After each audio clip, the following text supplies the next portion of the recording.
It's strange. It's strange.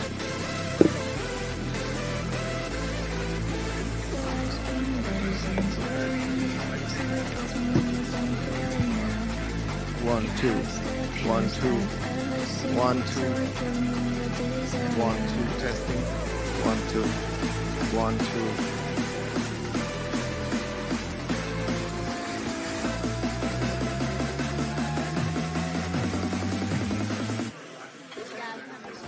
Yeah.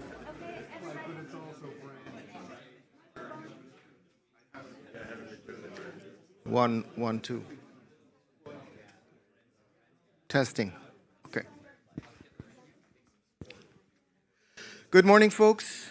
Welcome to the second day of the AGI Conference in Reykjavík University.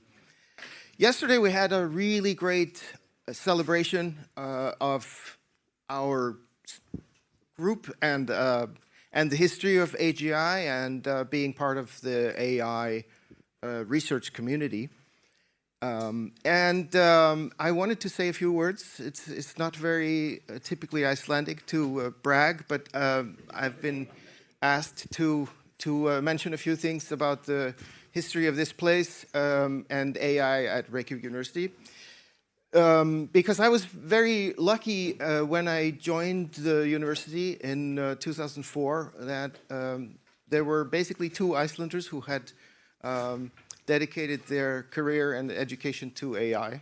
And we just happened to join RU at the same time, Ingvi Björnsson. And so we, in 2005, we founded the first AI lab in Iceland, and I believe the first AI lab in the Nordic countries. And this year we are celebrating the 20th anniversary.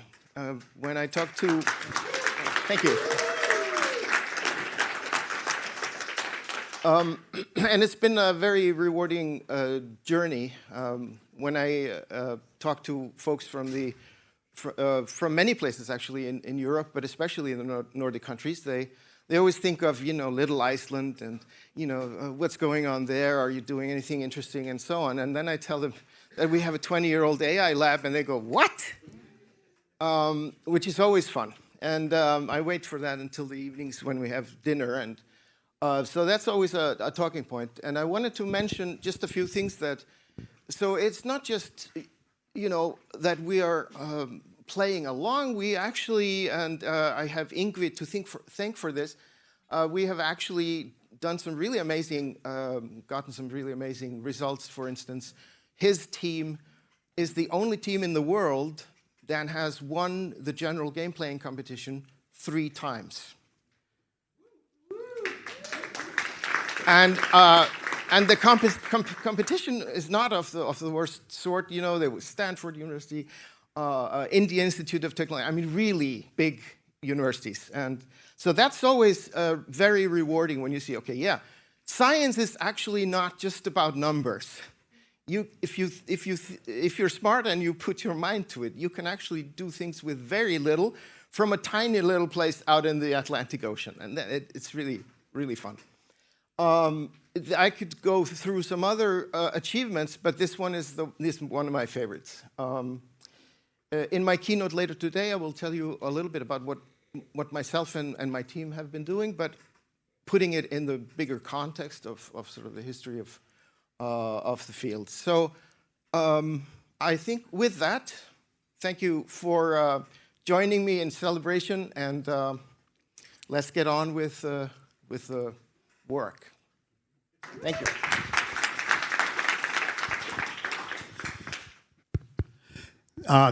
Thank you, Kristen, for that wonderful introduction.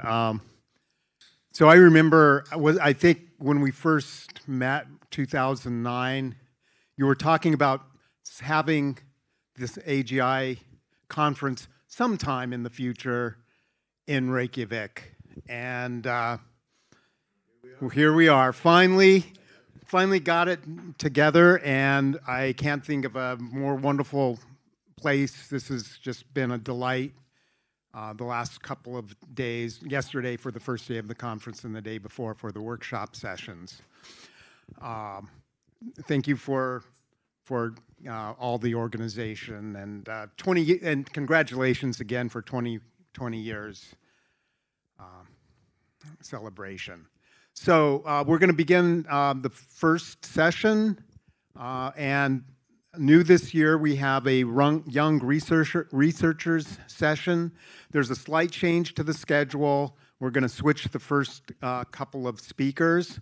So the first speaker is going to be Leonard Eberding, and Leonard, you studies reasoning systems. Basically, he won last year's best paper award, and has a wide background studying both here, not both, but at Reykjavík University, Hanover, and Edinburgh. And with that, Leonard, looking forward to your talk. Thank you very much.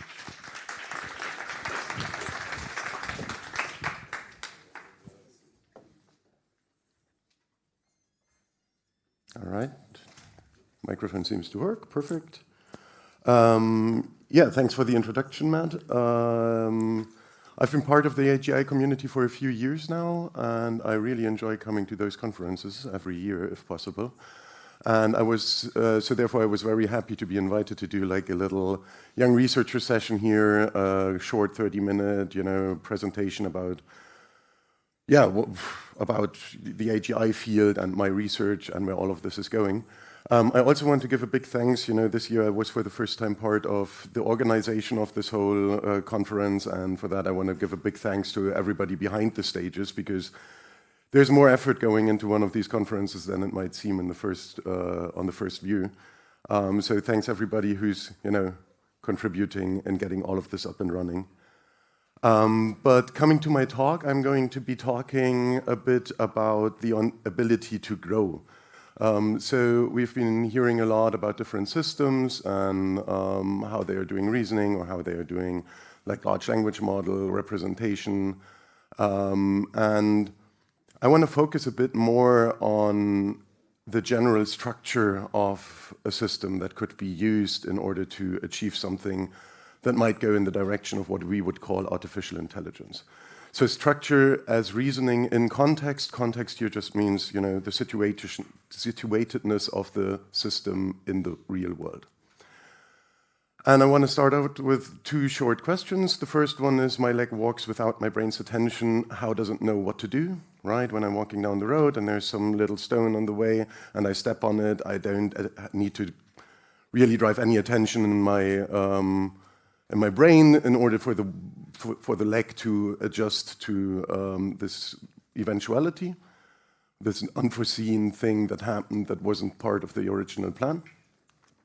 And another question is, there's no hard disk in the brain. There's nothing that would give us a place where we could really store something. So where are things stored in the brain? And I'm going to try to argue that in this talk, argue some arguments for why I think how this can be. So I'm talking about growth, and I think we have to take a very clear distinction between accumulation and growth. So here, for example, we have, just some random visualization of what some people would call an artificial neural network. We have some sort of input, we have the neural network, and then we have some sort of output. And I would argue that this is probably neither accumulation nor growth in the structural sense. It is just adjusting weights within the artificial neural network. If we have some sort of reasoning-based systems, we often see these kind of, just a general overview schematics where you have some sort of memory where rules are stored, and then you take those rules out, make some inference with them, figure something out, and then you put them back in memory, or you create a new rule from that and put them in memory. But it is always, this memory on one side, and then the engine actually doing something with the rules, picking them out of memory and making some reasoning from that. So what's then growth if that is not growth? If this is accumulation of knowledge, what do I mean with growth? And what I mean is a system that is actually growing in structure. So rather than having a singular or even a distributed inference engine that takes the rules out of memory and combines them together, we can build a structure that grows in its own rule set, in its inference, and in its connectionness to the inputs and to the outputs. Right? There's no central inference engine here anymore. Reasoning happens through the connection of different nodes in the system. Nodes are small processes now. There's no they aren't taking anything from memory. They're not storing a lot of information. They are just very small processes that send data between the nodes, and we have a very high locality. They are not, there's no central oversight to it. It is rather just simple step-by-step computation through this pattern. So accumulation, I would argue, is static storage of information somewhere in the system that can be retrieved later by some other part of the system or the same system part, doesn't really matter. And growth, on the other hand, is little to no separation between storage and processing, right? This becomes more or less one thing. And information structures are the processes, so these rules are the processes that then will, in the end, manipulate the data. There's nothing more to it than these nodes that represent reasoning rules. So this brings us to reasoning as structure, and structure as reasoning. What I mean with that is reasoning produces structure by producing new nodes, and the structure itself represents the reasoning that the system is doing. So the architecture doesn't really use a reasoning graph because it's not building one, it's not taking information and builds a reasoning graph from that, but rather the whole system operates as a reasoning graph. Right? It kind of becomes a reasoning graph. Of course, there's more around it that makes this whole node growth possible and this structured information growth, but in the end, it is just more or less a reasoning graph. And reasoning is represented now in the propagation of constraints, cause-effect patterns in our case, between these different nodes. So it's not really a cellular automaton. If you're thinking now, isn't this similar to a cellular automaton? But it shares some features of locality that these nodes all just use as rule to produce new data. Also, it is, so as I said, each node is responsible for processing the data, forwarding it to its neighbors, and also producing new nodes. If we want to have a growing system, we need something that can instantiate new nodes, and that is done by the rules themselves. So if there is anything, any contradiction to the reasoning that happened in a particular node, a prediction doesn't fit observation, anything like that, that particular node can create a new one. And as I said earlier, there is no overarching central inference engine. If we have a growing system that that is built to produce new nodes and find new reasoning paths and structure, then we will always have a problem between flexibility.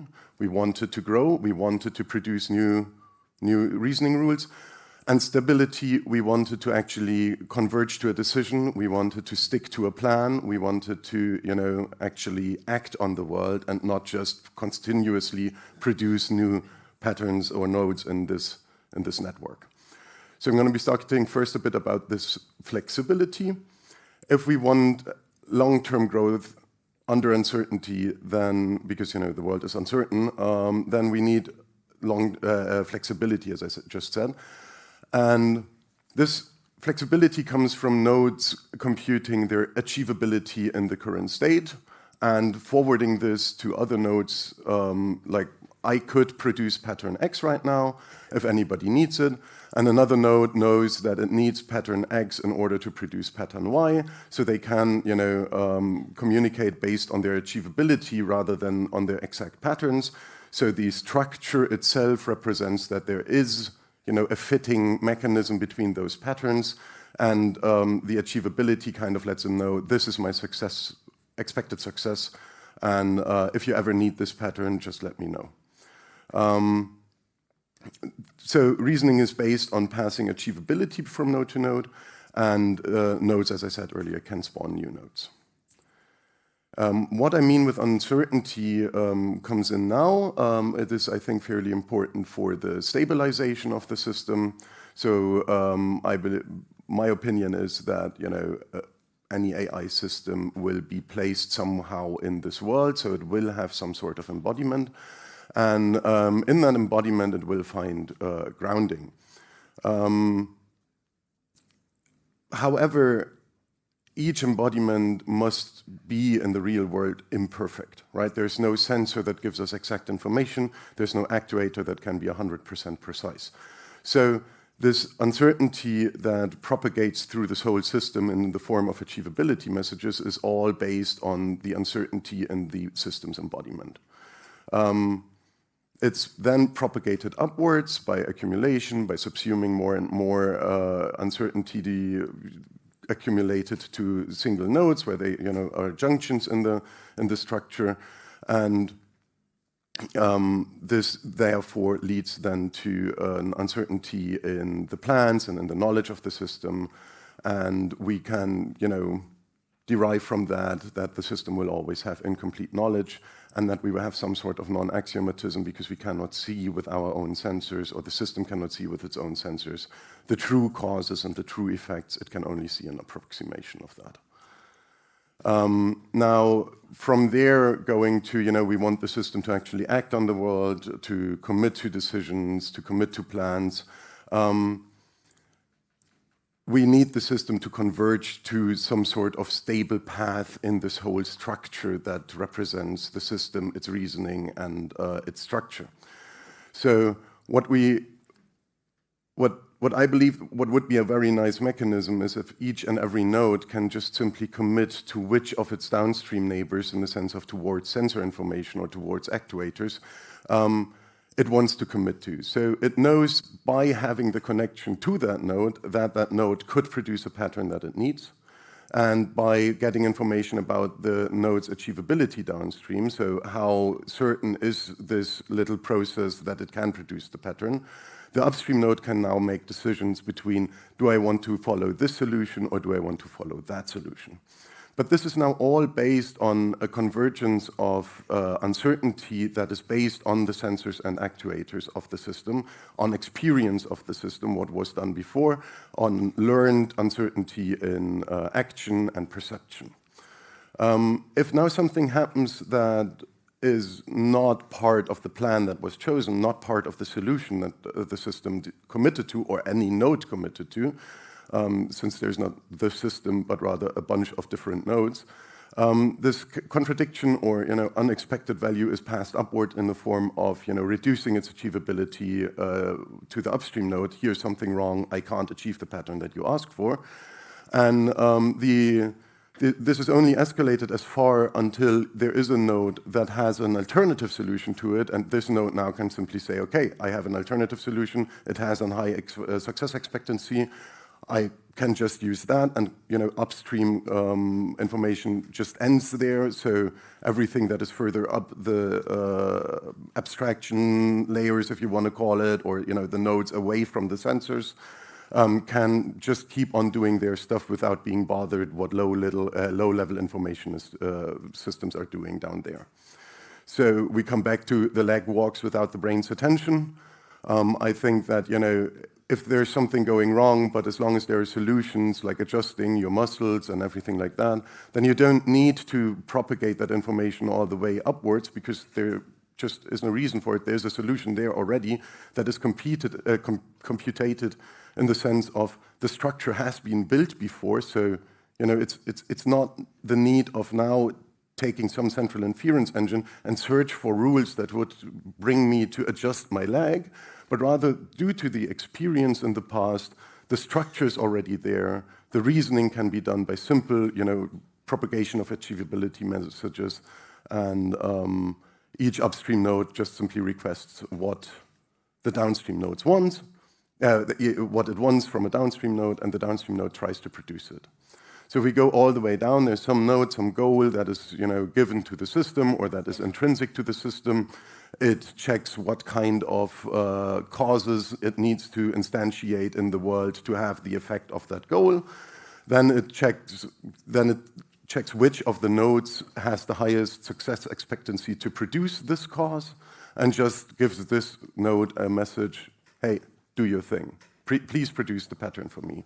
And then the next node does the same and the same and the same and the same until we reach a node that is directly connected to an actuator of the system, right? There's somewhere is one of these processes connected to voltage on a motor controller or something like that.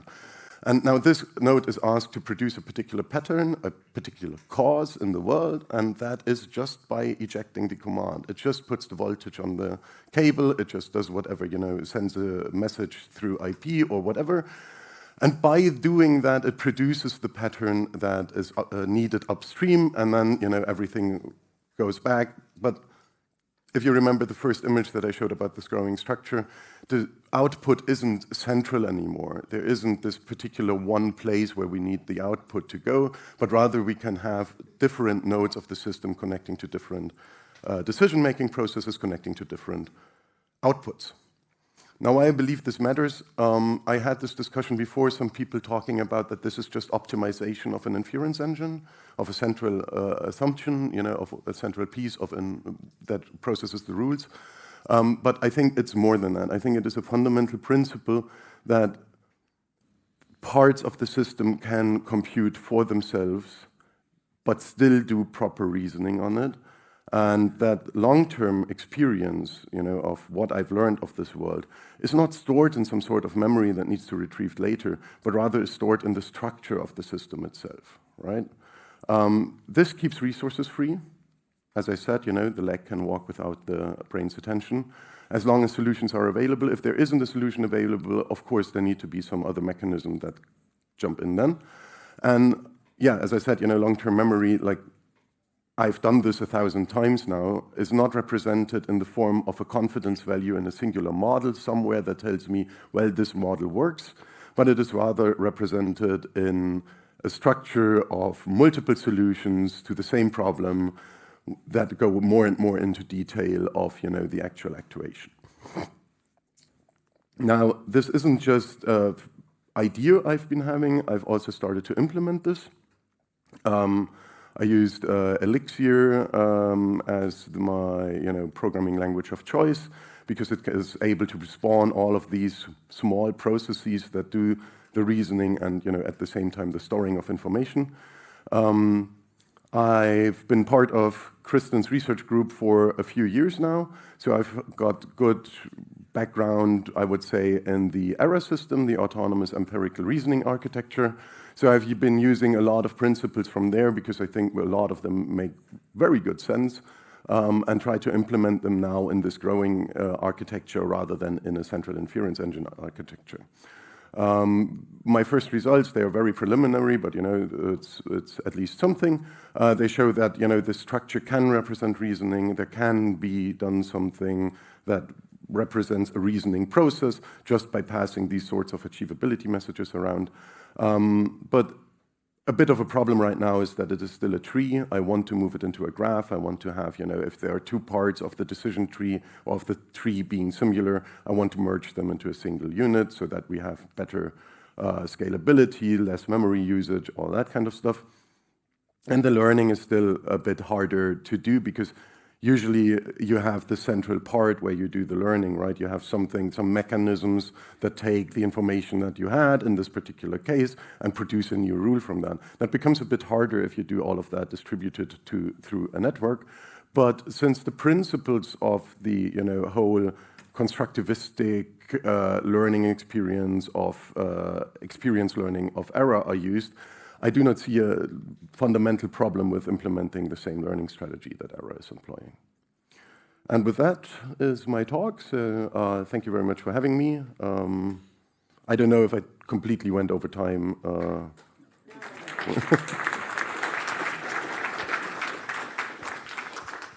Thank you, Leonard. Do we have any questions for Leonard?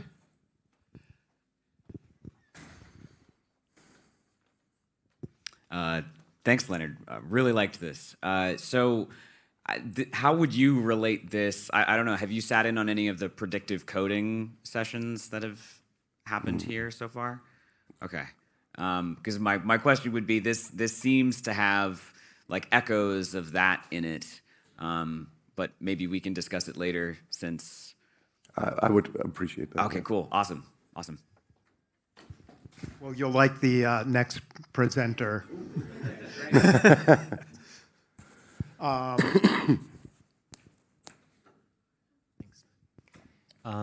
Great talk, really exciting.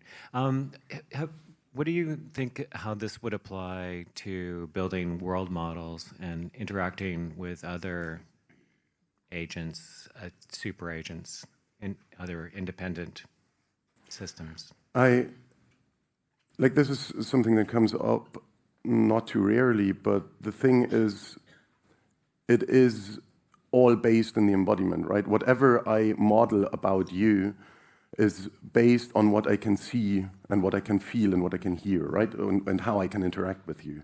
So, of course, this is all very, very rudimentary, and it will probably more lead, as it is right now, to something like insect style, more reflex-driven, less, I'm not going for consciousness, for example, right? But in the end, if there are cues in the perception that give me information about your behavior, for example, right?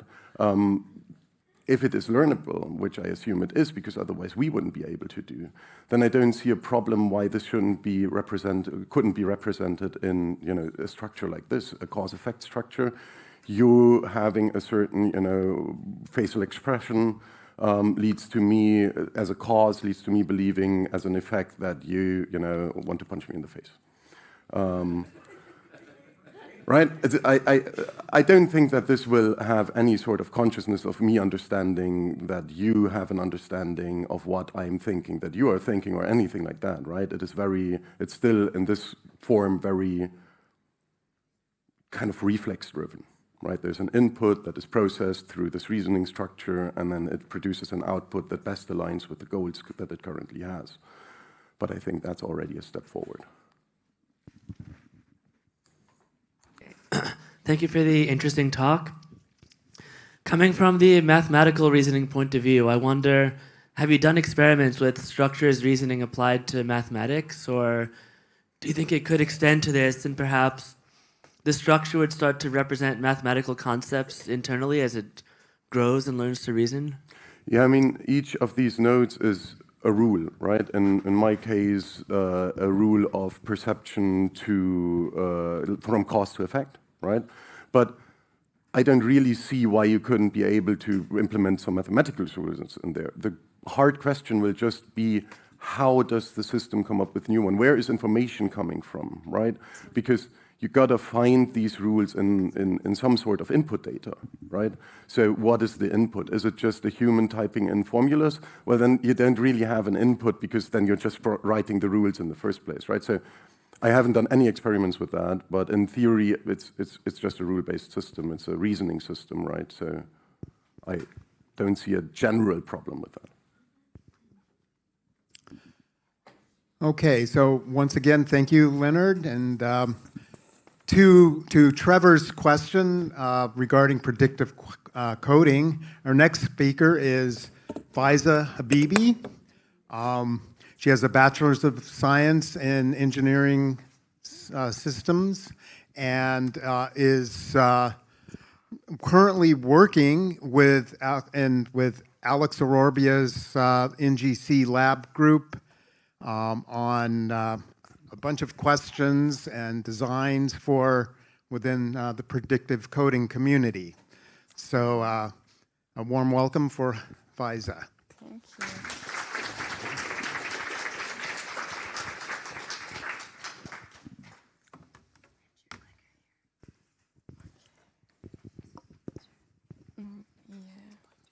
Is this working? Hi. Hello, everyone. I'm Faezeh, and as Matthew said, I'm working with Alex Orobia, and within the SingularityNET, I'm doing predictive coding, and I'm happy today that I'm gonna present some intuitions about how the predictive coding dynamic is actually working. So far, we have built AI, artificial intelligence, that is better than human in some specific tasks, but since the introduction of the AI tools like ChatGPT to the society, the generative AI has been popularized. And we are promised some agents that outsmarts human in most of the tasks, and that we call AGI, which is artificial intelligence in general. And the only example for AGI is human brain, and the only thing that we can compare the AGI to would be so far the human brain that is developed throughout millions of years. So what is human brain? Doesn't work. All right. Back to early human. In order to human to survive in the evolution game that nature plays, we must be prepared to for the real world actions. And think of a world as a machine that is constantly generating some situations that we have to react based on an experience. To act effectively in situations in dynamical environment, evolution drove our brain to develop a sophisticated system that creates a predictive world model. But how exactly does this sophisticated system that we call brain is actually working? So let's trace the signal from external world to our internal brain model to see how it is actually working. Let's start from the door to our brain from external world, which is our eyes or retina. How retina is actually processing the information coming from the external world. Let's begin with some examples. Let's say we have these two images, and I want to ask you which image have more information or contain more information about the world. Or let's rephrase the question. If you had to explain these two images with words, what would be the expected number of words that you can use to capture all of the details and information inside the image? Can you just give me some answers? Yes. So the uniform regions in nature, natural images don't carry much information. They are just uniformly distributed, and you can just, as you said, explain it in 1, 2, or just a few words.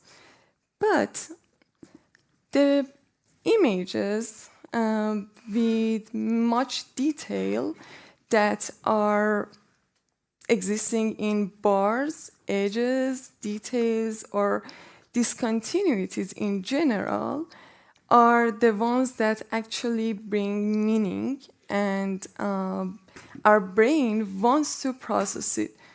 And it goes to our retina, and our retina actually takes out the useful information and just reduce the redundant information to bring the efficient processing.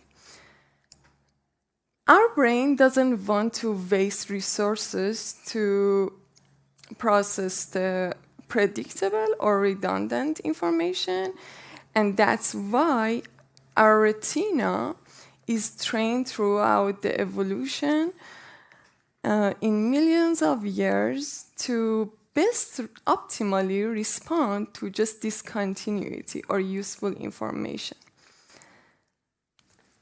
After the retina is processing the information coming from the external world, it gives the input to the other part of the brain for further processing.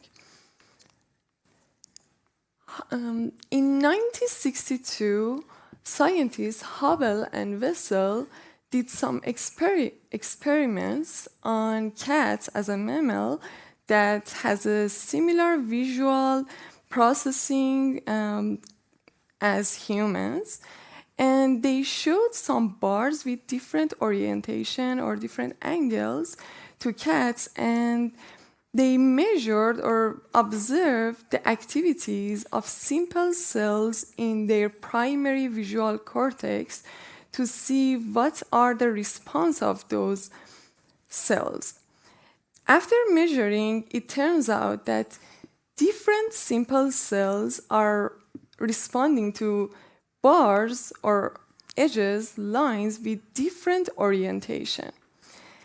Combined with optimal response of the retina to discontinuity, they inferred that the brain is actually doing hierarchical feature detection. But that was not very clear how it actually does that. To characterize the neural response in terms of images or whatever we see in external worlds, scientists defined a concept called receptive fields.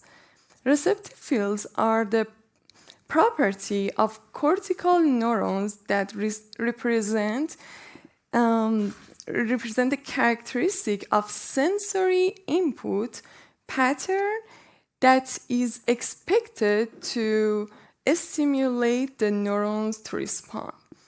It can do that directly or indirectly. It does that directly.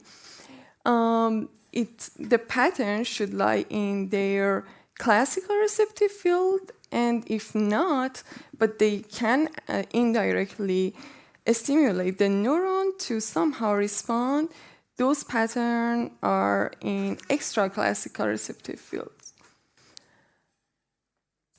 Well, in 1996, Olshasen scientists and field, they introduced a framework, a computational framework called sparse coding that, when applied to natural images, sparse coding entails learning a generative model that contains the same receptive fields as those that appeared in Hubble's experiments. And this is the picture that they showed of the filters or receptive fields, and now we know how that might look like.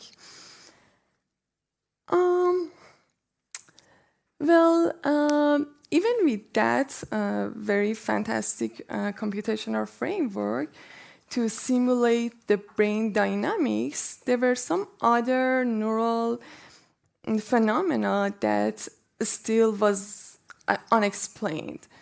One of them was end-stopping cells, which are due to extra-classical receptive field effect on the neural response.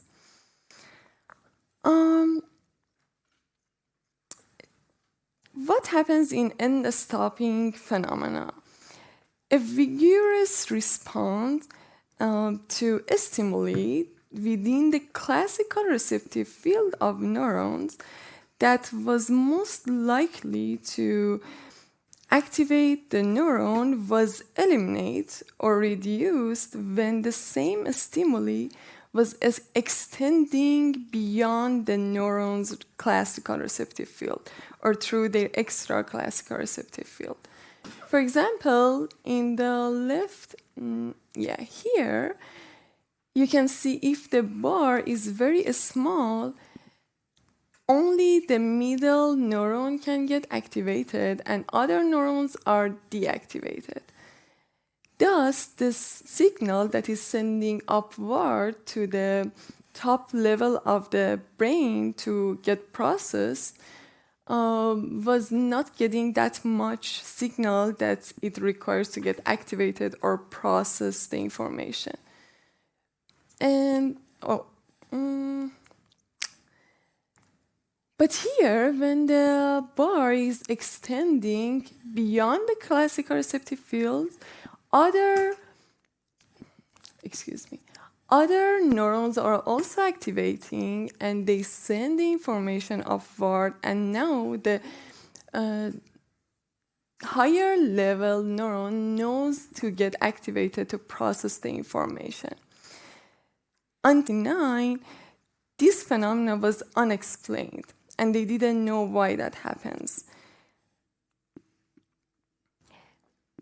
Predictive coding, a hierarchical model that is reducing the redundant information in hierarchical manner in different level of abstraction of the processing, introduced by Rao and Ballard, could explain how this extra classical receptive field effects such as end-stopping phenomena can appear or might appear within the computational modeling of the brain dynamics.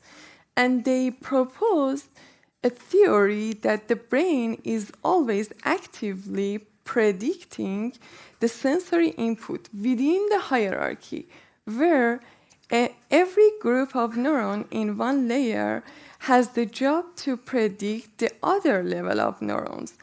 And if the prediction is not perfect, so there are information that there are mismatch in the prediction, so they are information that were not being able to predict it, and they worth encoding. So the information which we call error of the activation or response of the neuron in the lower level goes upward to get processed, and the final goal or objective of this computational framework is to minimize the prediction error.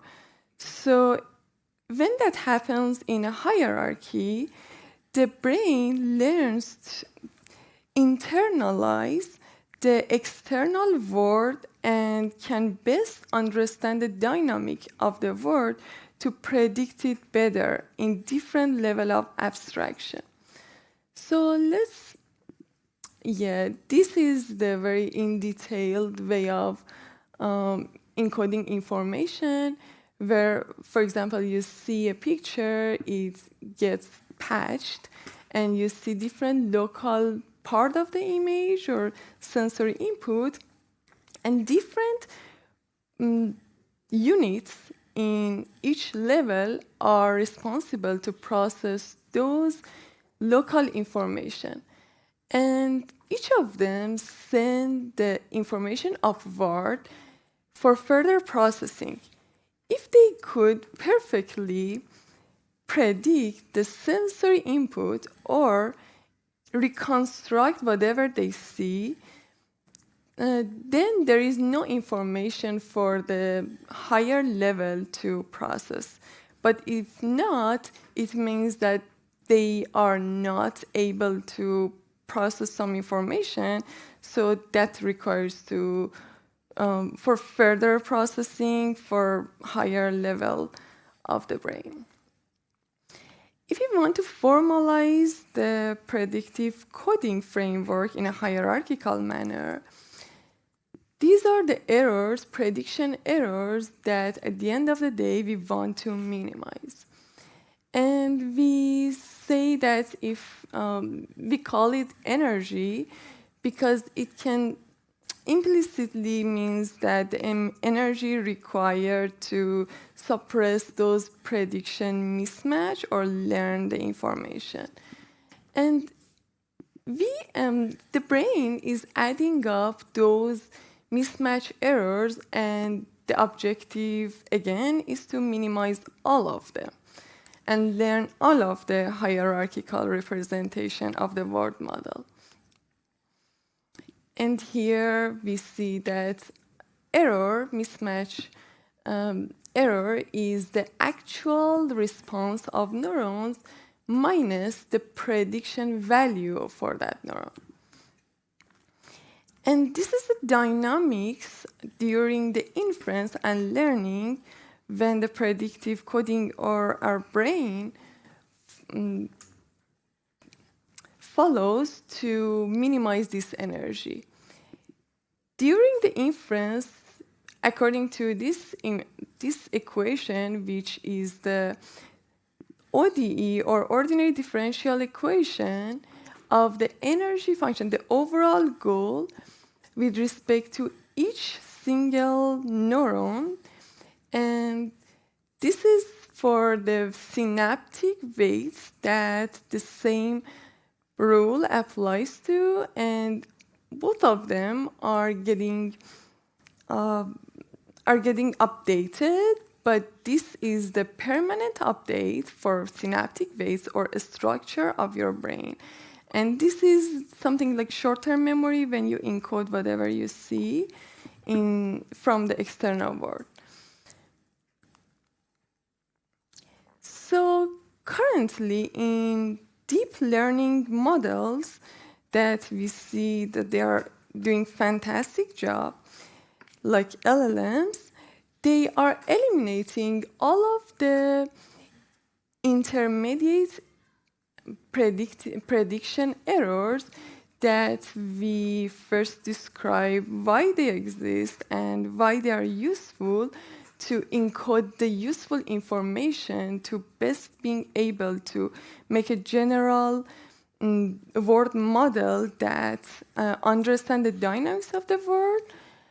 And by doing this, by eliminating all of the objectives that evolution required us to define, it just stays with the last layer or only the reconstruction error, and which makes it just an input-output mapping that doesn't necessarily let the model to learn the word model or learn the different abstraction in the hierarchy. And that limits its ability. This is why if the brain is actually using the theory of the predictive coding, that would explain why they really need, the current AI model really need to get bigger and bigger to being able to do a task, while the brain is much smaller network using much lower amount of energy to do the same thing. And now we have a brain that is actually a general intelligence, but we don't have a general intelligence yet in the world with defining such loss function for the model to learn. And we can say that we make the model too simplified, and as Einstein says, make things as simple as possible, but not too simple, because now they cannot capture the characteristics we want in a general intelligence, as the example of our brain is doing. And yeah, thank you. Thank you for your listening.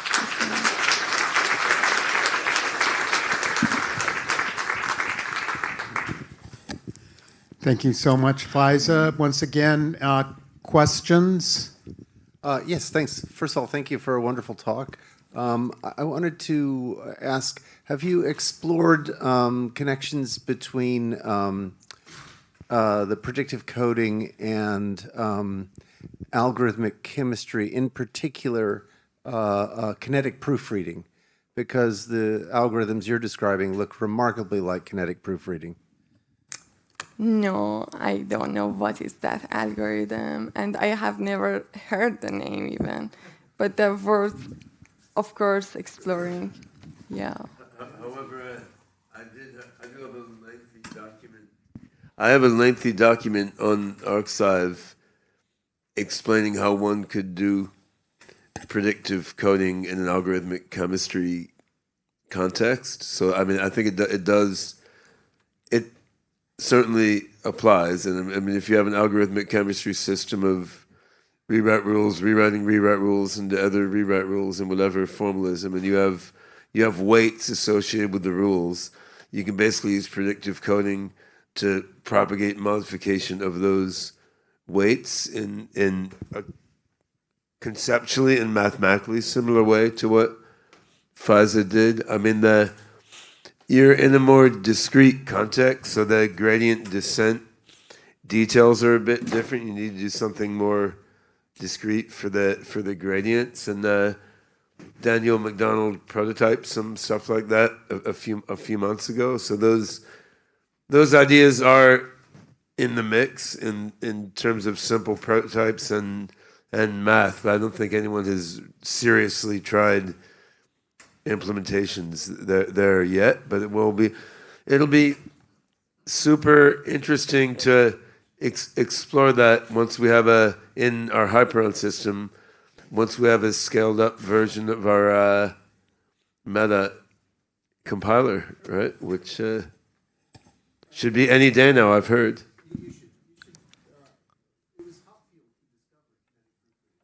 Uh-huh. Cool. Yeah, I actually don't know what that is either, so I'll have to look that one up. Huh?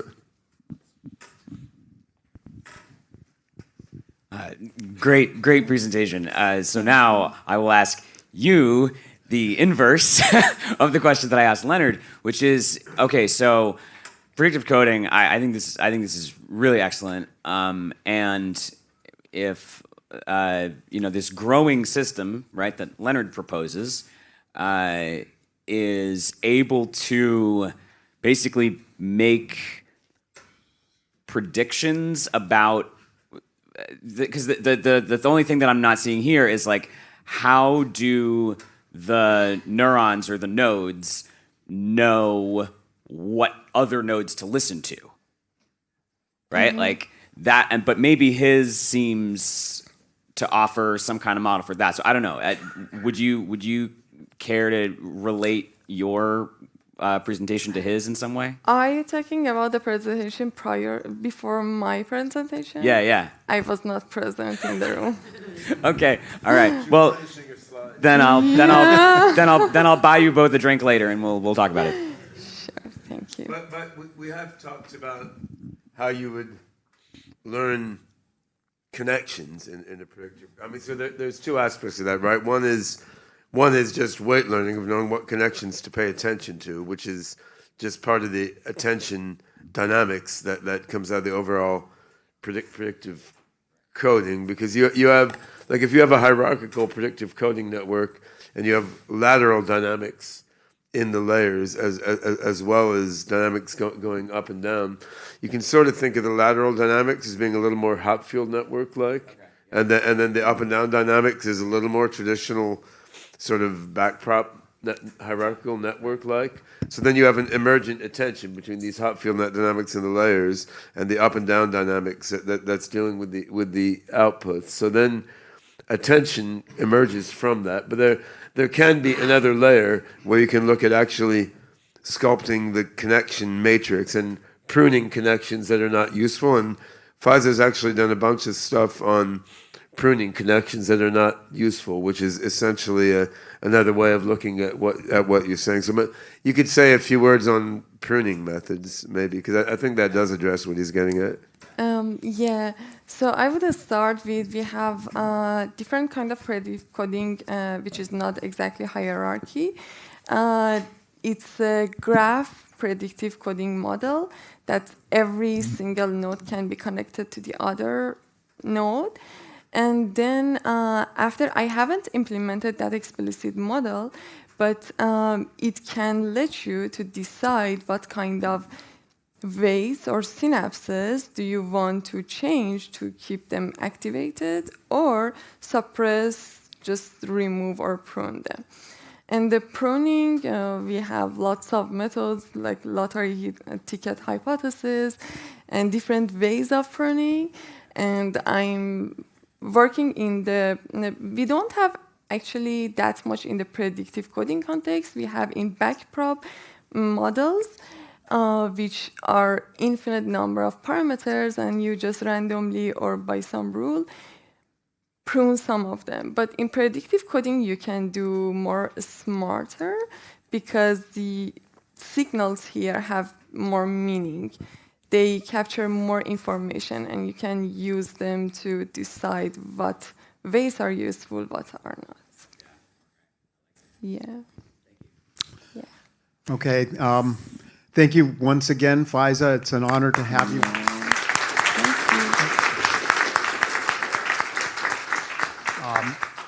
As been mentioned, honored to have you and working in our lab. Yeah, thank you. Romeo's lab. Next, we have Michael Timothy Bennett, who's well known for rather broad researching, mixing philosophy, mathematics, consciousness studies. He's won a number of awards, including a couple from the AGI conferences, again, in various informations. You're going to be talking about embodied intelligence, embodied superintelligence, and welcome, Michael. Thanks, Matt.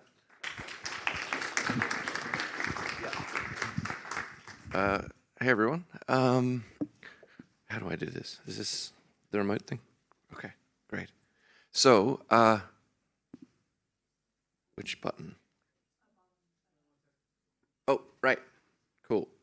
So, the title of this talk is Stack Theory and Embodied Superintelligence, but it was based on my thesis, which is called How to Build Conscious Machines. But today, I'm not going to be talking about consciousness or language, but the philosophical foundations of the thesis and some of the technical results which are most relevant to AI. Now, the kind of questions I'm hoping to sort of answer with this is like, how can we formalize objectively optimal intelligent behavior rather than subjectively optimal, like I just believe that I'm optimal? What is the upper bound on this subjectively optimal intelligent behavior? And how can we build a machine that achieves this upper bound? And this is related to Occam's razor, why it sort of works, why simplicity of form has anything to do with sort of objective notions of performance. And it proposes an alternative to complexity-based induction based on this. So, on the philosophical foundations. AI has a problem I like to call computational dualism. This is sort of well exemplified by a theorized superintelligent software mind called IXE. IXE uses complexity-based induction to choose the best models, achieves the best performance, but complexity depends on interpretation. IXE relies on a Turing machine to interact with the world, and because it's this interactive setting, what it thinks is simple is not necessarily what's simple from an outside point of view. So if we can think of it like a software mind running on hardware within an environment. And these are kind of abstraction layers. So this reminded me of 16th century Cartesian dualism, where you had this mental substance interacting with the mental substance is interacting with physical substances through the pineal gland, where the mental would act on some animal spirits, and that would cause the body to move. This was a way to have mental and physical substances in an interactive relation. And what we have done with AI, by framing AI as the pursuit of software intelligence rather than intelligent systems in general, is kind of swapped the pineal gland for a Turing machine. And if we want to make objective claims about behavior, we need to expand our models a bit and understand how the body fits in, how the environment fits in. Which brings me to stack theory. So the problem with computational dualism is this abstraction layer between the sort of decision-making apparatus and the environment. And you can make the performance of a software mind arbitrarily good or bad by just swapping out the interpretation of that software mind. So you could think of this as, you can make a software mind arbitrarily good or bad by swapping out the hardware, but you could also kind of, swap out if you look at the environment and the relation between the environment and the hardware, the hardware is kind of like software running on the environment. It's a state of the environment in the same way that that software is a state of hardware. So it's kind of turtles all the way down. We've got sort of software running on hardware, but that's an abstraction layer. Hardware running on software, on the environment's kind of an abstraction layer. We could keep going forever. And this leaves us with a sort of question is like, is this just going to keep deferring meaning forever? Where does the content lie? This is kind of a problem some of you familiar with, some philosophical debates might be familiar with. And if we want to make objective claims about behavior, then we need to kind of frame what is true of all abstraction layers. If we just assume the stack goes on forever, what conclusions can we draw? Well, no matter what environment I have, no matter what stack I have, there must be change or difference, because otherwise there's just a oneness or basically nothing. So there must be difference, and if we have change or difference, then we have a set of states. Now, this might be an infinite set of states, but the point is we have a set of states. And then this is kind of a structuralist take where every state represents a point of difference, and so we could say that time is difference, and we could say that everything that exists within the world is a set of states in which it sort of persists. So you can kind of describe all possible environments or all conceivable environments as a set of states, and all things that exist in those environments as sets of states.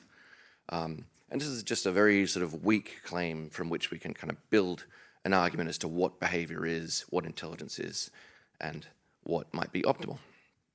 Which brings me to pan-computational inactivism, which is the long-winded name that I came up with to describe this next part. So we've got this infinite stack, describes every conceivable world, and we want to talk about behavior within that. So to formalize cognition within this stack, we kind of want to avoid the typical agent environment paradigm, because we'd again be going back to these sort of dualistic assumptions, and instead think about something more inactive or embodied. And to do this, instead of having an agent environment, we have a body as an abstraction layer. And what do I mean by an abstraction layer in that stack of infinite abstraction layers? Well, it would just be a set of states. It is a subset of the language of whatever universe we happen to inhabit. And a body would be such an abstraction layer that constrains what happens next. If the state of my body, if I am in this state, the possible worlds that happen next are different than if I inhabit this state or this state. I embody different states.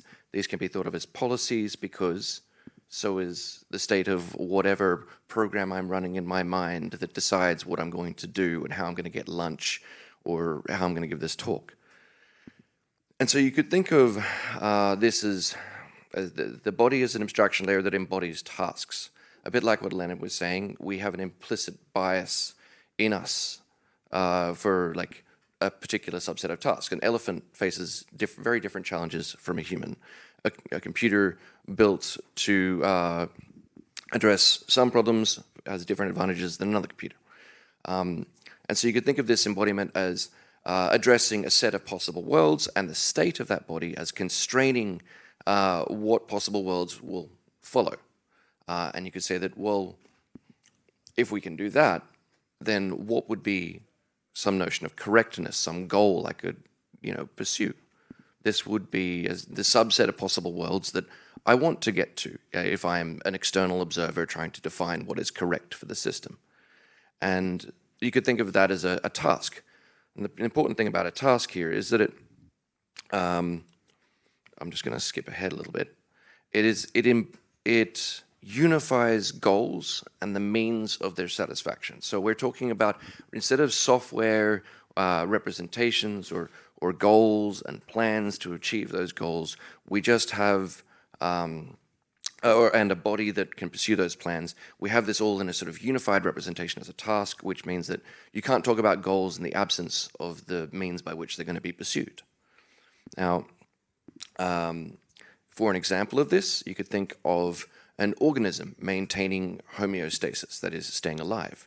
It's got an extensive definition of behavior, that is, its past. If it's still alive, it's kind of illustrating what is correct according to the fact that it's still alive. And from this, we expect it to embody a state that constrains its future behavior to fit behavior. Somehow, it has to occupy a state, either in its brain or in the rest of its body, that keeps it alive. So why would it do this? Well, you could think of, if I have this set of states and each state represents a point of difference in reality, and these states are kind of like points in time, then as each state transitions from one to another, then some of these subsets of states, these things that I was describing, the parts that make up the world, are going to be preserved, some are going to be destroyed, and this creates a sort of incentive in reality that says that things which preserve themselves will be preserved. So this is kind of an ought from which we can derive other oughts and argue that we will get a system that will pursue homeostatic or reproductive goals. Now, we're a long way from talking about the origins of life and all that yet, but just assume there is an implicit bias in being alive or existing, like a rock exists. And it exists because it is compatible with the changing states of the universe. Things that don't exist or not. All right. And then within this, we can define intelligence then as saying, well, if a body completes tasks and it's incentivized to be as adaptable as possible to remain in existence, then what we really want is efficiency of adaptation. That is, if you can complete more tasks, you're more efficient at adapting. So you want the most adaptable systems. Think of this as just persisting through more possible worlds. So to just reiterate these philosophical foundations, so it kind of rejects the agent environment paradigm, although it's not incompatible, it's just taking a different frame. And instead we're expressing statements in an embodied language, and that body is an abstraction layer that can complete a number of embodied tasks.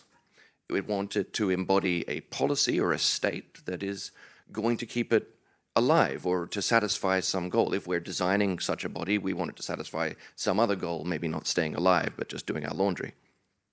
Defined intelligence as adaptability, and of course, goals and the means of their satisfaction are unified in this framework. So this brings us to some technical results. This is a CS thesis, so I had to come up with something that, wouldn't force me to transition to a philosophy PhD. And that meant running some experiments. These experiments were about how do we learn the optimal policy? What is the optimal policy? And I needed to, an optimal policy here is just one that constrains the body to something that is correct. Now that, in the case of my experiments, was binary arithmetic, but in the case of an embodied organism is staying alive and so on. So I want to embody a cognitive state that constrains me to future behavior that is correct. And so if you've got tools for machine learning, you could sort of break these down into search-based or approximation-based. You can fit a curve through different, sets of points, and, everyone's very familiar with how to do that. And then after you've done that, you can also sort of take a second level of meta-optimization or a meta approach to how you're defining an architecture or something to better generalize from your curve fitting through dots to some dots you haven't seen yet. This is experiences you haven't seen yet, futures you haven't seen yet. Now, in order to make things more adaptable, one approach is obviously throw more data at it. That is, just give it more dots. Now, this isn't really more intelligent. It just means you have more dots. In the case of an LLM, more language. And this works. Everyone loves this. It's great. It's, well, for the last 3 years, all anyone's been talking about. I call this scale maxing. But it doesn't make things more intelligent. It just makes them bigger scale. Another approach is to try and maximize the simplicity of your representation of the world. But this, again, depends on your interpreter, on your abstraction layer, and the representation scheme you're using. Like, if I said something in one language, it might mean the same thing as something I say in another language, but be a much shorter sentence. So, I mean, that is clearly correlated with things that generalize, but it is not enough. We obviously want this objectively optimal thing that I've been rambling about for, I hope, less than 10 minutes. Which brings me to what I call W-maxing, or weakness of constraints on function. And this is the main technical result of my thesis. Choose a policy that most weakly constrains my function, which probably seems really obvious after talking about those philosophical foundations. But I guess that's the point of the philosophical foundations, to make it clear why we're doing something. So what is the problem again with these other meta approaches? Well, again, expensive for scale maxing and not optimal for simplicity maximization. That's why we need an alternative. So how weak an assertion is, my state is, okay, what is this? What is this slide? I don't like this slide. It's a better slide. So this kind of illustrates the thing. Weaker assumption commits less. I say step on a rake. That is a much weaker commitment than saying step on a rake in this very particular way. Sort of admit more possible solutions. And you could think of this also as, a lawyer can say many, many, many things and make no commitments.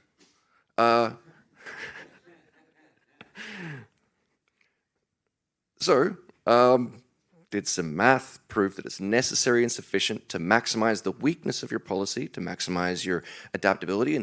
And this holds regardless of the abstraction layer. It's at least monotonically increasing, although, obviously abstraction layers themselves don't, it's not like weaker solutions are going to be uniformly always just as good across different abstraction layers. So you have to optimize the abstraction layer as well. And that is where I'm going to get to next. But weakness, better. Simplicity, not always better. And by simplicity, I mean concision or simplicity of form. Whereas weakness is sort of, as Ben will cover, more of a syntactic concept. And I showed simplicity is neither necessary or sufficient. Ran some experiments, binary string prediction, learn binary addition and multiplication from examples, and compare how many examples that systems need to learn these concepts. Now I compared simplicity of form with weakness of function, or W-maxing versus simp-maxing, and the result was good. You can see these lines. The green solid line versus the orange solid line is how it went with addition. You can see the number of examples. Down here is more examples. The difference became more pronounced. I guess if you have no data, everything is equally bad. And, so at the best in these experiments, very limited in scope, at 500% increase in performance. This was from 2 years ago at AGI that I published this year. And frankly, this research probably would have ended there if it hadn't been for all the encouragement I got at this conference. So the reason you're getting all of this is because you told me you wanted this and I kept going, and it's your fault. But I some more stuff coming out about this, and I had an upper bound on objective behavior that was last year here again. That is like how weak can we make the policy if we are able to iterate through different embodiments? And I said, well, this is the upper bound on intelligent behavior based on that. And this is in contrast to IXC's subjective upper bound. And I still want to know, though, why does simplicity still kind of work? Because it does. I mean, simpler things do tend to generalize more. Occam had kind of a point.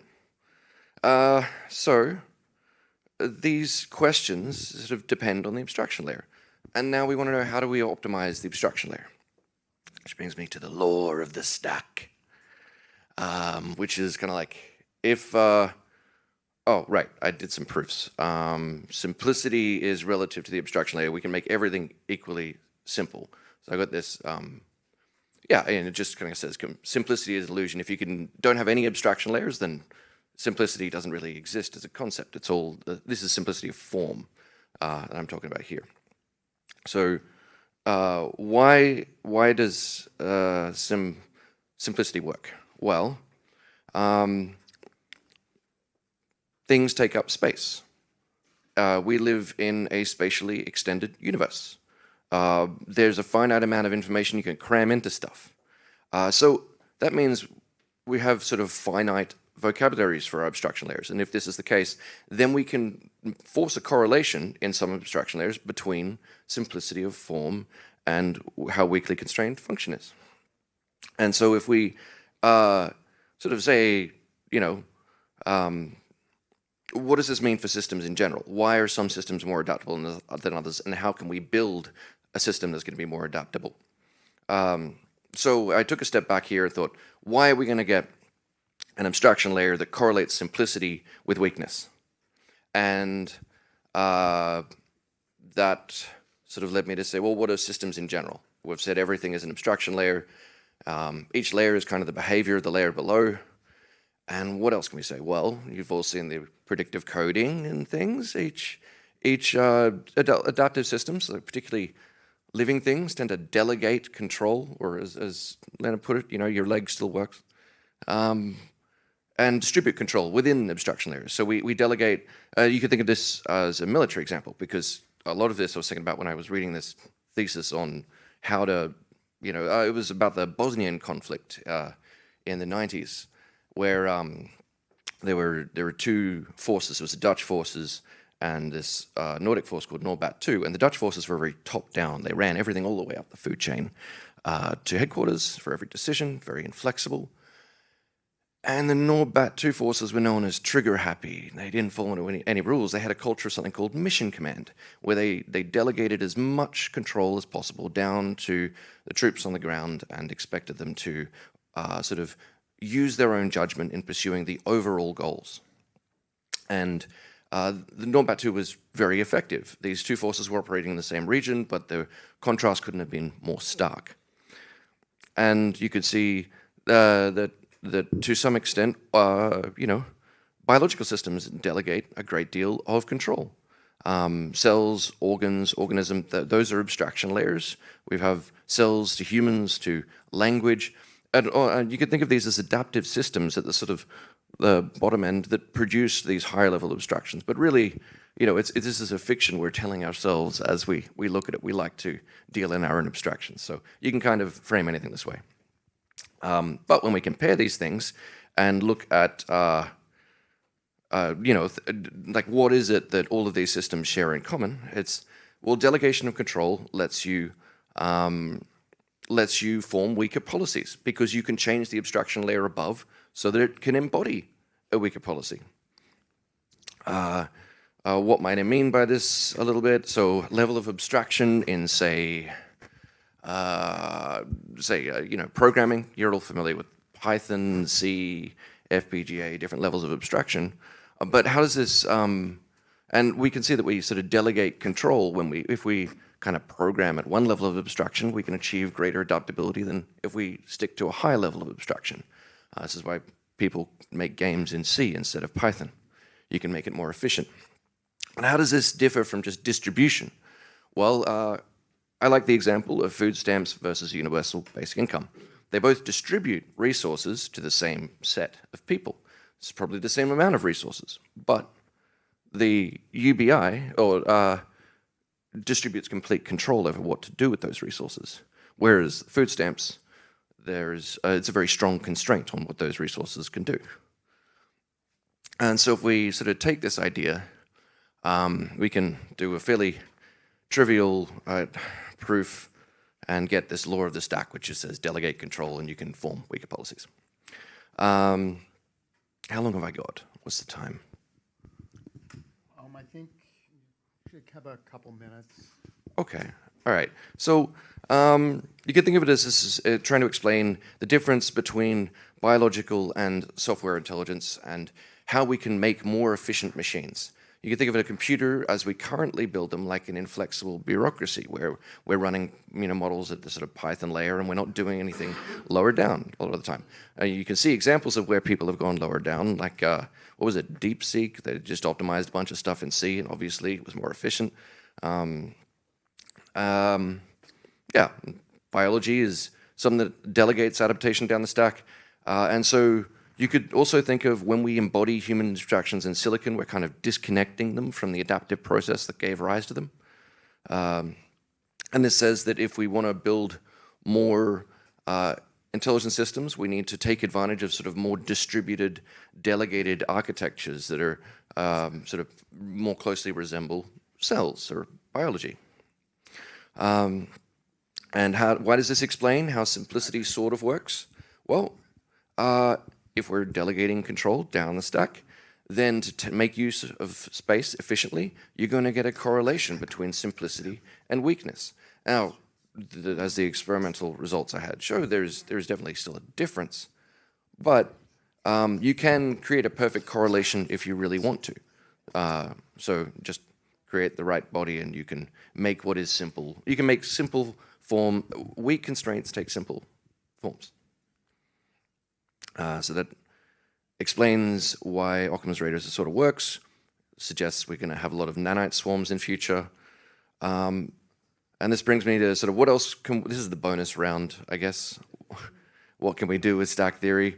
So these are the other results that I sort of briefly showed some stuff at the start, where we get an explanation of causal learning. That is to say, if I want to know what the cause of something is, I'm essentially finding the weakest policy that that classifies a cause of valence for me as a body. So that is to say, if I keep putting my hand up to a flame and it is repulsive to my body, I am going to embody a policy that that classifies that stimuli. And so we learn this sort of lattice or hierarchy of causal identities for the things that cause valence. And we can use this to formalize semiotics and language, and even get into things like the origins of life, which I argue, like if you take a rock, for example, that's obviously very simple.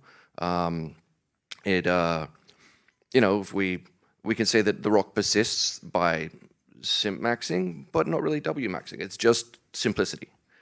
But if you take a really stable abstraction layer, like the Earth, you can have stacks that are very tall and unwieldy. You can basically think of an organism that something that self-repairs versus something that does not. All else being equal, one of them is more complex, the one that self-repairs. But it is also W-maxing, because it is more weakly constrained in what it can survive. But that depends on having like a stable abstraction layer to build on. So there's a whole argument about the origins of life. It's basically just saying life is that which W maxes without simp maxing. And then there's that whole consciousness thing I've been waffling on about. That was Sunday. Great. Any time constraints? How am I looking? I can still go. There's. We'd like to save some time for Q&A. So. Yeah. Okay. Cool. Feel free to ask me questions about any of this. What I ate for breakfast? The answer is nothing. Yeah. All right. I'm going to go from right to left. Za. Pardon? Well. Oh wait. So actually, I have a. Oh great! I don't question. have to. Cool. So I really appreciate this distinction you're making between simp maxing and W maxing. I don't read Occam's razor necessarily the same way. It seems like you're making it less weak by constraining it to sim-maxing of form. Because I think of it more in a conceptual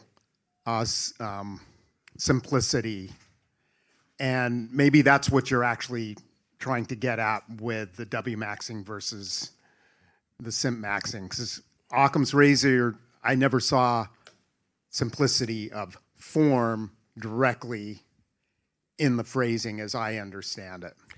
Yeah, that's a good point, and it is one that is definitely going to come up in the next talk. And that is to say, like, Occam's razor is pretty vague. You can interpret it a lot of ways, and I don't want to share credit with a 700-year-old dead monk. So if it's so vague that we can describe a lot of things, there is a need for an alternative, and that was why I did a lot of this. So what is the interpretation people usually have of Occam's razor in the context of AI? And that has been historically simplicity of form, which is why I have sort of lumped it in with that. And that is because, you know, if I've got something very vague and something very specific that is associated, solves itself. Okay, so I wonder, how do you explain the supposed effectiveness of resource maxing, where sometimes it seems like when you have enough resources, you can actually do something functionally, qualitatively different. And how does this fit into your theory? Well, I think it seems like if you just increase the resources, that is the amount of data, right? It's like in the same way that having no data made everything equally bad, having all the data makes everything equally good, because you already have all the answers. You can just, and I'm not saying that's all it is. I mean, we're fitting curves to things, and it does tend to generalize. But I would say the reason for that is because our concepts as living organisms are adapted to sort of make efficient use of time and space.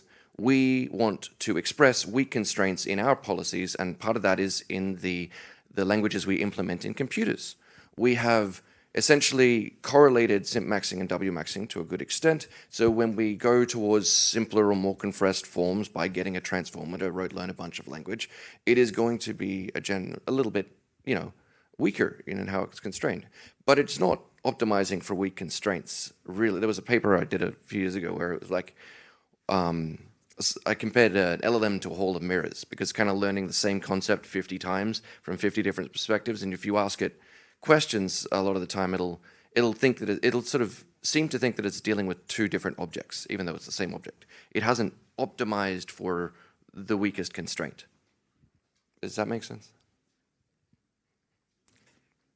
So just for the Occam's razor, if you take like this very crisp definition as Kolmogorov complexity, does it kind of make you happier? Could you repeat the question? If you define Occam's razor as Kolmogorov complexity, like yeah, or minimum description length, or even regularization. It's a little bit broader than Kolmogorov complexity, but Kolmogorov complexity, because I was focused on IXE to begin with, was obviously the first victim. Greg, yes. Thanks, and wonderful talk. I very much appreciate it. Very stimulating. But since you've brought up the origins of life, that thing. I have to ask: have you considered, or do you have a description of a relationship between your notion of weakness and Cronin's assembly index? He blocked me on Twitter once. But then he unblocked me, so it's fine.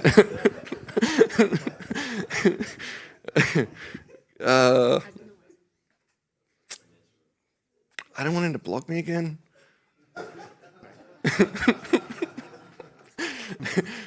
So no? So we're going to take a break for 15 minutes. There's coffee and out that way as usual. We're going to start again at 11. And I assure you that this discussion is going to continue after the next talk, and maybe get much deeper and broader into the weeds. So get your popcorn. Good point. Thanks, everyone. Also, I'd just like to thank my supervisor, Anna Czarnica, who is in the audience, and also a keynote speaker here. And congratulations on your thesis. Oh, yes. And your new doctorate. Well, assuming that it passes, but yes. Assuming that it Thanks. And I was thinking chemical bond.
my love, if you feel like I do right now, don't say you're on the run to the other side, my love.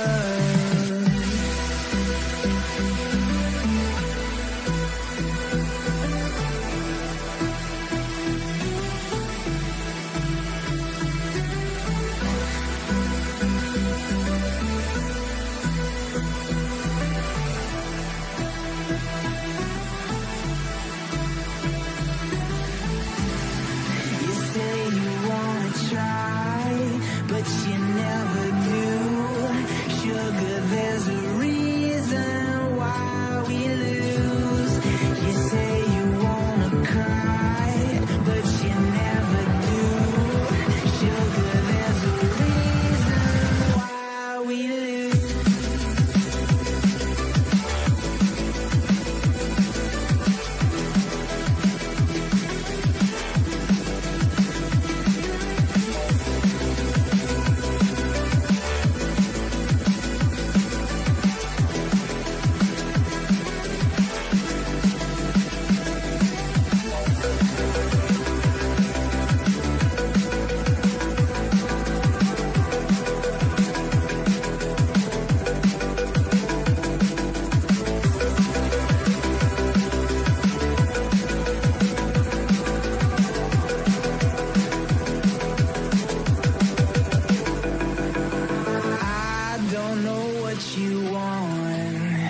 Let's have a bit of fun till I downfall, my love, if you feel like I do right now, don't say you're on the run to the other side, my love.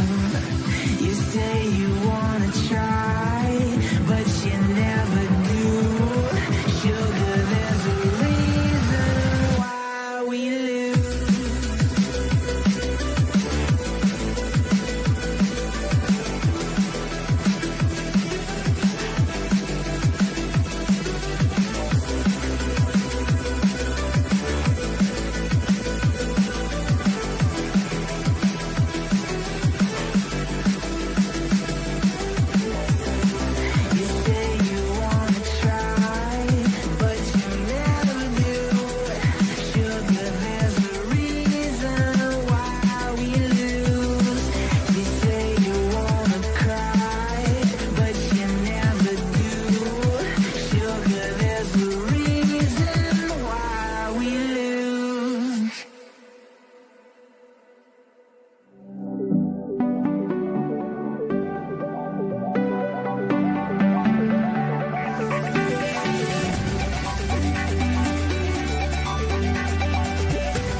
sink and my feelings change.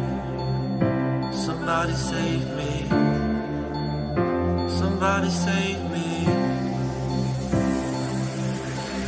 All together, caught in the cold night.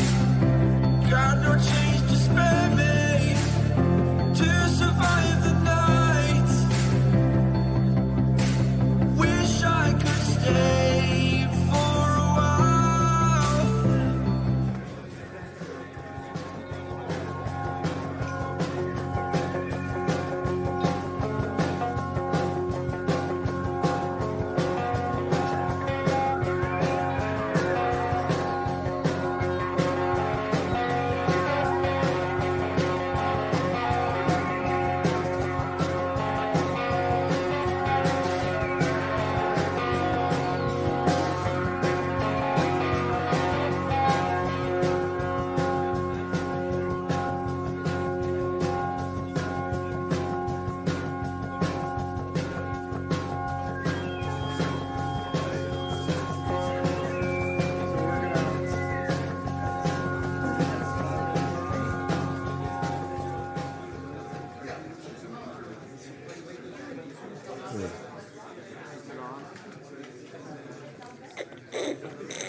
Is it on? Okay.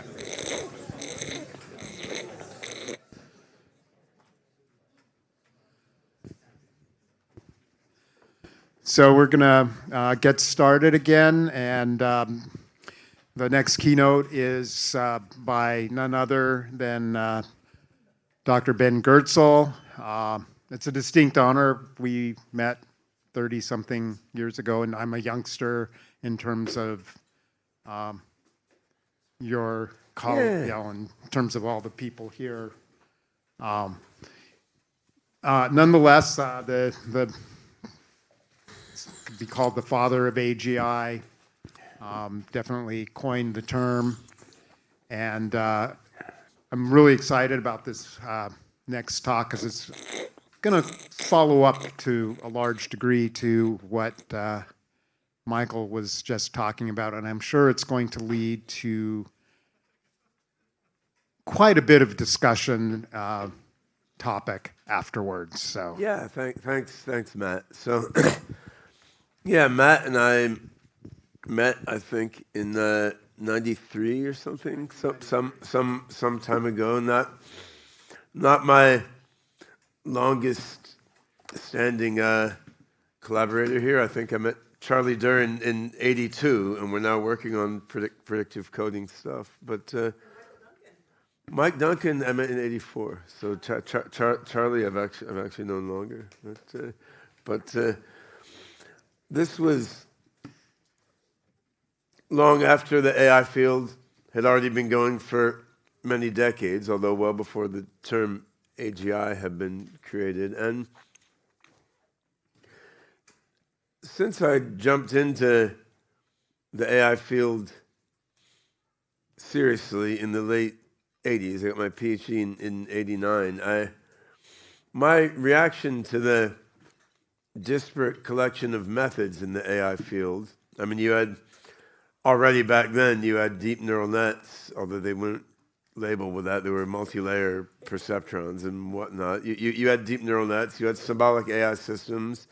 You had evolutionary learning since the 1970s, right? And you had a disparate collection of AI methods, each of which seemed to capture something about how intelligence worked, and each of which seemed better at doing certain sorts of things than others. And making that observation, there were a couple directions you could go. One is you can say, well,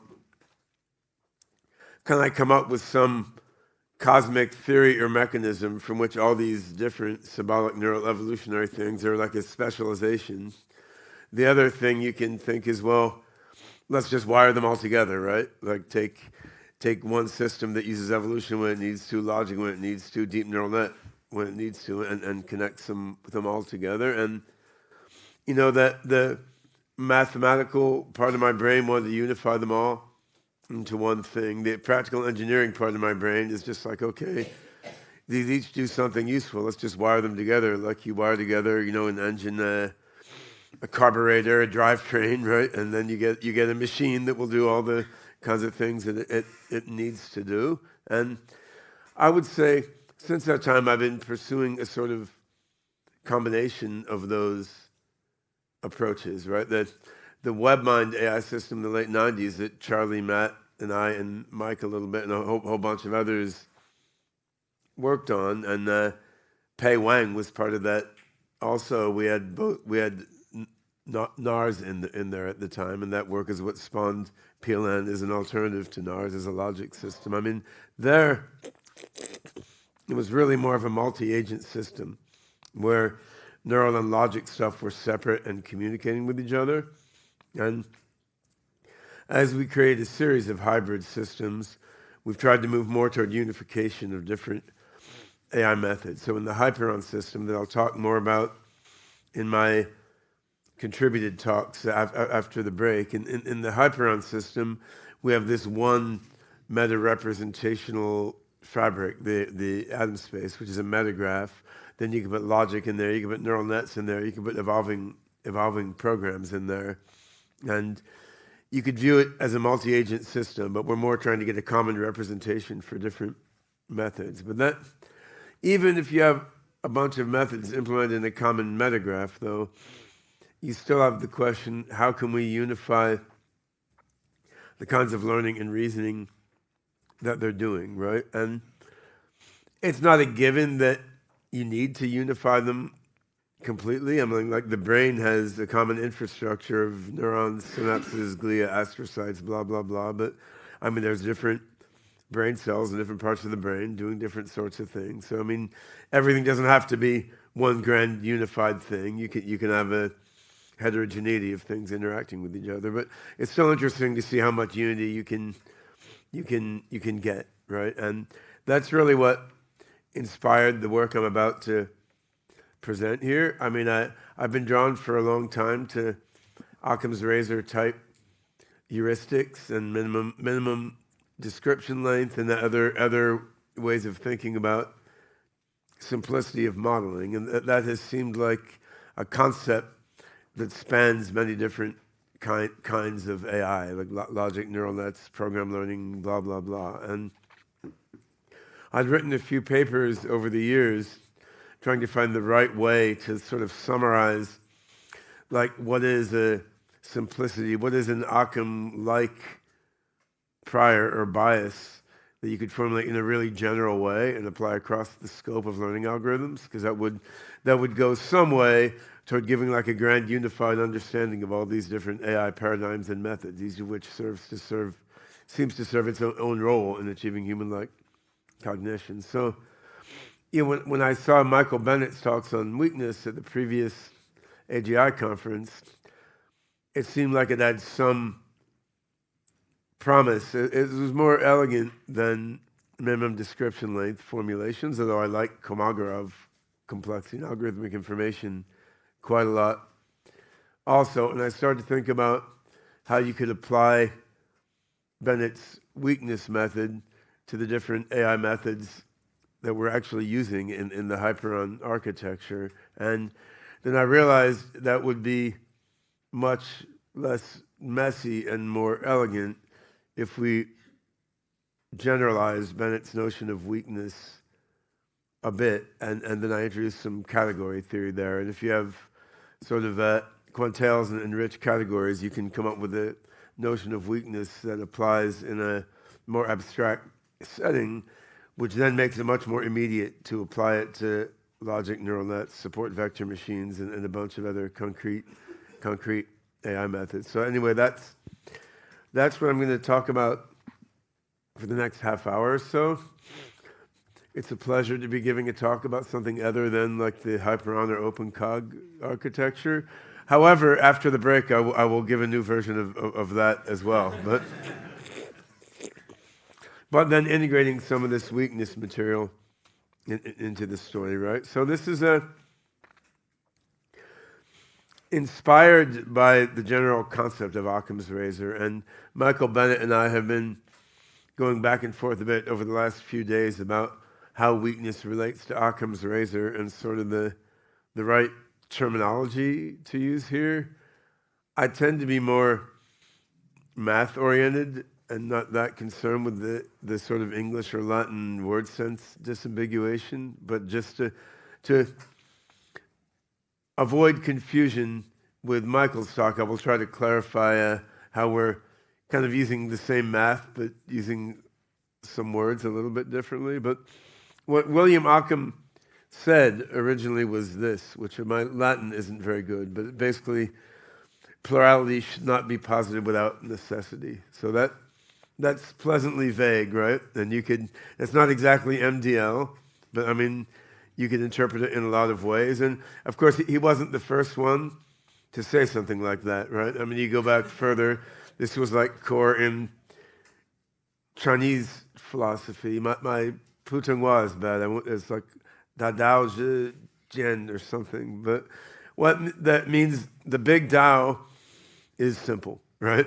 And that third Chinese character there means either the ultimate or it means approaching. So we've got even added level of ambiguity of Chinese language in there. But the concept was there. Like, you want to be simple and you don't want to introduce extra nonsense any more than is merited, right? That's the Wu way, like the effortless path. Don't introduce too much extra. It feels weird to call it Lao Tzu's razor because of his hairstyle. He obviously did not use a razor, right? But the point is these general concepts have been around for a while, and if we go back to Michael's excellent talk a few minutes ago, he introduced the notion of weakness, which is basically, to gloss it a bit, if you have some data, you have a bunch of explanations of that data, then the explanation that will be true in the most possible worlds is the better one, because it's making less commitment. You don't want to make any unnecessary commitment. You don't want to accept any unnecessary constraint beyond what is really needed for the data. And minimum description length is a different incarnation of this vague Occam's razor notion. Like, if you have fewer bits in your description, there's fewer distinctions encoded, right? And what I wanted to do in the math I'm going to present in this talk is find an algebra that captures these and other sort of intuitive concepts of simple or minimal explanation, but in a way that's so elegant and compositional, right? And, Michael and I and then others have different interpretations of what is an Occam bias or what is simplicity, because these words are fuzzy, but hopefully the math at least is clear, right? So to roll into it then, so we're starting with a commutative quantale, which is basically a complete lattice with a monoidal product and a join. So pretty much you just have a plus and a times and then a partial order, a less than, right? And then the fun is you can define these plus and times differently depending on what AI algorithm you're trying to model simplicity. So if you're dealing with an SVM, you want to define plus and times in less than one way. If you're dealing with a logic system, you want to define plus and times in less than another way. The abstract algebra is the same, and then the abstract definition of weakness is the same. So the first version of weakness I'll present is here. So you have this commutative quantale, and then you have a evaluation. So you make an enriched category with a sort of measure on top of it. And then we define the quantale weakness this way. So it's basically a sum of products, which is a very nice thing to have from a practical AI context. Like you can do a lot of nice things with sums of products. It actually can tie in with Bayes-Net style message passing and so forth. So roughly speaking, it measures how many pairwise distinctions among elements the relation fails to make, right? Now, you're weighting the pairwise distinctions with this measure. So it's like, how important are the pairwise distinctions it fails to make? Because distinctions are binary. You want to distinguish as few things as possible. You don't want to make any more distinctions than you have to. Now, if folks are familiar with Spencer Brown's laws of form, which was influential on me decades ago, there's a philosophical connection there that I won't go into here. But I mean, the basic notion is the weakness is high. The weakness of some set of relations is high. When the set of relations lumps together many high-value pairs, it's weak because it commits to fewer distinctions between high-value pairs, right? And it starts to look very natural after you look at it for a while. It may not be immediately evident why it captures Occam's razor, but when we go over a few examples, it will become clear. So just to connect with Michael's stuff, hopefully a little more clearly before going into the details and applications. So what Michael called W max is basically like how many possibilities remain, how little constraint is there.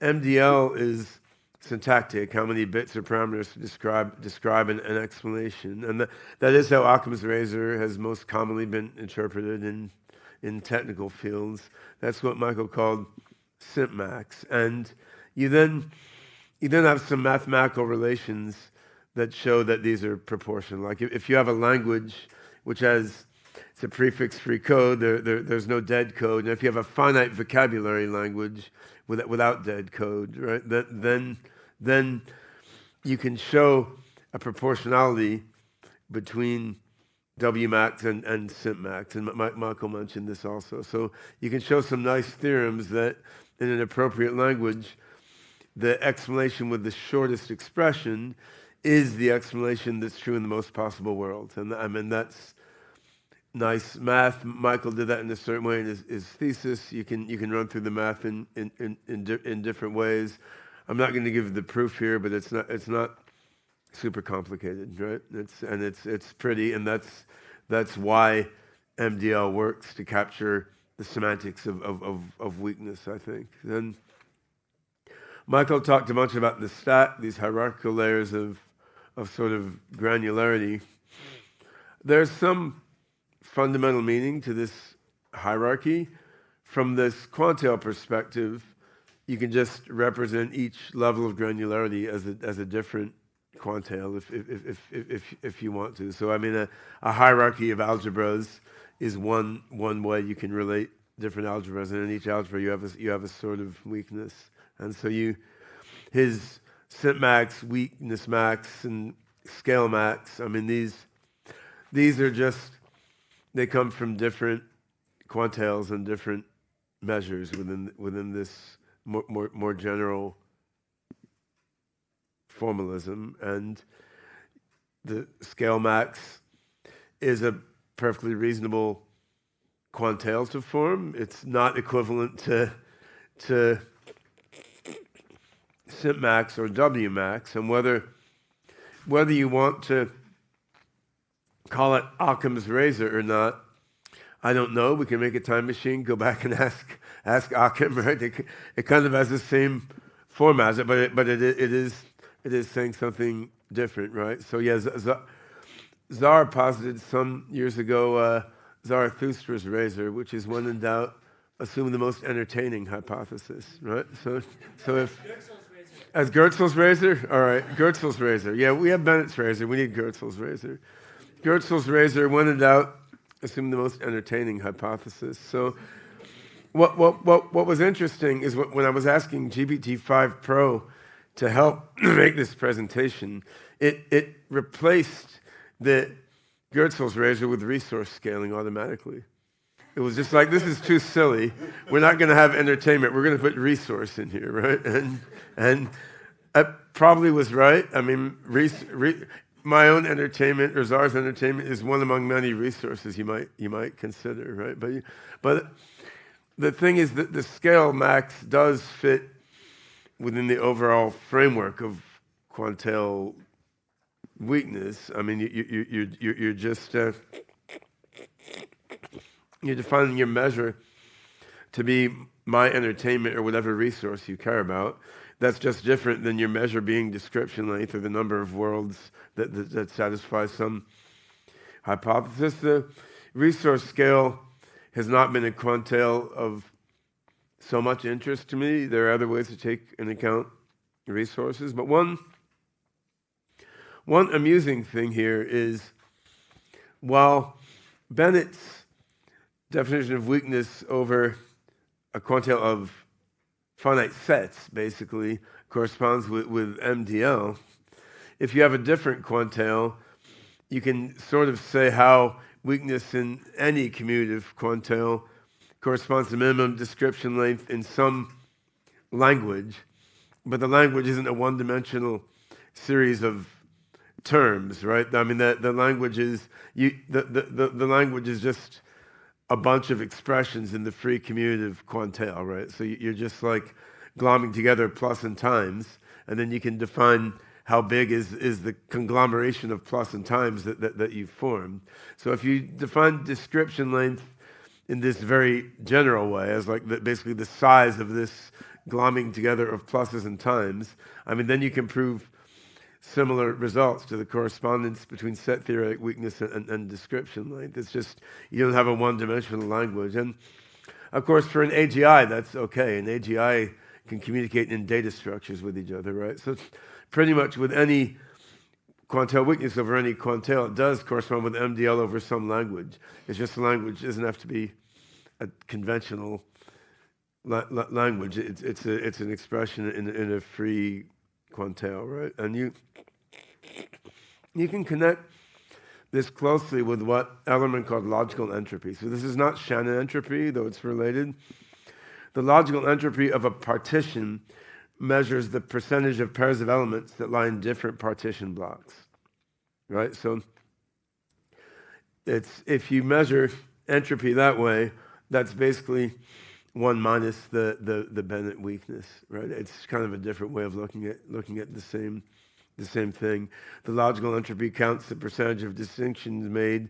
The weakness measures the percentage of distinctions not made, right? But Ellerman didn't posit this as a sort of universal learning heuristic. I don't think he saw the full importance of the formula, but it is a similar formula. And I mean, if you go through Mike Stay and John Baez's paper on algorithmic thermodynamics, and we have Mike Stay at this conference as well, and it's been a lot of fun and a privilege to work with him on some of these things recently. But I mean, this ties in here also. I mean, you can define an information theoretic weakness as 2 to the minus the mutual information between the hypothesis and the observed data, and I mean, then you can basically run through Baez and Stay's connection between algorithmic information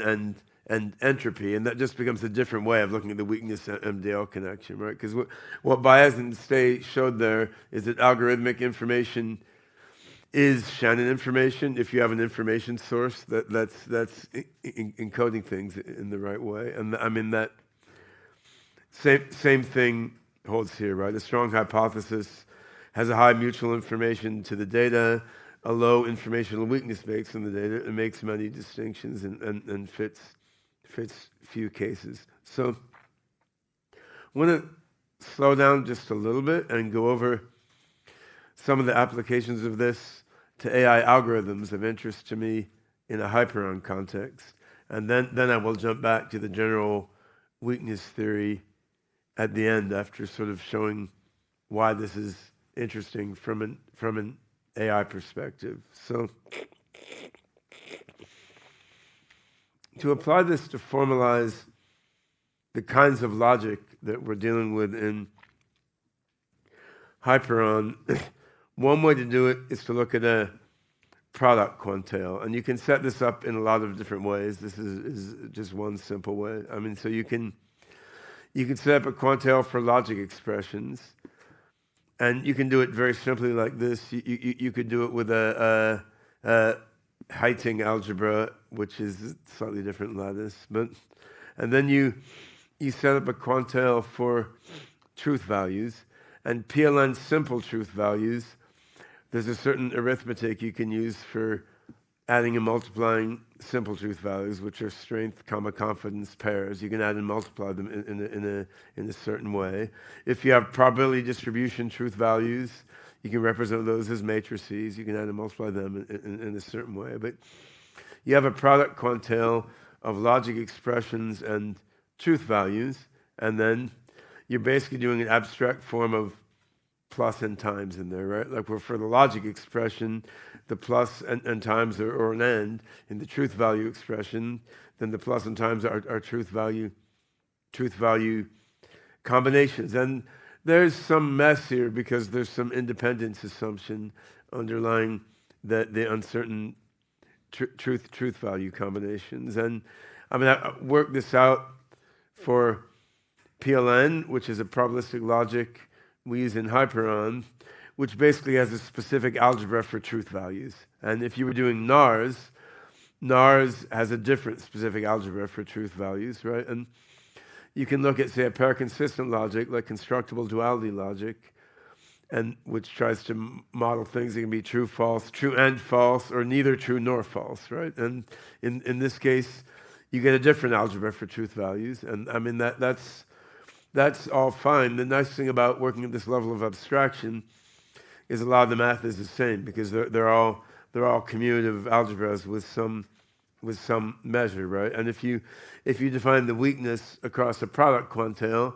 it just decomposes. So I mean you have a sum of products of logic expressions, sum of products of truth values. So in the simplest case, the logic component of the weakness is the union of overlaps in the world sets you fail to distinguish. The truth value component kind of tells you how strongly you fail to distinguish those worlds, right? And one thing that we seem to get out of this is some fun and general ways to do inference control. So if you work ever with Bayes nets, the way that you update Bayes nets in practice is manipulating all these sums of products, right? And you're just munging around these parentheses among these sums of products. And you can do that where your sum and product are in a commutative quantale. It doesn't matter. It's still a sum of products with the same rules. So the result is that you can do Bayes net style factor graph manipulation in PLN or NARS or constructible duality logic or whatever you want, as long as you have that commutative quantale over an enriched category there, right? And you can also integrate. So all the factor graph diagrams in the messaging you do in Bayes nets, they all work in this much more general setting, and you can then use weakness to do pruning, right? So you don't have to pass every message. You can not bother to pass a message that seems not to encode a weak hypothesis according to your underlying logic, right? And Adam van der Vorst and I have been working on, mostly him, but a little bit me, and been working on an efficient implementation of this sort of abstract message processing within MORC, which is a very efficient metagraph data structure that we're using underlying the Hyperon atom space. So this is a case where having a nice abstract formulation that covers many different logics, it lets you actually put a concrete AI reasoning algorithm in place in a way that's both very fast and scalable and intrinsically covers many different logics, right? Like you can use our MORC atom space factor graph software, and if you want to swap out one logic for another, it's just some function calls for like what's the end, what's the or here, replace that, and then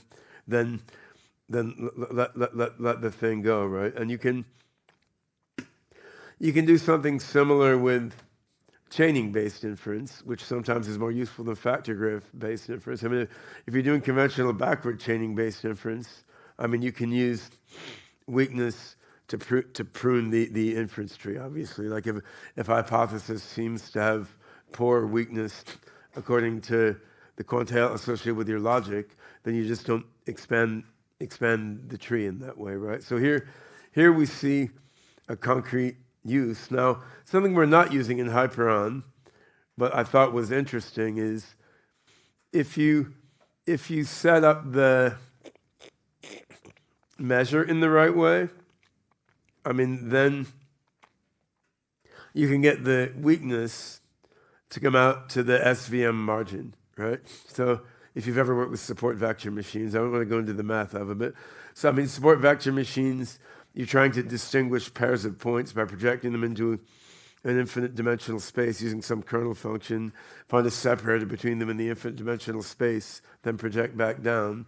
The margin is like between your points on one side of the separator and the points on the other side of the separator, like how far away are they from the separator, right? So it's some nice function analysis in reproducing kernel function Hilbert spaces.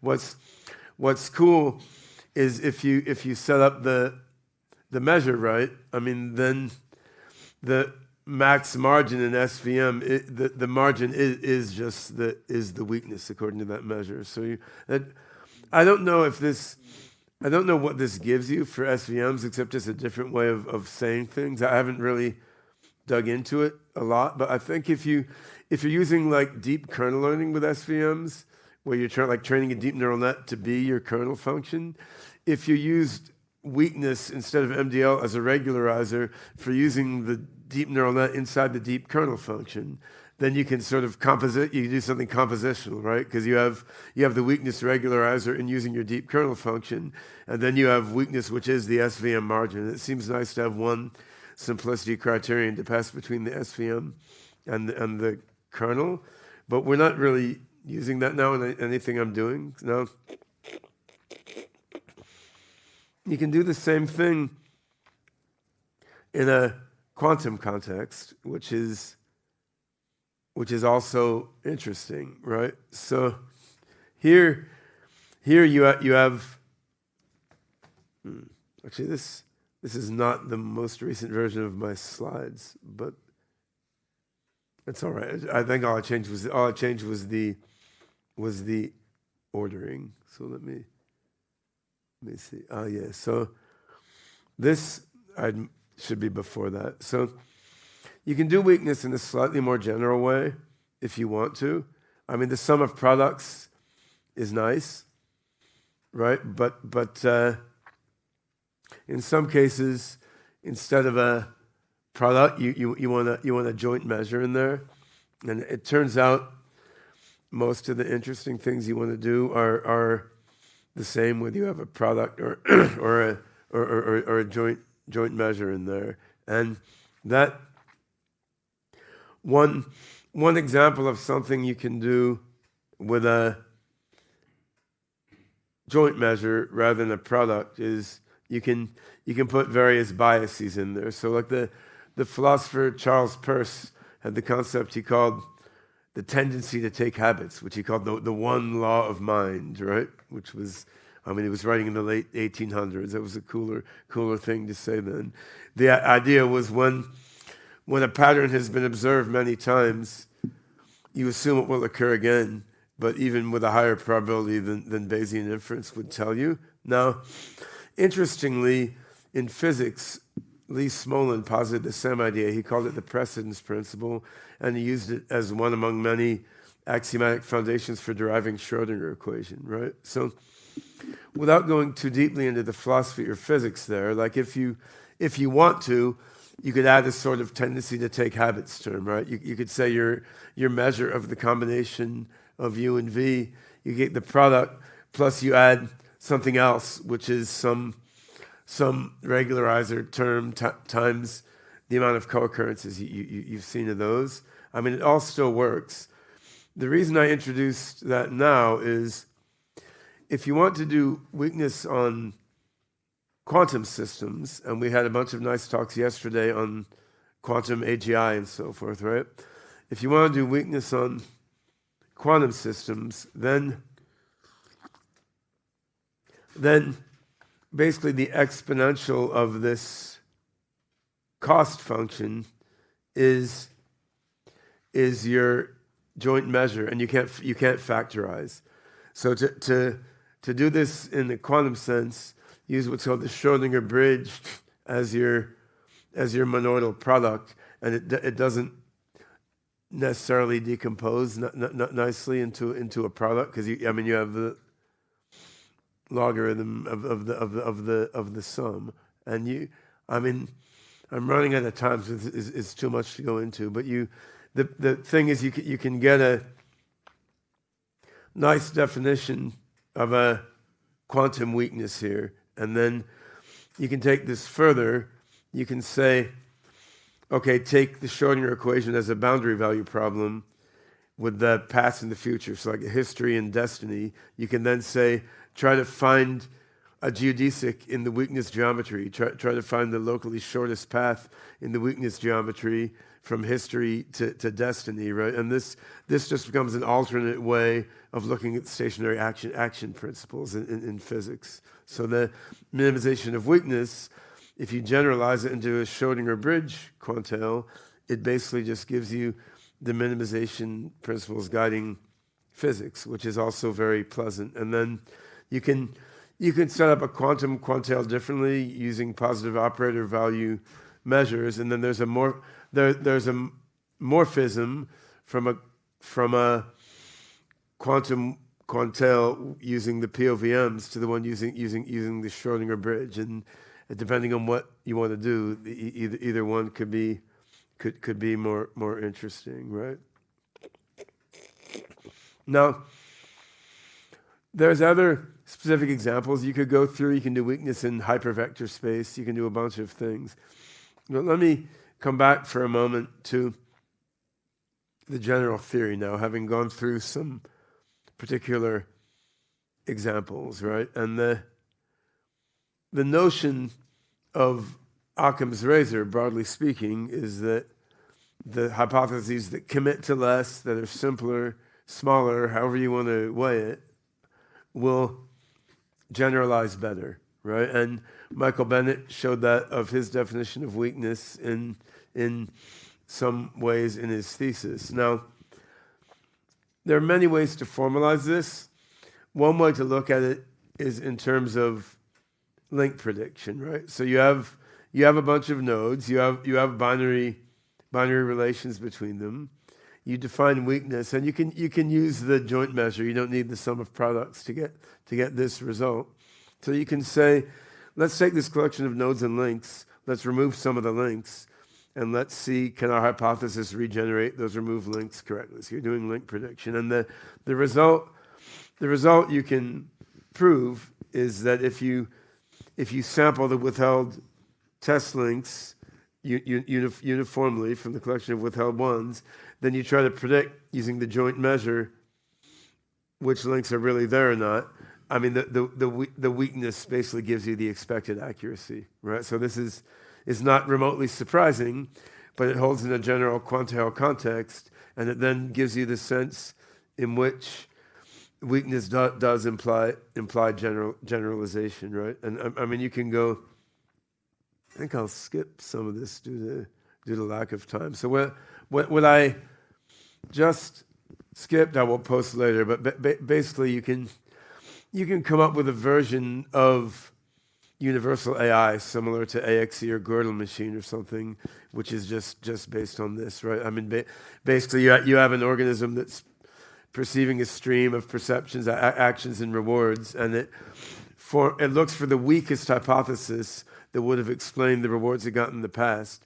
It assumes that weakest hypothesis, and it chooses the hypothesis that uses to choose its next action is drawn from the weakest hypothesis. It draws the next action and keeps going.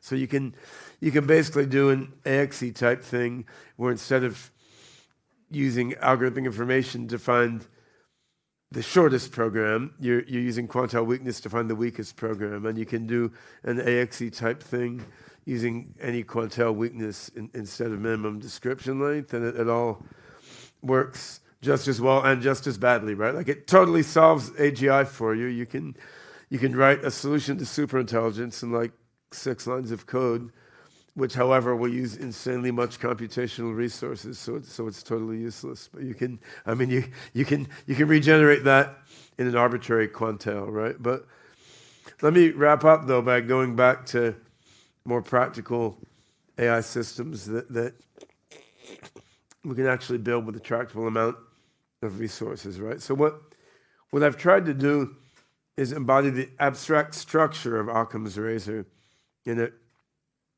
a broad-ranging way. So like you can pick your substrate, pick your community of algebra and measure, and get an associated notion of weakness, and then that gives you an Occam's razor heuristic for your specific domain, and you do that differently for logic inference, you do that differently for SVM, you can do that differently for hypervectors and so forth. And the composability is neat because it means if you have two different AI algorithms that are working together, and maybe you need a different quantale to elegantly measure weakness for this logic engine or for this neural net or this SVM, if these different AI systems are all interacting together, you still get a composed notion of weakness among the interacting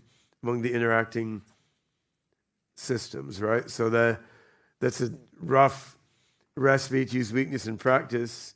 I mean, you find the quantale that matches your domain, and then somewhere or other in your AI algorithm, you're inserting like, let's minimize weakness while fitting the data, right? So, I mean, in proof search, you want to prefer proof with lower weakness. For program synthesis, weaker programs should be more general, reusable code, right? I mean, if you're measuring attention, then you can use weakness to measure basically heavy and strength of interaction. And I'll go into this a little more in my next talk, but it should be fairly clear for those who know the Hyperon or OpenCog framework how you would use that here. I mean, in inference control, you can rank different derivations by weakness. I mean, in evolutionary learning, you have an Occam bias already standardly. So this is a different way of doing the Occam bias, right? And for motivation, if you're doing goal decomposition, you want high weakness sub-goals, which sort of, in a way, is the same kind of thing Richard Sutton was looking at, actually, in his talk yesterday, in terms of goal decomposition. He was just in a much more particular numerical framework. And I'd say, in terms of the notion of cognitive synergy, of getting various different AI algorithms to work together well and share their intermediate state as they cooperate to solve problems, having a common weakness heuristic with a composable algebra across the different cognitive processes, it makes it more semantically straightforward to understand how these algorithms are interoperating with each other. And I think I'm out of time, so I will skip the stuff at the end, but I'll tell you what it is, and I'll distribute these slides later. So you can use this to create a nice algebra of patterns. So if you define H of YZ to be that product, you can define what it means to have a pattern in a substrate. You can define what an emergent pattern is. You can look at the algebraic rules of patterns. You can then take derivatives of patterns, and you can set up differential equations of patterns on a space where weakness is defined. So if you can then do gradient descent on patterns in systems. So it's like a pattern in a bunch of data is basically a weaker explanation for that data. And you can then do something like, you can do gradient descent to find the weakest explanation of that data, where the gradient descent is the McBride derivative on the quantale. So it's a different sort of category theoretic derivative. But using this level of abstraction, just like you can do gradient descent in numerical variables, you can do gradient descent in the quantale to find constructs that are patterns according to weakness in whatever your data is.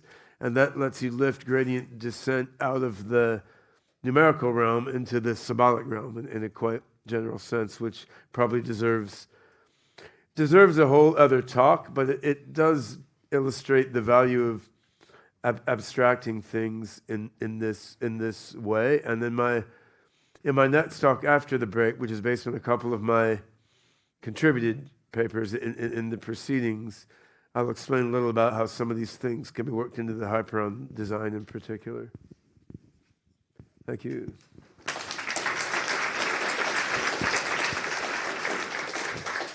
Thank you, Ben. And I have a quick question, and then, so per a discussion just prior to this talk, this beautiful abstraction construction,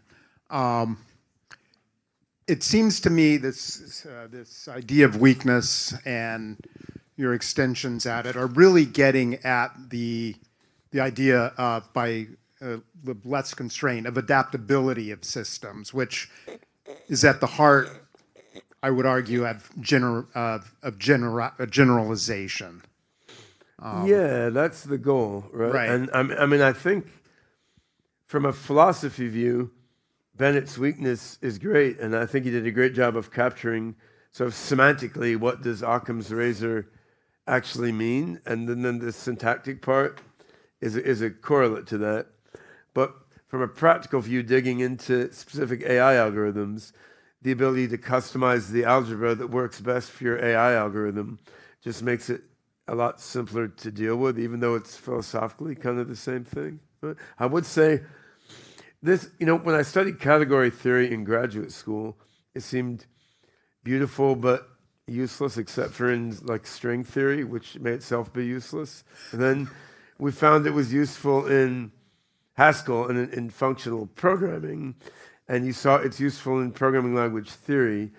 Until this work, I didn't see how it was actually useful for like the actual thinking and learning part of AI, and it's been fun to see that.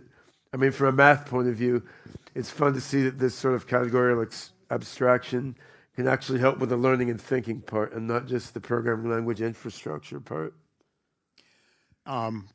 Greg?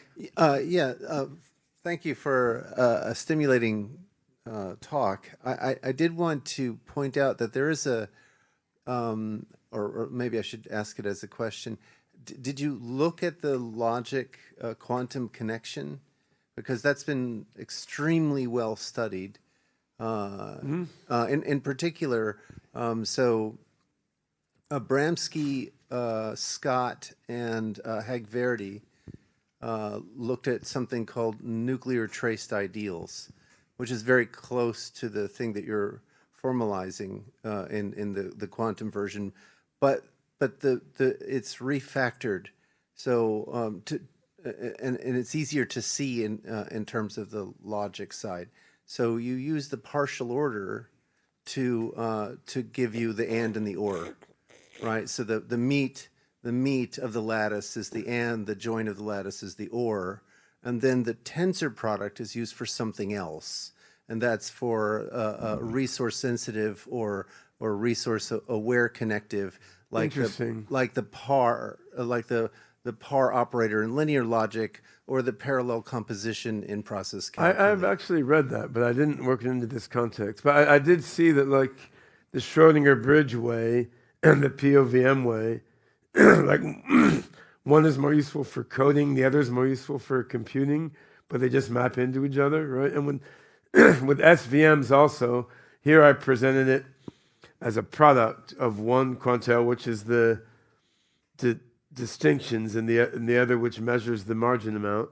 But you can also organize SVM quantale differently just without using the product, right? So there's a lot of different ways to organize these things. But yeah, send me the paper or the title on that. I'll certainly play around with it. I'll send you the references, yeah. Because there's a lot more connections on the quantum side with the stuff that Elijah Perrier was discussing yesterday, actually, and we were talking about it yesterday. But that would be like a whole other presentation. One more? Mark? Thanks, Ben. Yeah. So I'll refer back to a discussion that Matt and I were having just before your talk started, in that function approximation and AI and AGI and ASI can all be thought of existing in a framework which starts with information and then moves to a world model, and then to a problem, and then to an action. And long ago, we addressed the uncertainty in the information. And what we've mostly been hearing about so far this week, and mostly what you were talking about, is uncertainty in the inference on the world model. I believe that a key step in moving from AI to AGI is that we handle uncertainty in the problem as well as the uncertainty in our inferences on the world model. And I'm just wondering whether this formalism can be applied to that as well. I mean, it doesn't really make that distinction, right? So, I mean, so that kind of depends on how you apply weakness within your cognitive architecture, I think. Because some slides that I skipped had to do with how to make universal AI based on weakness, right? So if you're doing that, I mean, in essence, you have a stream of percepts, you can carry out actions, you have a stream of rewards, which are just some percepts that have a distinguished status as rewards. You have a collection of possible hypotheses. Each hypothesis is used to go from observation to action. Then you want to choose what is the weakest hypothesis to explain what rewards were obtained in the past, right? And just keep applying that. And that, I mean, that's AXI-like in that at each step, you have to search the whole hypothesis space to find the weakest hypothesis that would explain your history.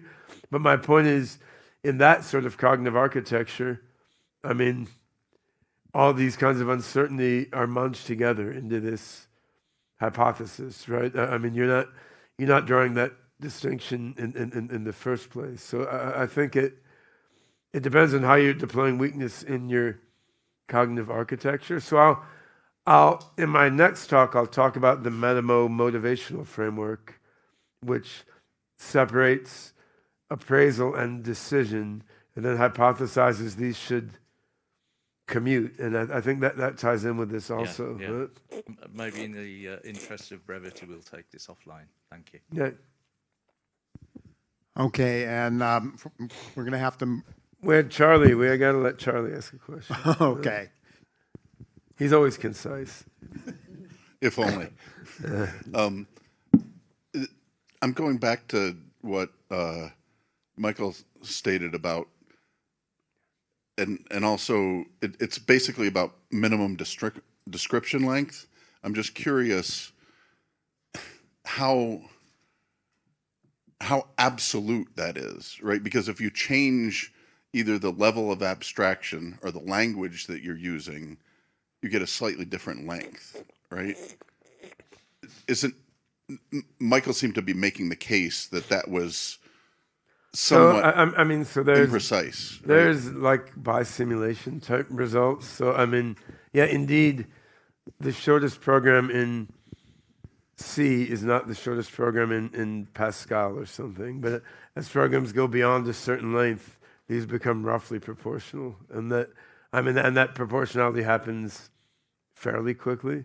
So yeah, for very small programs, of course, they can have a different length in one language or another. But as programs get bigger, the ratio goes to 1. Yeah. Sure. Okay, so I think it's time for... Take a break, all right? No, it's your next... No break? We just had a break. We just had a break? All right. I'm going to break. Right? You don't get a break. I think you have two more. Yeah. You have 2 more papers to go, and I don't know if it's... What I have done is I actually had more than 2 papers in the proceedings, right? But I only allocated myself 2 talks because I didn't want to be too obnoxious more than I can't help being. But what I did here is make one talk that incorporates a number of my papers for the proceedings into one thing, rather than splitting it up. So okay, cool. So yeah, this is this one talk should run for two contributed paper slots, right? So what I want to talk about now is Hyperon cognitive architecture, or Hyperon AGI infrastructure, and then PRIMUS cognitive architecture running on top of it. I don't want to repeat talks I've given before too much, so I'm going to talk about more so how weakness and optimal transport are useful within Hyperon and Primus, which means for people who aren't so familiar with these approaches to AGI and cognitive architectures, I'm like skipping over all the details that I've given in other talks before, but you can find those on YouTube, and there's a big review paper in Archive and so forth. So the Hyperon AGI system, which is the successor to the previous OpenCog system, it's a hybrid multi-paradigm approach to AGI, so it's neural symbolic or neural symbolic evolutionary, right? And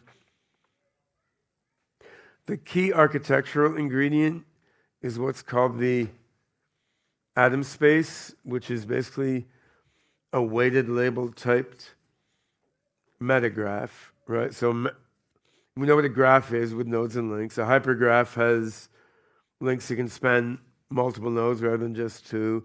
A metagraph can have links that point to whole subgraphs or something, right? Or point to links.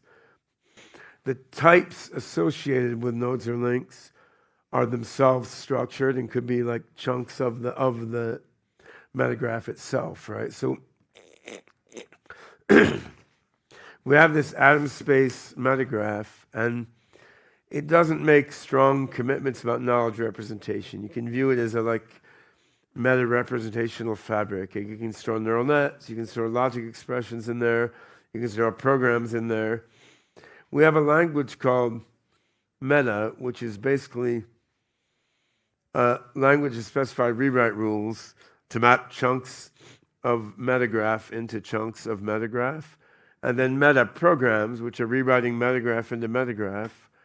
Meta programs are themselves represented in the metagraph, right? So just like in Lisp, where program and data are the same thing, I mean, we're doing that, but in an even more abstract way than Lisp is. Meta originally was sort of an acronym for meta type talk, but I mean, we're not imposing a type system in meta at the most basic level of the language.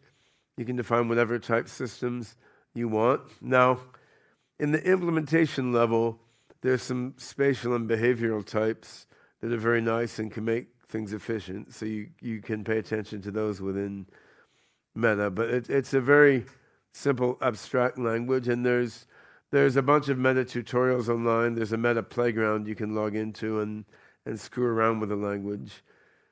We don't yet have a fast general purpose compiler for Meta. We're probably, with luck, a few weeks away from having that. We have most of the parts of it there, and we do have a fast Meta pattern matcher. So we have something called MORC, the Meta Optimal Reduction kernel, that uses these cool prefix trees and path algebra to make a very efficient instantiation for the atom space, and we already can do very fast pattern matching and unification on this atom space. And then we have tools for efficiently connecting these metagraphs with neural nets or other sorts of systems, right? And this framework can be used for a lot of different things. And in fact, we're using it as a basis for a blockchain called the ASI chain, but you could use it to implement a variety of different AI systems also. The thing that interests me most is using it as the infrastructure for a cognitive architecture for achieving AGI, right? And that's what we're calling Primus. It used to be called OpenCog Prime, but that was an ugly name, and we pivoted from OpenCog to Hyperon. So this is a Primus who coincidentally was the ultimate all-benevolent, all-knowing God of the Transformers universe, but not the neural net Transformers, the robot truck Transformers, right? Which are much cooler, right? So Elon Musk, as I pointed out in the Hyperon workshop on this weekend, Elon Musk has the Optimus humanoid robot. But if you know the Transformers, Primus is much cooler than Optimus, right? Optimus just becomes a truck. Primus transforms into a planet, Cybertron, right? So, he created Optimus in the first place. So, anyway, we have Primus, and this is a specific cognitive architecture built on top of Hyperon. The idea here is you take the kinds of memory that you have in the human mind. So you have declarative memory, episodic memory, procedural memory, working memory, long-term memory, sensory memory. We can put all these in the same weighted labeled atom space framework. Each of these may naturally match with some different learning or reasoning algorithms. So declarative memory, well, that works nicely with logic. Procedural memory, that works nicely with reinforcement learning, also works nicely with evolutionary program learning. Perception seems to work very nicely with neural nets. But you can implement all these inside the same atom space framework.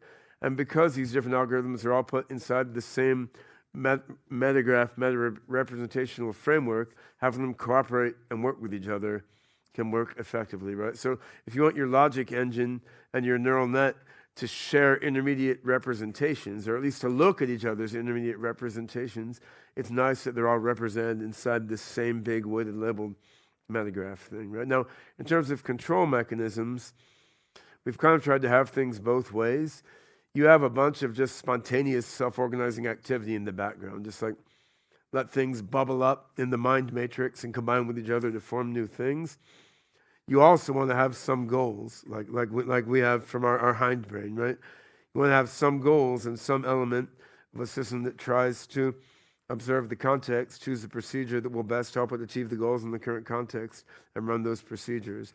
And I think you need a mix of goal-directed and sort of ambient self-organizing activity going on, right? And so this obviously is very broad, and this part I've given a bunch of talks on in the past, including talks on PLM probabilistic logic, Moses, which is our estimation of distribution algorithm approach for learning programs, economic attention allocation, which is our attractor neural net-like way of allocating attention among everything in the atom space. So each of these is its own long story.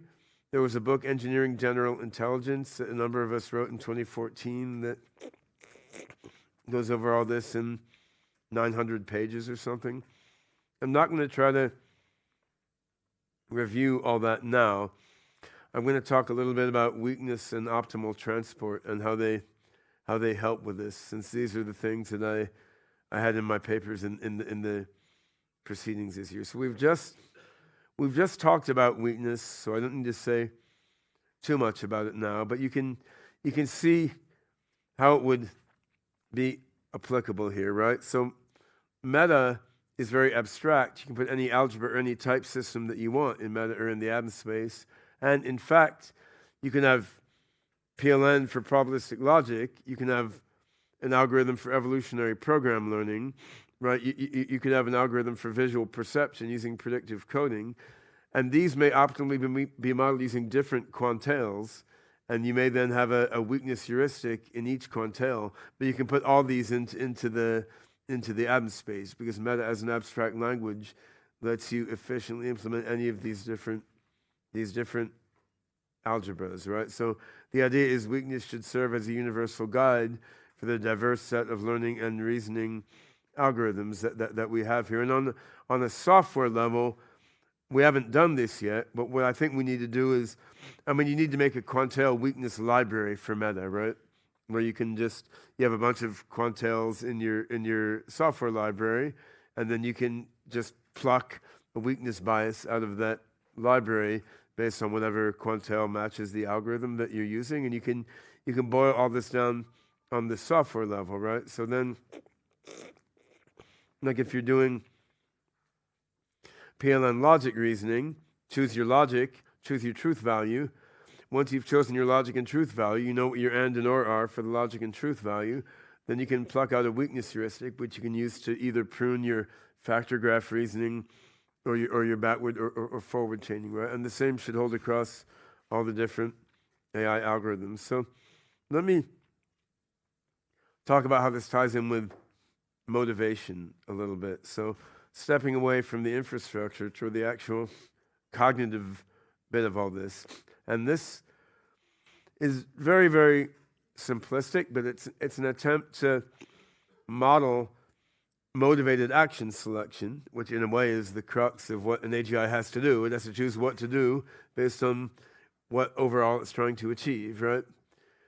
This was an attempt to make a category theoretic model of motivated action selection in a way that's abstract, elegant, and nice, but also ties in with the actual practical systems that we're building and playing with and doing practical things with in Hyperon, right? So you can look at a state of the motivational system as the product of goal intensities and then what we call modulators. And these specific examples of modulators came from Joe Shabak's older work on the psi and micro-psi system, actually. So, but without going into the detail, you have parameters that modulate the action selection process. You have some goals, and you're just viewing the motivated action cycle very simple. Like you're appraising the current situation, deciding what to do, acting, observing what happened, and lather, rinse, repeat, right? And there's totally nothing new about that.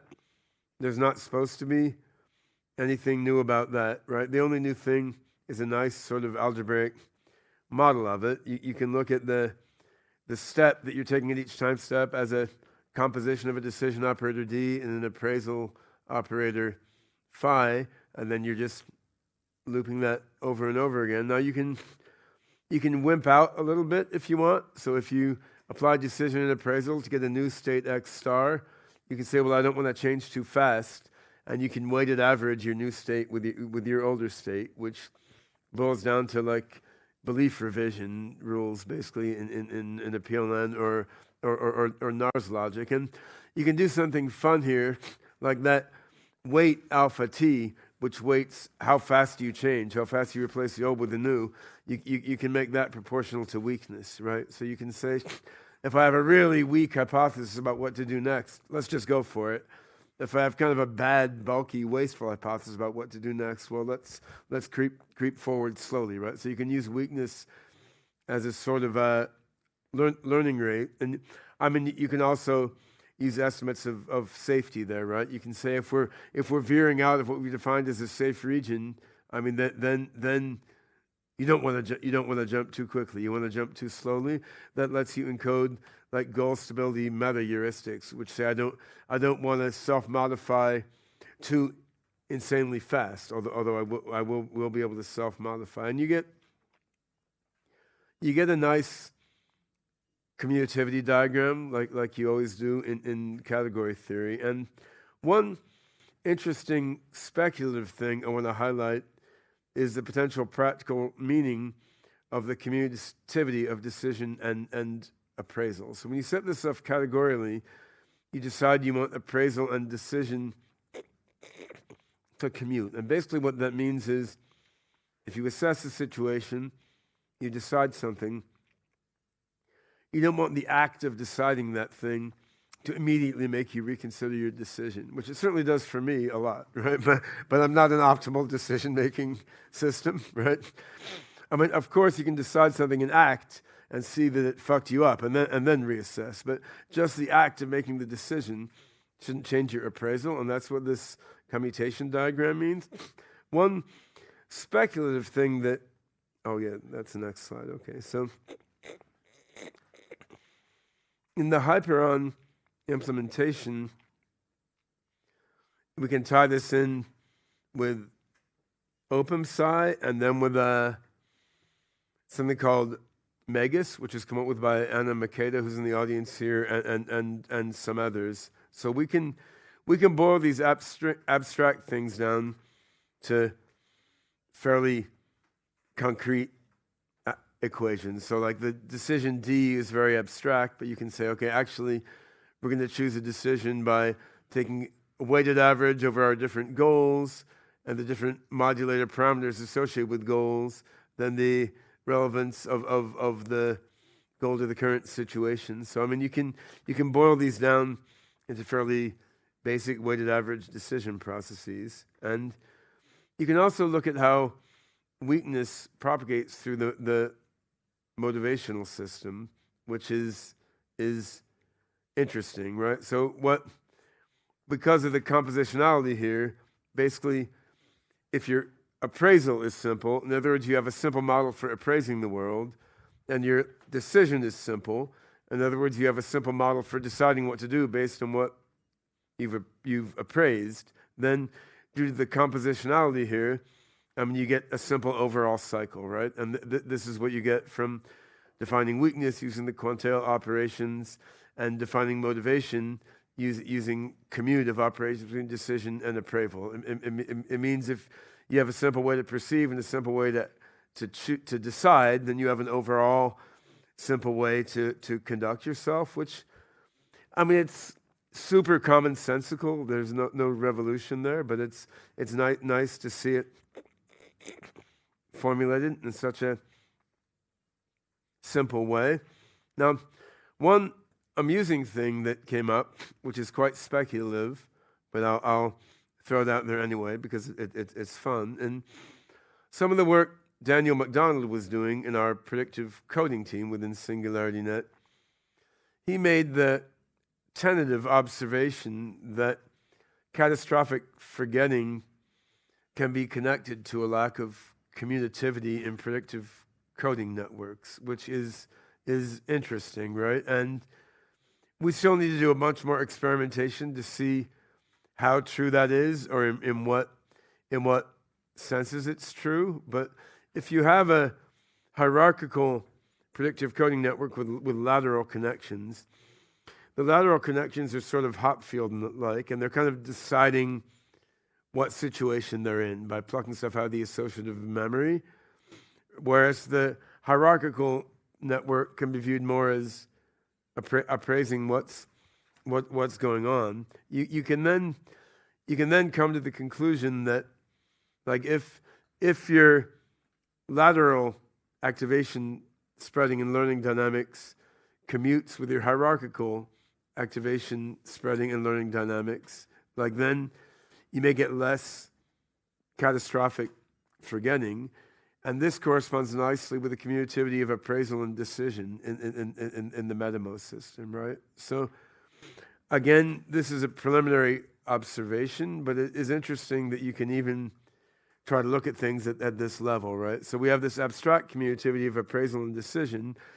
Then you can look at commutativity between one category of learning and another, like lateral and hierarchical, in a predictive coding network, and see if these commutativities kind of compose with each other between the neural net and the decisions being made by the neural net. And it's a sort of elegant, abstract way to look at it. Of course, that will then boil down to something messier in practice, like enforcing commutativity between different kinds of learning in a neural net is going to be a pain, but you could then put in like a regularizer that tries to bias the network toward being commutative, right? So there's still going to be some mess, but you can at least have an elegant algebraic framework to guide you in constructing the necessary mess, right? So I had another paper in the proceedings, which I think I'm not going to go over here now because we're running out of time, right?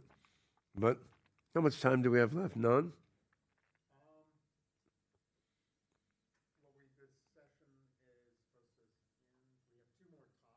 Huh? 12:55. Let me. All right, we have a few more minutes. You have a few more minutes. Right, Yes. that's good. So, one observation I made is that essentially all the AI algorithms in Hyperon can be viewed as approximate stochastic dynamic programming in some way, and this is not too surprising. Like reinforcement learning is approximate stochastic dynamic programming, right? And basically, dynamic programming is like, how do I get from where I am to where I want to be through the graph of possible transitions, right? And so, if you're saying I'm going to do that approximately and stochastically, get from where I am to where I want to be. Like, it's not shocking that evolutionary learning, how do I get from my current population to a population fulfilling my objective function, right? Logic, how do I get from my premises to my conclusion? So you can view all these things as trying to find a good path through a graph from where you start to where you want to end up. So that observation had a few consequences. Like, it told me that in terms of how to do concurrent programming, you can take dynamic programming and use an adjunction, aka a Galois connection, to take a dynamic programming algorithm and make it parallel, right? So you can then do that in the Adams space to many algorithms all at once. But it also told me how to make quantum versions of Hyperon algorithms, which is sort of fun and ties in with the quantum weakness thing I talked about before. Because if you take the Bellman equation underlying dynamic programming, then that maps very naturally into the Schrodinger equation. Here I chose the Schrodinger bridge formulation of the Schrodinger equation, which makes it look like the Bellman equation, right? So you can kind of move to the complex domain and rearrange things a bit, and Bellman becomes Schrodinger, which again is not shocking because the physical world is trying to get from where it started to where it's going through a graph of possibilities. It's weighting them with amplitudes rather than probabilities. But what's interesting then is if you have an algorithm which is approximate stochastic dynamic programming, you can map that over into an algorithm which is approximate quantum evolution, right? And so that's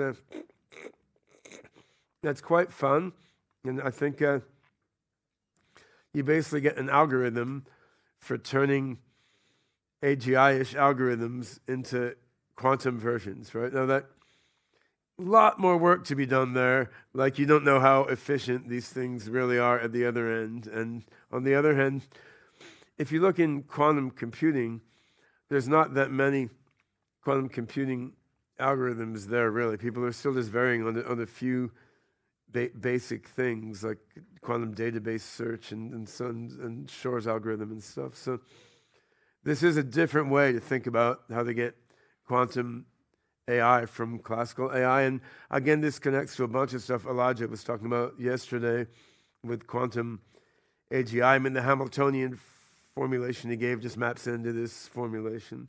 But that's I don't think we need to do this to get to AGI, but it is quite interesting. So I had a paper in the proceedings on optimal transport. I'm going to take like 1 minute or something to go over that now, just to do it. So, optimal transport is a heuristic which says you want to find the lowest cost way to get from one state to another state. And like if you're doing information geometry, this corresponds to the Wasserstein metric instead of the Fisher metric. What I found was interesting is that optimal transport as a heuristic, it applies across neural nets and symbolic systems and even quantum systems. And you can tie that in with weakness as well, because the optimal transport path can be the geodesic in the geometry given by the weakness topology, right? So it's like the path where each step is the locally weakest is one way of doing the optimal transport path, right? So one thing you can do here in neural nets, you can use this to try to sculpt your connectivity matrix, right? And so one way I thought of doing this, like take a columnar network, right? And use predictive coding to adjust the weights, but then you can use optimal transport to find the connections between the columns, right? So you want to connect columns that have a sort of short path between them, but not just a short path in the physical space of columns.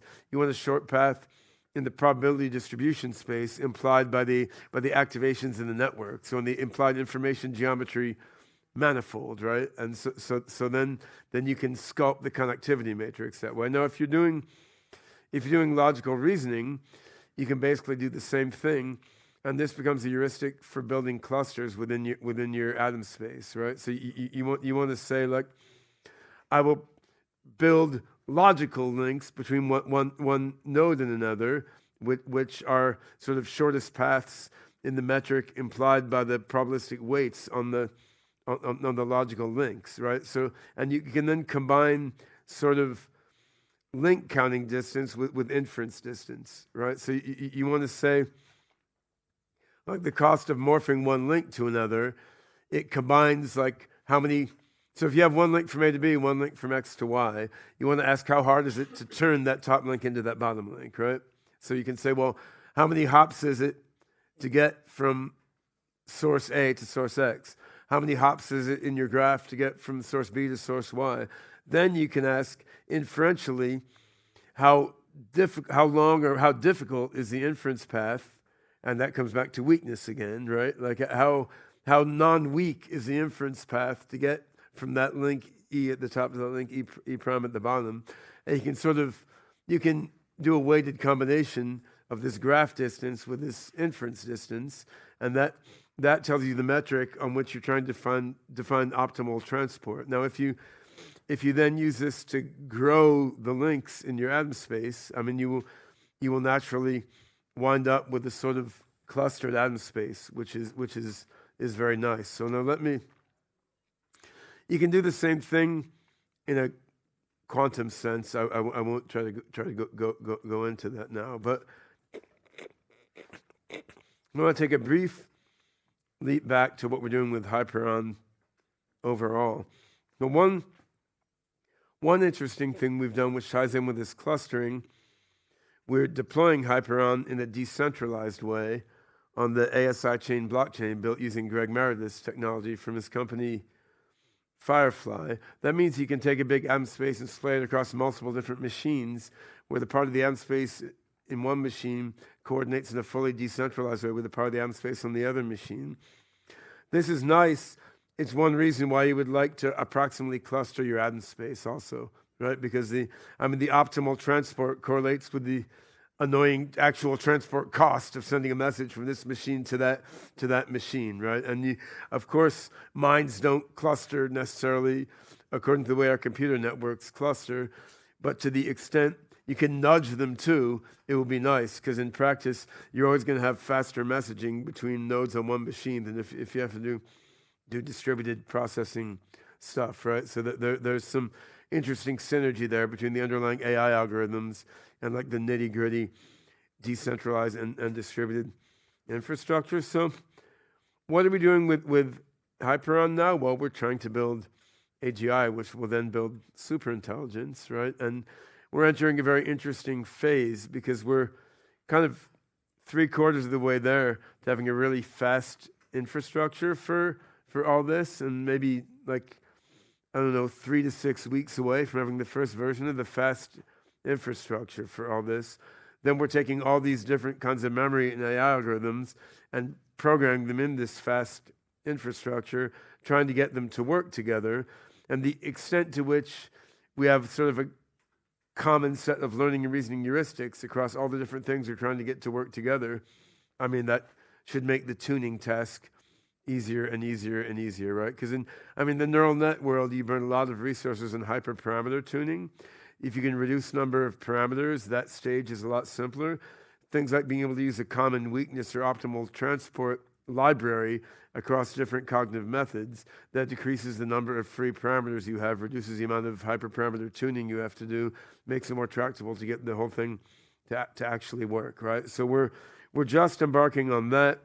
I mean, we're playing with robotics, with biological inference, with music generation, a bunch of different applications, which I think is necessary in order to tune things to work in practice. The system has to be doing something, and then all this quantum stuff comes later. And I think it's going to be the AGI figuring out how to do the port to the quantum versions. I don't think we mere humans are going to have to do it. But on the other hand, if we do get to do it, it will be fun, right? And so yeah, that wraps up a walk through like the 5 or 6 papers I had in the proceedings in some munched together way.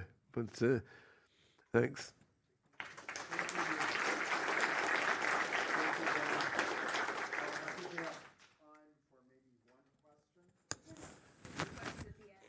Questions at the end? Okay. So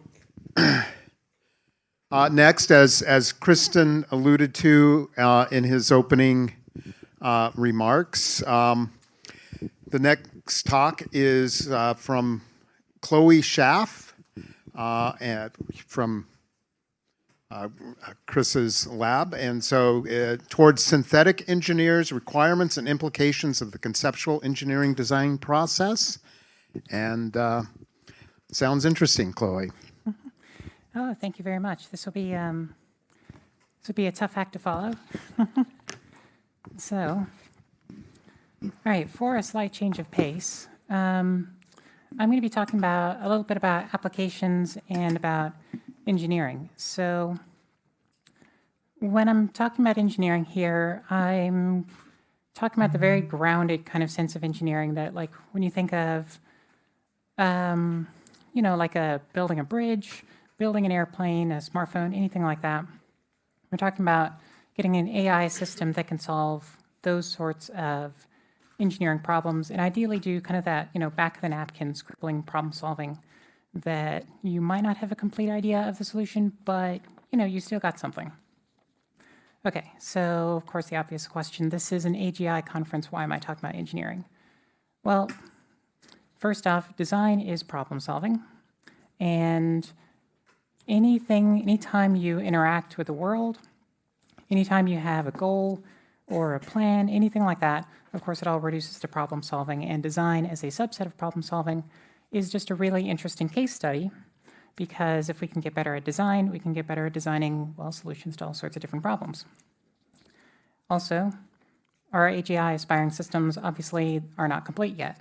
So by giving them interesting applications and little problems and stuff like that, we can find all sorts of interesting cognitive faculties that maybe they still are lacking in, or other areas for improvement.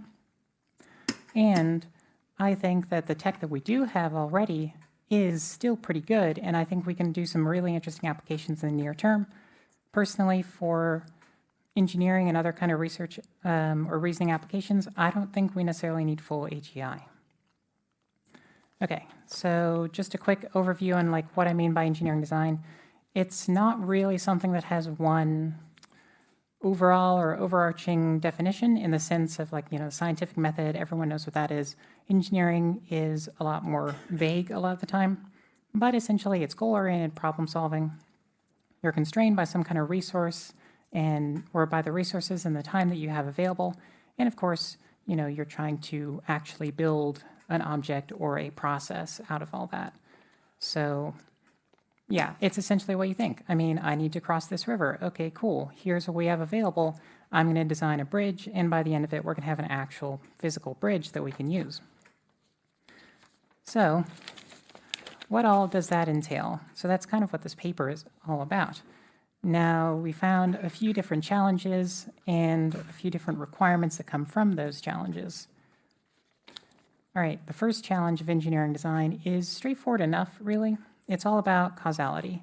So your ability to understand how your design requirements link to the world, your ability to build models of how different things work, and really importantly, your ability to explain your own reasoning. So if you're going to build something, you kind of want to be able to trust the engineer that it's actually going to work, that your bridge isn't going to fall down. That's all causality. Now, the next one, of course, everyone knows creativity. So engineering is all about finding novel solutions. Often you're working on under-constrained, poorly defined problems, and you have to think creatively and work in all sorts of different angles to actually solve the problem. And then control, because engineering isn't one of those things that just has you know, a simple top-down process. If you don't have some kind of conscious understanding or ability to guide the process, you're never really going to get anywhere. So that is an additional challenge. Now, to actually solve these challenges, what are the things that our synthetic engineers must be able to do in order to overcome them? First, obviously, we have to be able to understand the problem. We have to see how requirements link to the world, how problems link to the domain, and how we can apply all of the knowledge and link it to these problems to actually develop a solution. Next, we have to be able to experiment with new ideas. So developing new knowledge, coming up with new solutions. This is creativity, this is causality. Of course, design, never works the first go around. You always have to iterate, you design, you redesign, you keep working until you eventually have a solution. So you have to be able to iteratively work through your problems. You also have to be able to creatively fill in gaps because, of course, there's very rarely, a perfectly specified problem at the outset. It's always vague. Sometimes things conflict. It just doesn't make any sense. You have to be able to fill in those gaps and apply your knowledge as needed. So that's creativity and causality. And of course, going back to that, you have to be able to guide the process. You have to know, when do we accept a design? When do we go back to the drawing board? Is it okay to go down this path? Is this path promising? You have to actually be able to think about all that kind of stuff. Right. So the question then is there anything that can actually do this? Right now, we're looking at a couple of different architectures that might be able to. So of course we have NARS, and then we have ERA. So ERA developed right here at RU and the Icelandic Institute for Intelligent Machines. Both of these, of course, are AGI-aspiring reasoning architectures, and ERA has a special focus on causality, so we do a lot of work with it here. And it's worth noting that for at least the moment, for these particular applications, we're not really doing a whole lot of work with large language models or anything like that, because we really, really want to emphasize the causality. We want to be able to inspect how the system is working. We want to know all of the individual different reasoning steps that it's using to actually come to its conclusions. So for the moment, we're just working on these synthetic or symbolic reasoning systems. So what can we actually do right now? So this is originally a problem that was posed to NARS, and essentially you have a screw that needs to be unscrewed. Problem is you don't have a screwdriver. You have a plastic toothbrush and you got a lighter, but somehow you still need to unscrew it. So the NARS solution goes, first you have to heat up the toothbrush, make it kind of pliable. You can form it into the shape of a screwdriver. You let it cool down and harden, and then now you kind of have a screwdriver, and now you can actually unscrew the screw. So very, very simple. It is technically an engineering problem because you are working your way using the resources that you have available. You're working your way to a solution. And in this case, you're actually, you're getting a process and a physical artifact out of it. So what we did, of course, is we gave this problem to ERA. Now, there's a lot of detail here, but to summarize, essentially, this is a real run of ERA as it has gone through this problem. And we see here on the top right that we have some screw called S, and our goal that we're going to be working backwards from, we want it to be in this state unscrewed. Now, ERA says, like, okay, cool. I have a model that says how to get a screw to get to be unscrewed. But in order to use this unscrew model, first it says, okay, I need to have some tool here that's in this cooled state, just like in our flowchart. And so ERA goes through this. It actually uses these models to kind of understand the operation. And what's kind of fun is they can be reused as necessary. So a little bit of a generalization there too. So ERA goes through the process. And again, there's a lot of detail here that we don't necessarily have to really dive into. But it has models for each of these 4 steps. And it says, okay, we need to unscrew something. Cool. In order to unscrew something, we have to have something that's cooled. And in order to have something that's cooled, we have to reshape it. And then in order to do that, we have to heat it first. So it works its way all the way back through here until it gets to the very bottom where it says, okay, cool. I have a lighter. I have a toothbrush. I can actually start from here. So after it's done kind of abducing its way all the way through, then it works forward from what it does have. It deduces a plan. And then it kind of makes a prediction that says, cool, if I use this lighter, then the toothbrush will have the state heated. And it goes about and tries that. So the way ERA works is it's very iterative. It's kind of designed more for robotics and real-time applications. So it makes these plans, and then it takes the first step. So the first step here we can see is it's using the lighter tool up there. And sure enough, After observing the environment a little bit later, it sees that now the state of the screw is still screwed in, but the toothbrush now is heated. It's like, okay, cool. Now I'm going to use the form tool and reshape the toothbrush. And it does this. It iterates through every single time step. It will go back through, this whole reasoning process. It'll reevaluate the environment. It'll make the plan. It'll execute the next step. And so it's already iterating through. So it's already got requirement 3, which is very cool. So it does that. It uses the form. Okay, now it's screwdriver shaped. It uses kind of a pause tool, so it just waits a little bit. Now it's cooled down. It's like, hey, cool. Now I have this toothbrush that I can use to unscrew our screw. And sure enough, by the end of it, the screw is unscrewed. So it did it. It's great. Question is, of course, what do we do with all this kind of stuff? Obviously, ERA being designed for robotics, having a better understanding of how problems are solved in the real world, this stuff has direct applications to embodied reasoning, which is really great. It's also, again, useful for figuring out ways that we can improve our AGI aspiring systems. So there's a few requirements in there that we haven't quite gotten to yet, and that I don't know if ERA can do them yet. I don't know if it's a matter of coding or if it's a matter of improving the architecture. But working on problems like this can help us figure that out. And of course, my specialty is autonomous conceptual engineering design. So I really like the idea of getting ERA or any other AGI system to actually be able to solve engineering design problems. So that's what I'm really interested in. Cool. So to summarize, design is great because design can teach us about problem solving. And if we are to build a system that can actually solve an engineering problem, if we actually want this kind of synthetic engineer, it has to be able to understand the problem, experiment with new ideas, iteratively work through problems, creatively fill in gaps in its knowledge, and of course, it has to actually be able to guide the process. What's really cool is that we have some systems that can already do this, and that gives us all sorts of really exciting possibilities. So if you're interested in reading more about this, please do check out our paper. I've been Chloe Schaff. Thank you for your attention, and yeah, have a good one.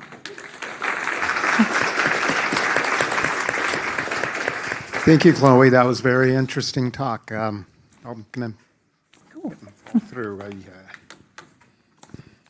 The final paper in this session will be from George Wright, and he's going to talk about something completely different yet again, a treasure map to metacognition. Thank you. So.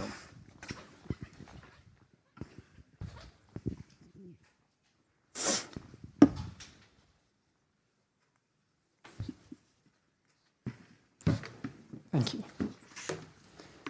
Hi, yeah, I'm George. I'm interested in using AI as a tool to reverse engineer human-like cognition.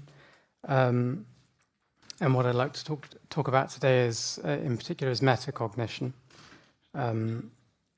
So just a few definitions. You can think of cognition on a very high level as being a perceived decide-act cycle, usually where it's the world that you are perceiving and acting upon.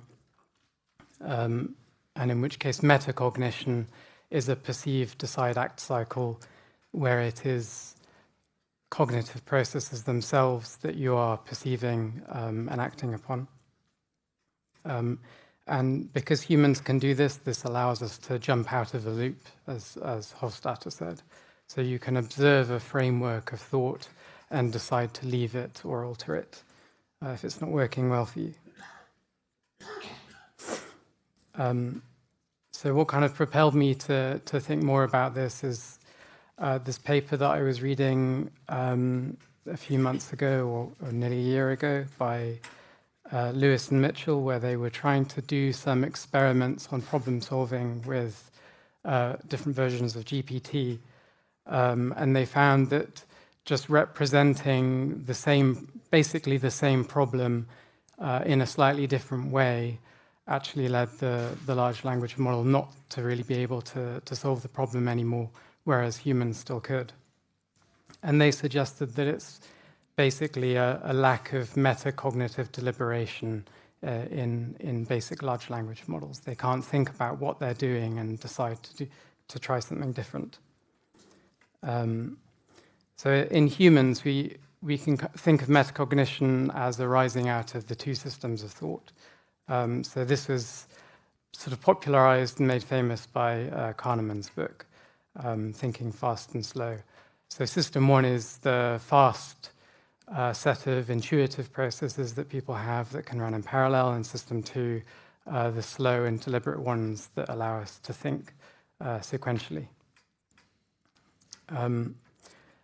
There's a model of system two produced by Carruthers, where he suggests that system two can kind of be thought of as cycles of system one, but where instead of operating in the real world, you have an imaginary world to try out your intuitive automatic solutions to problems, and then you can, if they work well, you can transfer them to the real world.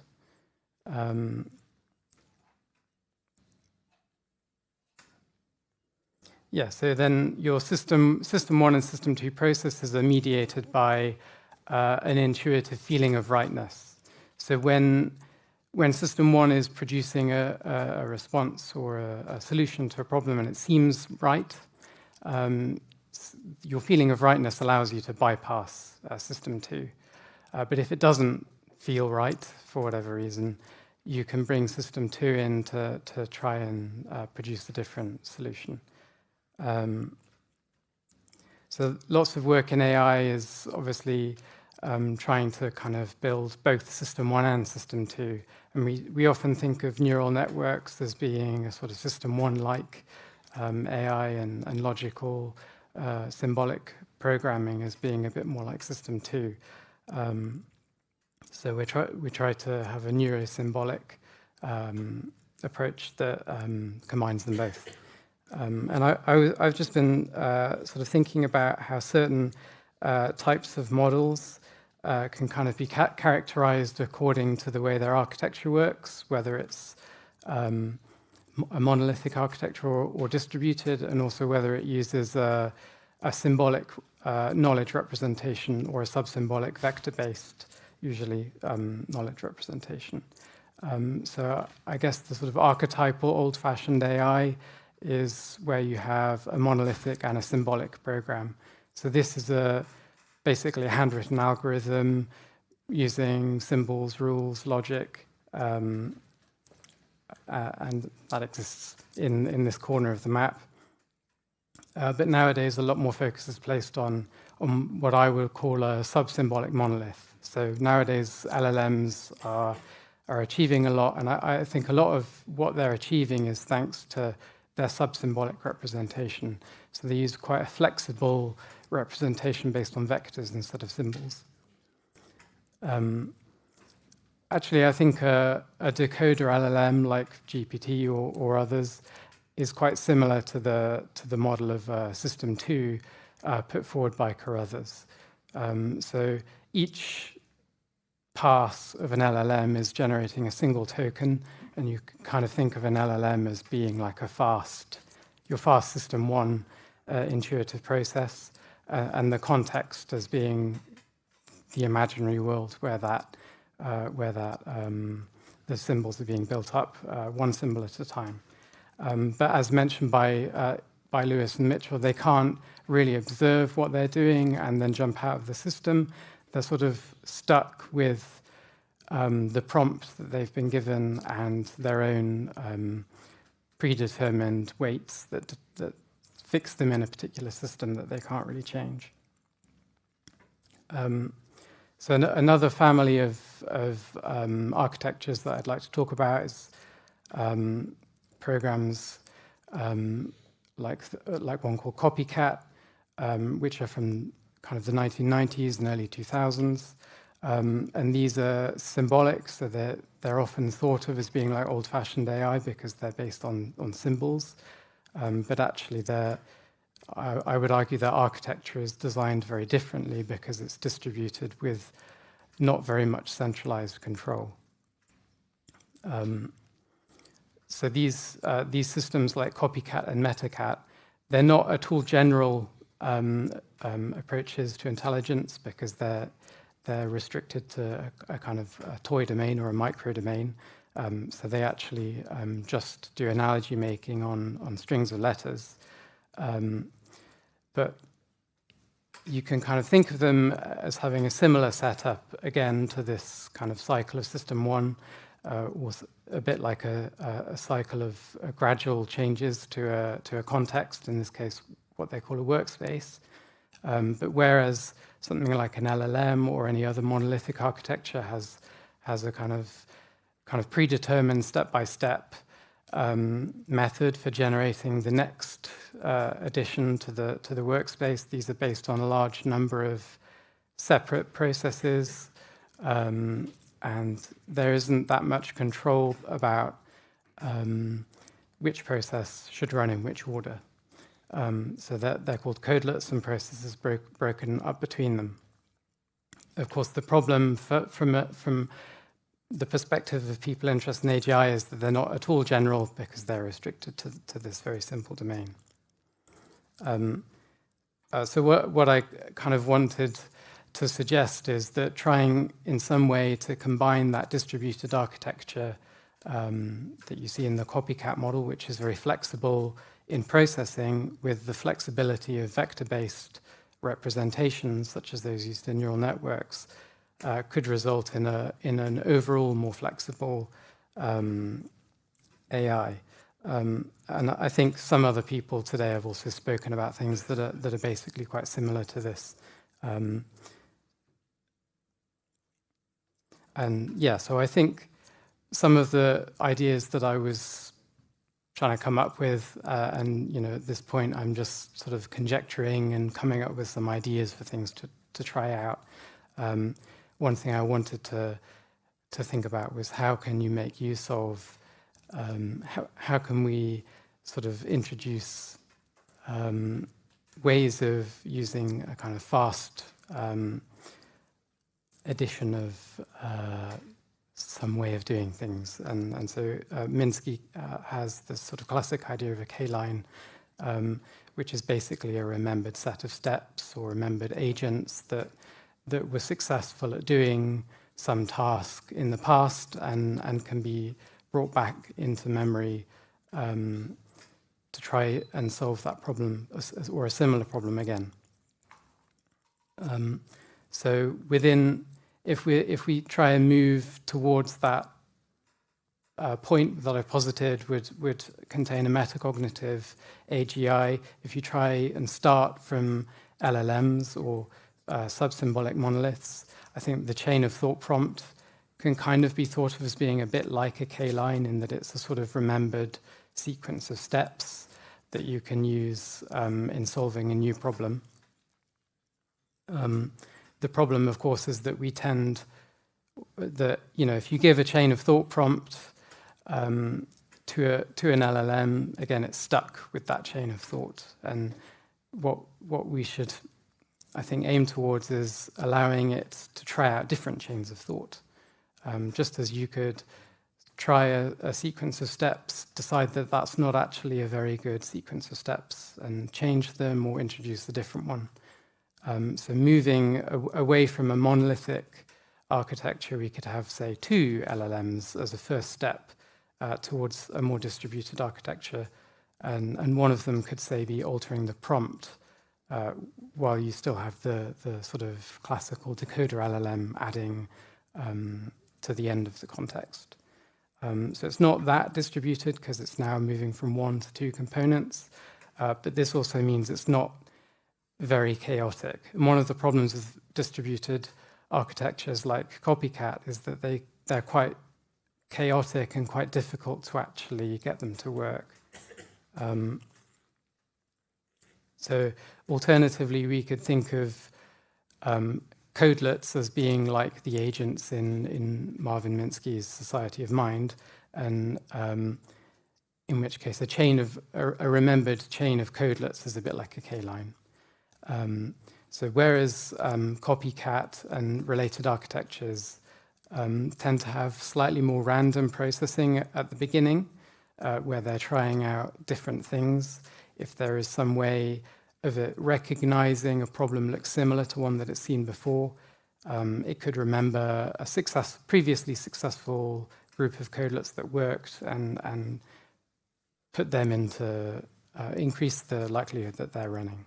So this would be a bit like making a currently relatively System 2-like architecture have a sort of extra System 1 speed up at the beginning. The real challenge with these is that they're limited to quite simple domains, and spreading them into a more general domain is really difficult because of how chaotic they can be. So I think research in this line would still have to start off in quite simple and also more symbolic representations.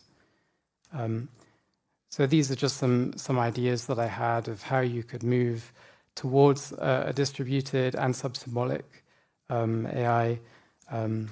I thought that Leonard Eberding's architecture that we heard about this morning was also sort of similar in moving towards that direction, so I quite liked that. And also I saw a poster outside, I can't remember whose it was now, but this was also advocating for multiple LLMs. So there's quite a few people that have come up with these ideas, and Shannon Gray as well in the workshop on consciousness on Sunday. So yeah, I think quite a lot of people have come up with similar arguments to me, but these were some approaches that I wanted to suggest. So yeah, thank you for listening.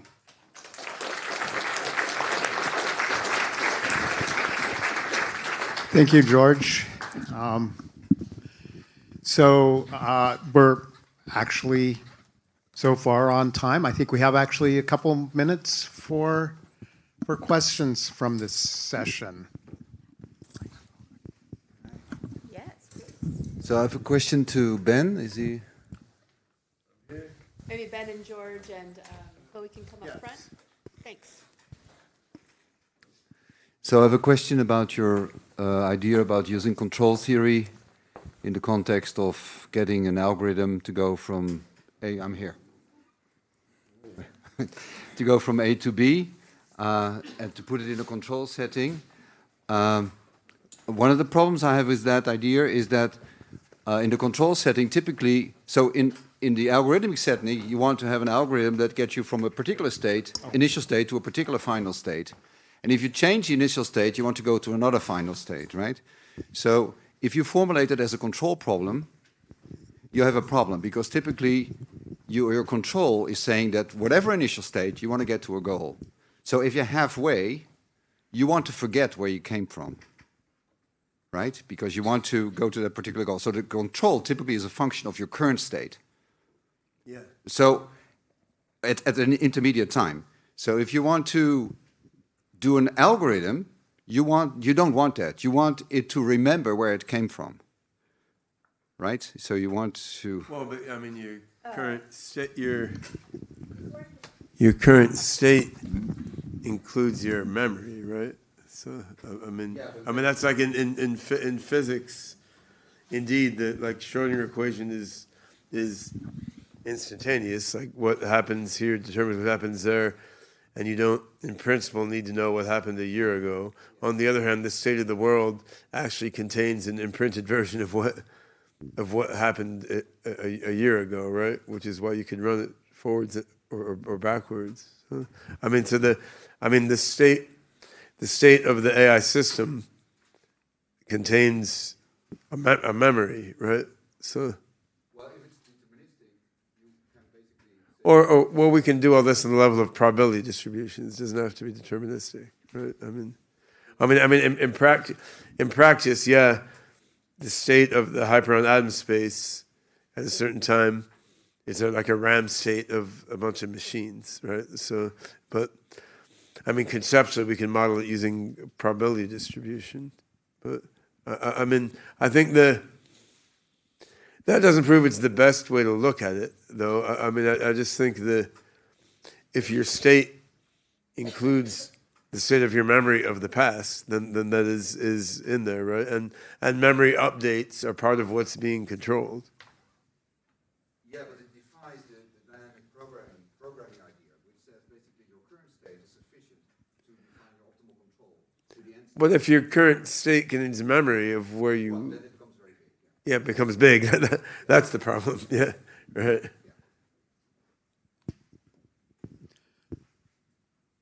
Oh, Leonard, okay. Thanks. One question to George. I really like your talk. Thank you very much. Thank you. I saw you, having this distributed versus symbolic, subsymbolic, and then in the top right corner you put metacognition, right? But isn't there, like, it's not a necessary condition to be either subsymbolic or distributed, right? The question is way more whether it is self-reflective, right? In the sense of being able to perceive the inner workings of itself to do this metacognition. How would you argue that this can be done with like multiple LLMs? I don't see how you can do this perception of the inner workings of, the first cycle in an LLM matter. No, so if you have, say, some modules, whether it's an LLM or something else, those wouldn't have self-reflection. So you'd have to sort of accept that there's a kind of bottom level where you don't really have access. But it's actually the key point I wanted to actually argue for is that there'd be a shared workspace. So those LLMs would be putting their symbols or their tokens into a shared workspace and reading from that workspace. So that's where what's available to self-reflection is put. So my question is to Chloe. So you said that you try to apply your approach to robotics. So the question is, in robotics, in some cases, we cannot break down the strategy to the action. So we need to have a feedback control mechanism for some actions. So could you comment somehow? What is your thoughts on this stuff? Yeah, so that's a really interesting problem. And what's kind of cool is I don't actually have to work too hard for that. A lot of that comes for free with Era. So because Era operates under this assumption of a continuously changing, continuously updating environment, if something happens that breaks your plan partway through, you might have taken like the first few steps, but because every single step you are continuously reevaluating the environment with respect to your goals, really you can be very flexible and change your plans as soon as you realize the environment has changed and ruined them. So yeah, it definitely benefits from having that complete decomposition in the first go, of course, to be able to link your goals to your current state so that you get an idea of where to start. But yeah, ultimately, if you have a plan, you can update it as things go, and even if the environment is kind of working against you. Yeah, and actually, Era creates hypotheses for what went wrong and can try it out. So it already has a built-in knowledge generation mechanism. I will talk a little bit about that in my keynote later today. But I can say a couple of words about that. So Era works in a way primarily from using whatever it knows to predict what may happen, and when those predictions fail, it generates hypotheses about why and how. So it's continuously updating its knowledge, and it's done in a very piecemeal manner, small, incremental, tiny steps. So it never endangers the overall knowledge set by doing that. So it's not rewriting itself, it's rewriting particular parts of its knowledge.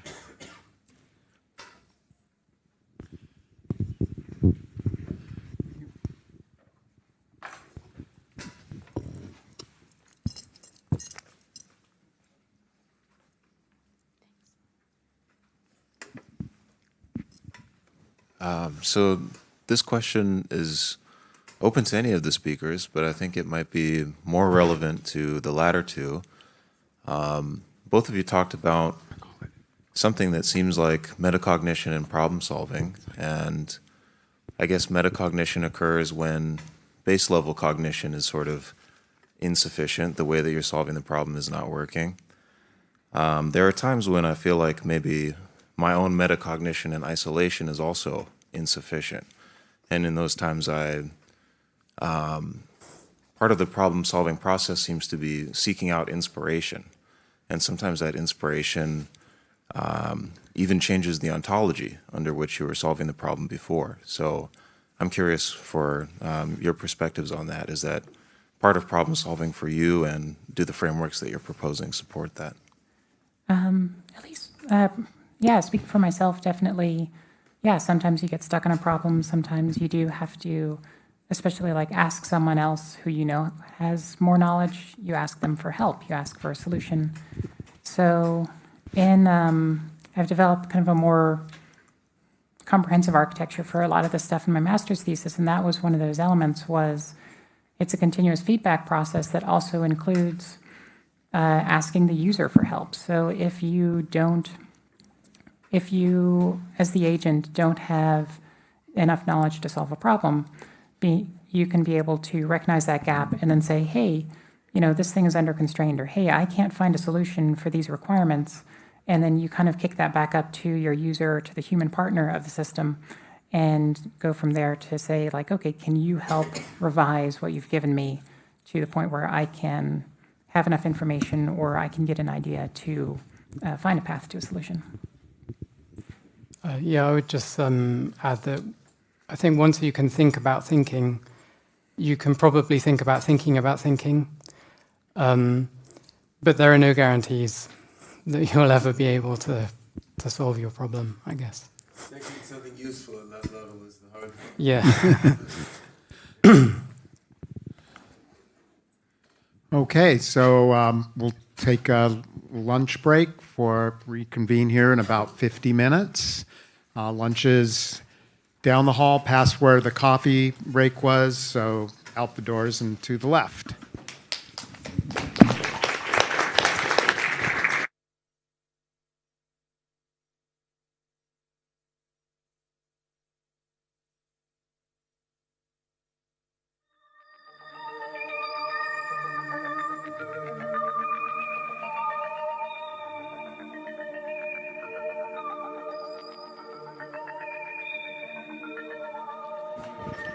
Hello? Hi, please make sure you're wearing your badges when you go to the lunch area. If you don't have a badge, you can come over here and I can fix that for you. But you have to wear a badge. Thank you.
tell me about this object.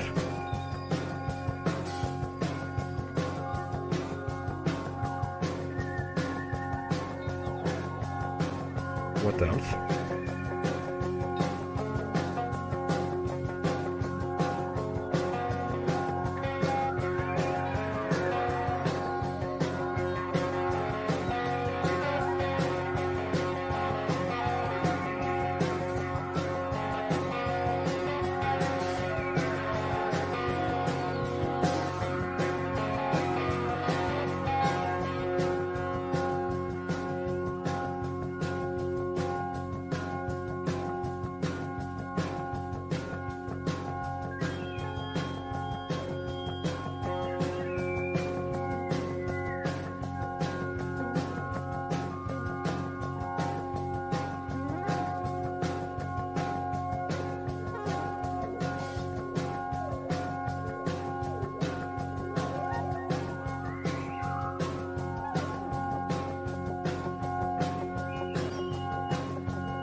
Hello?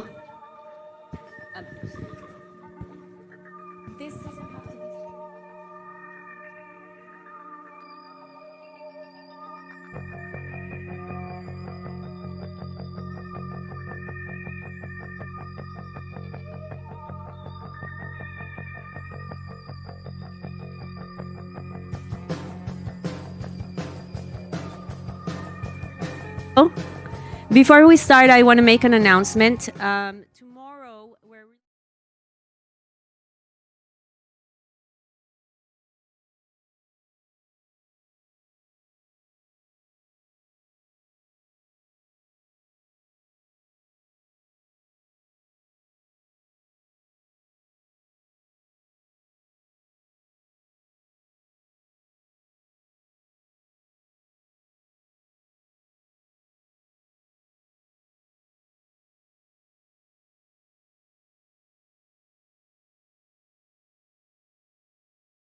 happy to introduce our first speaker this afternoon. Henry Minsky is here as the CTO of Lila AI, and he's going to be giving a talk on AI isn't child's play, but it should be. So without further ado, thank you, Henry, for being here. Thank you. So I'm Henry Minsky. I was a grad student at the MIT AI lab back in the 90s, and then I worked in industry for a while. I was at Google, and now I had a company that I co-founded doing AI for manufacturing industry. But when I was at the AI lab, my office was next to another grad student named Gary Drescher, who was doing work based on computational model of Piaget's theory of child sensory motor development, which I thought was brilliant. I thought that was, the best AI thing I'd seen so far. And I'm going to talk just a little bit about some stuff we did to reproduce his thesis work, which showed the ability of a system to bootstrap its representation of the world, the physical world, through taking action, observing results. And it's a squirrely problem, but I think he managed to put his finger on it in a way that's very satisfying and doesn't take much math to understand. Maybe we'll start with inspiration from a baby. Babies they don't get a lot of respect, but they're by far the best example of general intelligence we've got. In fact, the only one. Maybe octopuses, or not, probably not. But we really should learn best we can. And Piaget did some very keen observations about what he thought were the stages of, call it causal reasoning, that they go through. So, I shouldn't have to reiterate this, but it's astonishing. Babies learn from, relatively few, largely self-created experiences, not billions of curated examples as we shove into, large learning systems.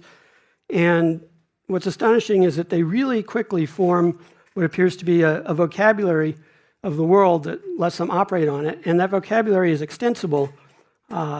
Everything they learn, they then use at a higher level of abstraction, separating out the specific instantaneous sensory inputs they get from, what you could call building a more objective view of the world, something that it's durable, has existence outside the immediate, sensory touching or feeling of something. And,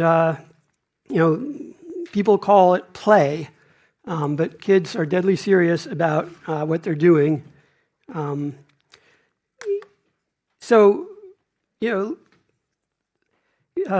This is just a note that Jan LeCun he sort of ends his talks, or has in the last few years, saying that the most important thing is, you got to have some hierarchical planning to get anywhere, and the system really has to learn those intermediate representations of actions and state itself. You can't be spoon-feeding it, which I would argue is being done by scraping text and feeding it into systems.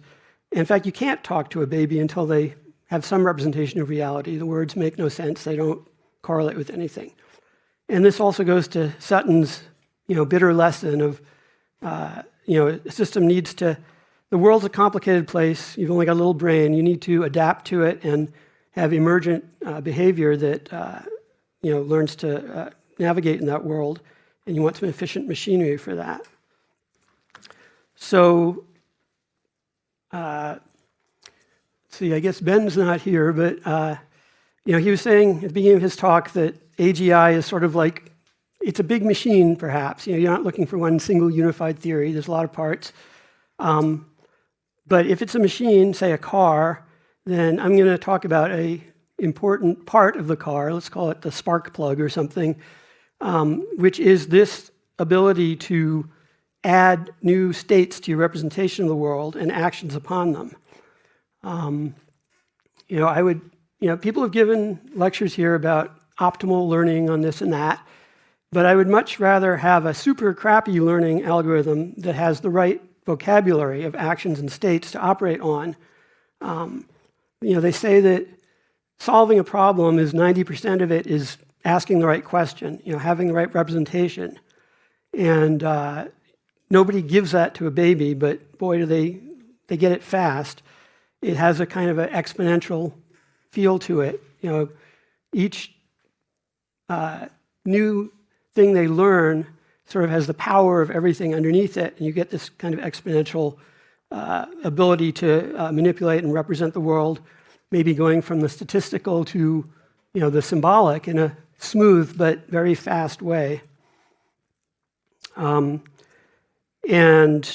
argue that common sense is being able to apply a lot of that knowledge right when you need it in parallel, cross-checking that what one agent or unit is predicting makes sense with respect to everything you know, which is also something that these LLMs do not seem to really do. So I'm just going to show, this is the same video that Rich Sutton showed yesterday, which was a baby.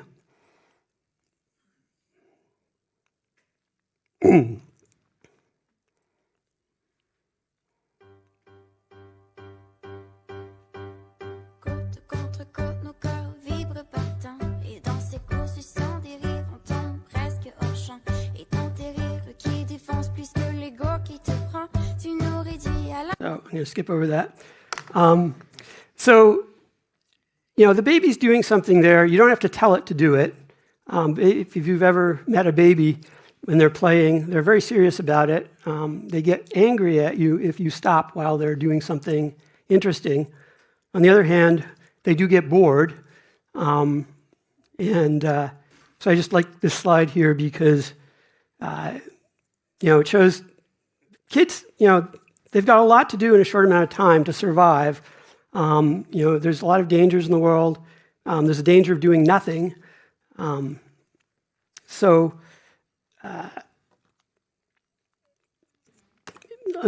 This is sort of motherhood and apple pie here. Everybody seems to feel the need to say this. We shouldn't at this point, but you need a hierarchical representation of the world. Let's just say you do. And that's made up, you can have very reliable plans with a high chance of working at a high level, and those decompose into lower level plans. Those plans consist of actions you chain together, but who gives you the vocabulary of the actions, and more importantly, of the external states of the world? Somebody took my tin cans. Did anybody? Damn it. Okay, so Ben earlier said there was a Goertzel's razor, which is the most entertaining theory, might be the best. So I had ChatGPT write up a sort of clickbait lead here for how do you discover hierarchical abstractions with just a tiny handful of examples? And you notice the baby was really only doing a dozen or less experiments, maybe half a dozen on the objects, which is far more efficient than our reinforcement learning systems seem to be today. So they're doing something very quickly.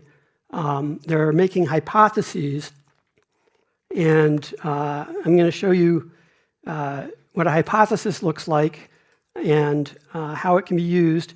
And the most important thing maybe that it's used for two things. A hypothesis tells you what might happen if you took an action on an object, but maybe more importantly, or equally importantly, it lets you discover new objects. And I'll explain what that means. So various systems, maybe the one that was talked about today, the Hyperon system, and there's many others, have some unit of atomic knowledge of some sort. So what Drescher was working on in the next office was what he called a schema mechanism. That's using Piaget's terminology for sort of the smallest unit of cause and effect of taking an action and getting a result. And the question is, what is the vocabulary that you use to describe context, world states, actions? What actions can you take? What results can you get? Babies are endowed with some very primitive actions. They have their muscle groups, basically they can move, and that's kind of it. Their sensory system gives them what appears to be a very subjective view of the world. Babies at the beginning of their life do not seem to know, even that objects exist. When they do see them, they might track them with their eye, but they don't bother trying to touch them because they don't know that there's any relation between tactile and visual. But that stuff intertwines, it comes later, and it comes fast. So here's an example of a schema, which is a hypothesis. It says here, if I move my hand backward, I will feel something touch my mouth. But that's actually requires some context, which is this really only works if my hand's in front of my mouth.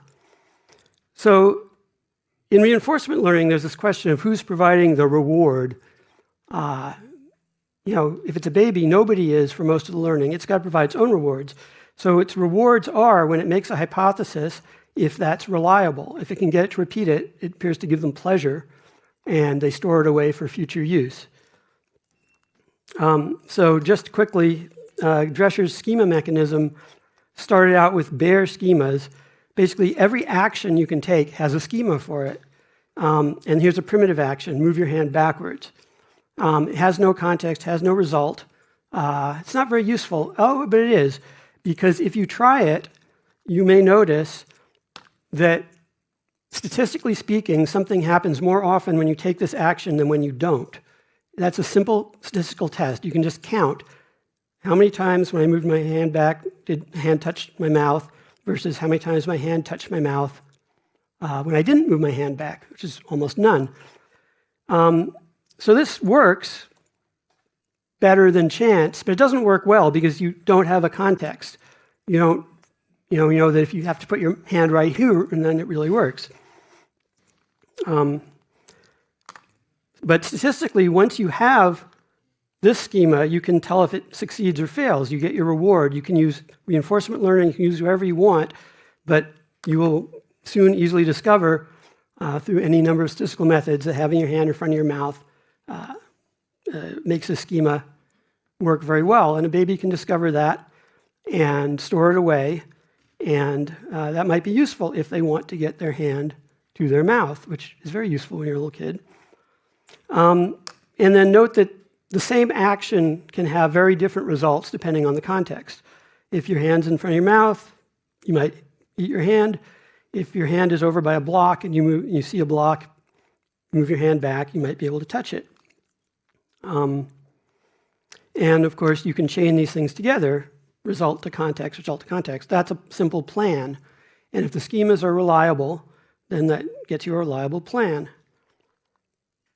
Now, here's where the magic happens, which is you don't want to be looking at the world in terms of just primitive actions. So for every state item in the world, and those are the important things, that's what Rich Sutton was looking for in his talk. He gave his talk and he skipped over this part and said, we need something to define the external state of the world.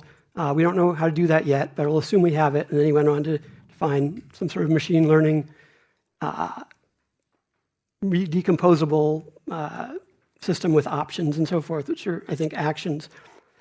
But if you attach a planner to a goal, the goal is just a state of the world, and you stick it on a schema, now that schema has an action, which is, could you please get that state item on? Like, if it was a primitive sensory state, it's like, could I be pleased touching something in my hand, or could I get something to my mouth? Or, simple as, could I turn my head left? Which muscle do I have to pull to get my head going that way? So if you look here, there's a goal which is move my hand to the place I'm looking at. And hand in the place you're looking at, that's actually kind of a primitive sensation. You're looking somewhere, you see your hand right in the middle of your in your visual field, but that requires a plan, because if you're looking over here and your hand's over here, you either have to move your head that way or your hand that way, or a little of both. That's the job of a planner. As long as there's some schemas that have a, call it, adjacency map of the space, motor, sensory, they can probably do that. And I'm going to show you a system called Leela, which in fact learns to do that. But the real important point here, and this solves Sutton's problem of how do you discover state, and it's so simple, it doesn't really require any math. Maybe it's so simple that people overlook it, which is, and this is where I wish I had my cans. I had two cans. One of them had a coin in it, the other didn't, but they were identical. And so from externally, from your sensory system, you couldn't tell them apart. You had to probe, you had to pick it up and shake, and you got a different response. One of them rattled, the other didn't. So the point there is, for most of the external state of the world, it's not given to you by your sensory system. You have to go out and get it with an action. So here's an example. Imagine you're a 4-month-old, no, 8-month-old. I don't know. You've already gotten bootstrapped up to where you can grasp something that you're looking at. That was a previous schema. Get my hand over there and grab. I want my hand. If I see an object, I want to keep that centered. I want to get my hand next to it, and I can grab it. Well, maybe some things you can grab and some things you can't. Like it might just be a dark spot on the table. But when you see something and you can grab it, that's a new state of the world. Babies start to discover object permanence. Takes them a while, I don't know, 8, 12 months or something. The idea that an object is still there when you're not touching it and not seeing it. And I'll explain the mechanism for this. But assume for a moment you can discover states. Well, as soon as you discover a state, you have some actions on it. So if there's a box and you see it, you can grab it. Once you've got it, you could shake it. And if you shook it, it might rattle or it might not. You don't know. So that schema is unreliable. But if you pick up a can and shake it, local consistency, this is Drescher's term, says that if you do it again real soon, it will reliably work. So suddenly an unreliable schema becomes reliable. And that's what Drescher called a host schema, because it indicates that there's a state item, external state of the world, in this case an object that you can't see, that you can only learn about by running a schema. And if the schema works, you heard the rattle, then there's a thing in the box. Now what's great about that is the system keeps track of these state items and they turn on. They're called synthetic items. If there's a thing in the box, there's things you can do with it. Like you might be able to open the box and get it, and it might be a valuable thing. But there's no sense in opening an empty box, especially if it's, say, hard to do and it's all taped up or something. So this is what I call the ladder of abstraction. Drescher's terminology was synthetic items and composite actions. And this is the mechanism by which a system can bootstrap itself. It can discover new state items by going out and trying actions when those things seem to have some state, which is local consistency, they are repeatable in a short window of time, then you've discovered something that is more objective. It's like an object. It stays there even if you're not touching it and shaking it, and you can reliably predict that you could go back and shake it. So this is maybe the thing that Sutton wanted, which is a system that uses whatever actions it's got to invent new state items, and then those instantly become goals for these composite action planners. So once you can determine if an item is in a state, you might want to change its state. And again, object permanence is an example. You would like to move an object from one place to another, say. It's a complicated operation. You have to make a plan to get your hand on it. You have to lift it up, drop it somewhere else, and you have to update your world state, not only that the object is now at this location, but that it's no longer at that location. And babies, there's some clever experiments where you put an object behind a pillow, and you pick it up, and you put it behind another pillow, and babies will, at some stage, before they've really got the whole hang of it, think that the object is in both places. They'll look for it behind both occlusions. So this is an iterative process. You don't get it right the first time. You get a very crude approximation. Same thing with an object's tactile and visual appearance. At first, babies, they might reach and touch something and then withdraw and reach again, but they don't necessarily look at it. But those things soon get intertwined as if it's building schemas that cross-reference each other, so that seeing an object essentially makes applicable the schema that says I could touch it. And if that's true, it can turn on the synthetic item that says there's an object at that location, tactile, visual. So you get this more and more knit cloud of schemas which represent better and better approximations to objects. At first, the kids are developing physical concepts. They're mapping out the space, figuring out many things, maybe thousands, hundreds of thousands of things about just navigating space, discovering objects. But soon those things can be used metaphorically. You've got all the machinery making something appear here, disappear there. So I'm just going to show an example of a system we built. This is a reproduction of Gary Drescher's system he did for his thesis, which was a little blocks world. And it appeared to discover many of the same things in the same order that Piaget observed infants discovering. And it did not have any special case machinery. It had this general machinery here of trying out actions, looking for this state discovery, adding that to its vocabulary of states, and then at the same time adding new actions, which were simply the goal of getting that state into a certain, on or off. Drescher's system used Boolean values. A state item is either on or off. Arguably, that's a weakness, but this is a first implementation. So, there's a lot you can do with blocks. You can build towers out of them. You can maybe build arches out of them. You can throw them at people. You can manipulate them. So here is an example of a blocks world with an arm and an eye and some blocks. And here's a system just moving its hand around, occasionally grabbing a block. And the blocks sometimes move themselves. And then here's an example of a similar thing, except there's a little robot with a body that can move around in an apartment. It's on a grid. And again, there's little blocks.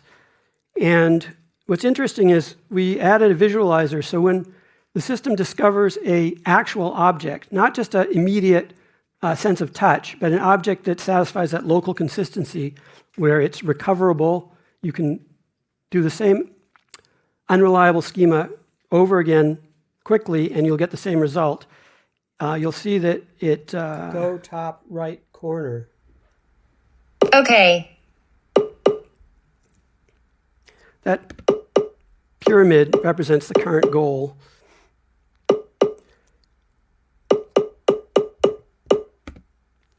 So what that was doing, we had a very simple language system wasn't a transformer. It was really a one-layer perceptron where we uttered three-word, a little teacher that was looking at what the thing was doing, and it would say, oh, you're going to the corner. It was actually looking at the goals internally so it could tell what the system was trying to do.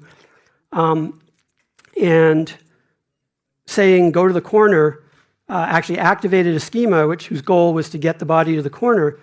On the way, the robot happened to touch some of these objects, and the objects are not always in the same place, but it had been running for about 40,000 cycles, and it had learned this concept imperfectly of persistent objects. And this shows that they're lighting up because it remembers them, it knows they're on, and in theory it could go get one if you asked it to. So, this is the spark plug, okay? If you have this machinery, there's really no end to the useful things you can do with it. So say you want the concept of an object is glued or connected to another one. You can discover that by grabbing one thing and moving it, noticing the other thing moves, and noticing that's interesting and then repeatable, and you can then assign a synthetic item to represent this thing. The world is in some state here such that moving this thing moves that thing, and that could be handy. And then from that, you might be able to discover, like say it's Legos, that you can lock them and unlock them. You can turn the connectivity state on or off, and now you're in a position to, do stuff like build a little man or a little house or something. And all these concepts are not ones that are built in. Like the concept of distance from one object to another might be an active thing where you say, I'm going to look at the first thing and look at the second, and I'll let my planner tell me how to move my eyes. And if the planner is efficient, it'll find a short path, and I can have a sensation, how long did it take, how much effort did it take to move my eyes? That's a metric of distance. It's a functional metric. And I argue that everything should be functional. That nothing has a completely objective definition. It's always, things have states relative to what you are trying to do with them. You can only perceive them in terms of probing actions. So, it's not quite that simple. So Drescher discovered in his implementation there were some heuristics that had to be built into the system. One of them, these are probably familiar to anybody who's looked at infant cognitive development stuff. There's an idea of, this is one of Piaget's principles, there's a self-imitation, or circular reactions, he called them, where you will repeat something. And that's a very important thing because the world's a complicated place and it doesn't really stay still for you. You might move over somewhere else and nothing's working anymore the way it was. So that baby was going poke, poke, poke, while, I call it get it while it's hot. The world is fairly stable over, small time and space. So an activated schema will tend to activate again. The control system of this system is that there's all these schemas competing for activation, and you only want one of them to win because you can't do everything at once. And a lot of the brain, maybe more than half of it, is inhibitory. So you've got this distributed system, but you really only want one of these schemas, and maybe a highest level one to be activated, and then that can activate lower level ones.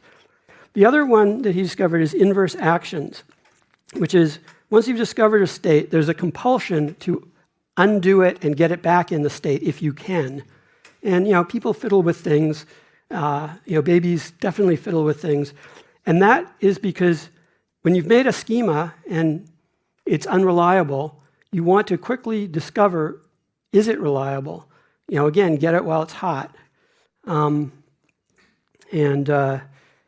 So, at the very beginning, you may not be able to invert an action. You knock something over, you don't know how to pick it up.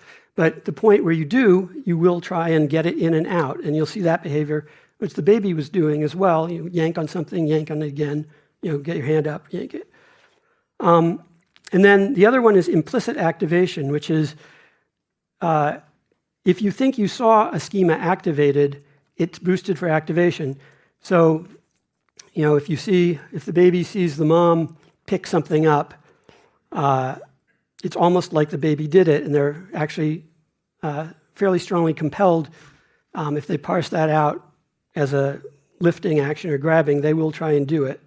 And again, if you've met with kids, you know that they want to do what you're doing more than anything else a lot of the time. So just to nail this in, here's all the math that I'm going to give. If you have an unreliable schema, for example, picking up and shaking a can, it may be very low reliability. Most of them don't have anything in it. But if it does shake, and that happens more than chance, you have a weak hypothesis. But if you can do that again, inversion, you shake it, put it down, shake it, and it keeps working, that's a very strong indication that there is some state of the world with respect to this probing action that's important. You save it away, you make a new synthetic item, and that synthetic item can now be in the context of other schemas. So, I'd like to send this to Rich Sutton because he was looking for state discovery, and it's, I think, way simpler than anybody suspected. And Ben, I was trying to say earlier, when you started the talk, you had mentioned analogy of building a car or something, an AGI system. And I was saying that I'm just talking about a very specific part of the car today, which is important, which is discovery of new state and actions on that state. And I said, think of it as the spark plug. It's kind of got a spark of discovery. And it gives you the vocabulary you need, just the vocabulary you need. The actions and the states are linked intimately because you discovered the states through the actions. And this is what the actual graph looks like. And, I guess Hyperon has some sort of a graph language, and I think maybe struggling with getting from the statistical to the symbolic. And this is very much doing that. So in that cozy apartment with the creature walking around, after 10,000 steps, there's a number of schemas that were formed, and they've started to link. And the one in the upper left looks a little bit like a Cartesian grid, and that's actually, it learned some very simple things. That moving the hand left gets you to a proprioceptive position, over one, and then if you're there and you move right, you get back where you started, but if you move the other way. So this graph was drawn with just a force-directed distance. And then there's this cluster of other stuff which has to do with the visual things. There's a lot going on in the visual system. Eye motion, head motion, but they're not initially connected. But after 20,000 steps, you get this hairball, which is a lot of these schemas have linked up. The tactile, the visual, there's ones that are hosting synthetic items for partial understanding of object permanence. And those, I thought one of the crowning achievements of Drescher's work was that he showed that the tactile state of an object is touchable at a certain location, and it's visible at a certain location. Those cross-link, sort of like a flip-flop, so that you get a more durable concept of an object being in a location, a progressively better objective representation of the world. So let me just recap here. So we call this empirical learning, learning by doing, and the part I'm trying to push here is learning vocabulary of what we call radically new to the system concepts. Sam Altman talks about, AGI must be able to develop new physics. Well, this is all new physics to Leela. It didn't know, the first thing about objects. It just had this, hypothesis generator and action planner. And I don't care, if you have I'd rather have a really crappy planner but have the right action and state vocabulary than vice versa. It's nice to have optimal learning, but it's much more important to have a crude approximation of reality that is close to what you want to do. It makes life much easier. And then, how do you use this information? Well, chaining a planner is very nice, but I think the real key here for common sense reasoning, and this is something that fixes the problem with LLMs in hallucinations, is that there's what some people call the long tail of reality, which is there's the common case, which LLMs appear to train on, and then there's the uncommon case, which is rare because it's uncommon. So the common case usually works, but the rare cases are crucial. They were the things that get you killed, the things that get your plans not to work. And who was it this morning? It was George was showing the system 1, system 2. There's a lot you can do at the system 1 level if you have a graph like this and you evaluate it in parallel, which is every schema is making a prediction. You should check to see if there's a conflict. If one of them says you're going to fall on your face, the other one says you're fine, then you better maybe pay attention to that. And that's another thing the LLMs appear not to do. They give you the common case, and you have to really poke them. And the problem is, you can't sometimes. There's this paper that came out called Cat Attack. Did anybody see that?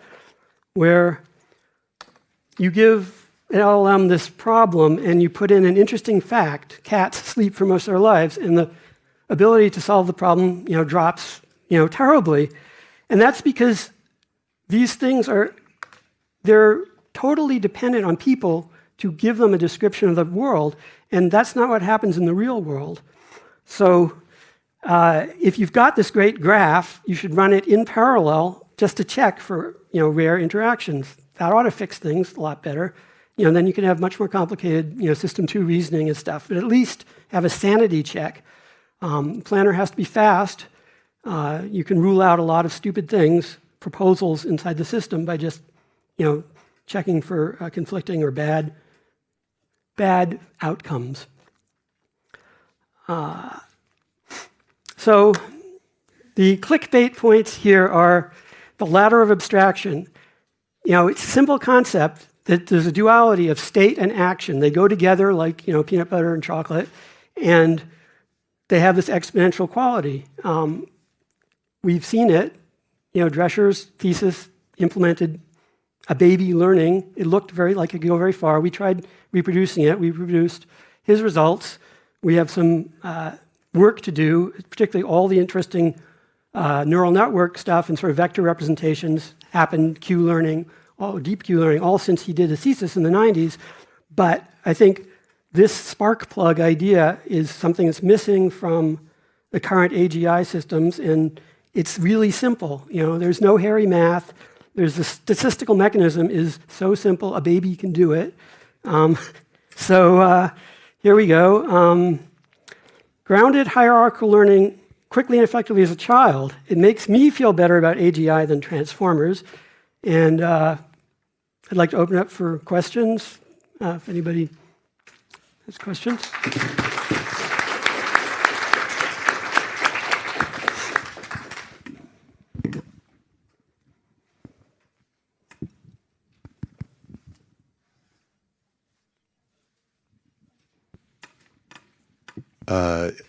Hi, Henry. Thanks for the great talk. I have so one note first, maybe. You said that babies are such quick learners, and that we should look at those, how they start to learn.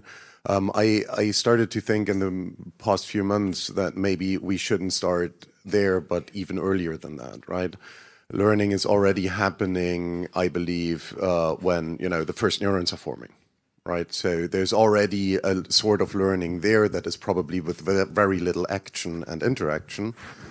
But what I wanted to really ask you is, I've seen all of those schemas now, and they feel very symbolic, right? It's always this move hand to or make certain actions or something.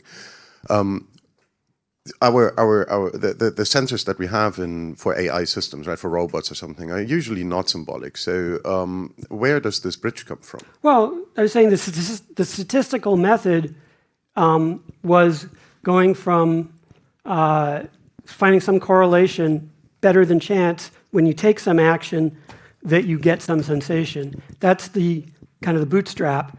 You don't know why it's happening, but if it's better than chance, it's probably worth pursuing. It's now a hypothesis. It could be more analog. It probably should be.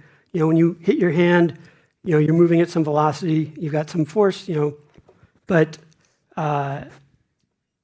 you know, I think all of our higher level reasoning is symbolic. Everything they feed in the LLMs is symbolic. It's all scraped out of people who generated it symbolically, and the babies started statistically. So right there, I think, is the bridge. Did you have a question? Yeah, thank you. Thank you so much for your amazing talk.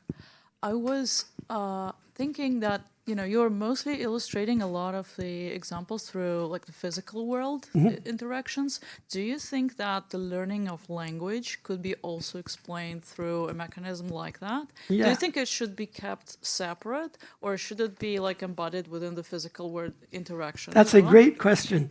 So LLMs are amazing. You know, they were developed to do language translation. This hairball is full of activation state. I think an LLM should be attached to that and the teacher, you know, saying what's going on right now. I think that will work much better. Yeah, thank you. Now the last question. I'm here. Thank you very much for your very nice talk. Yes, I really like this developmental approach. I really think this is the way to go, but I'm still worried that we still have like a vision-biased approach to understanding this causality, which is coming from, you know, outside the womb, so to speak.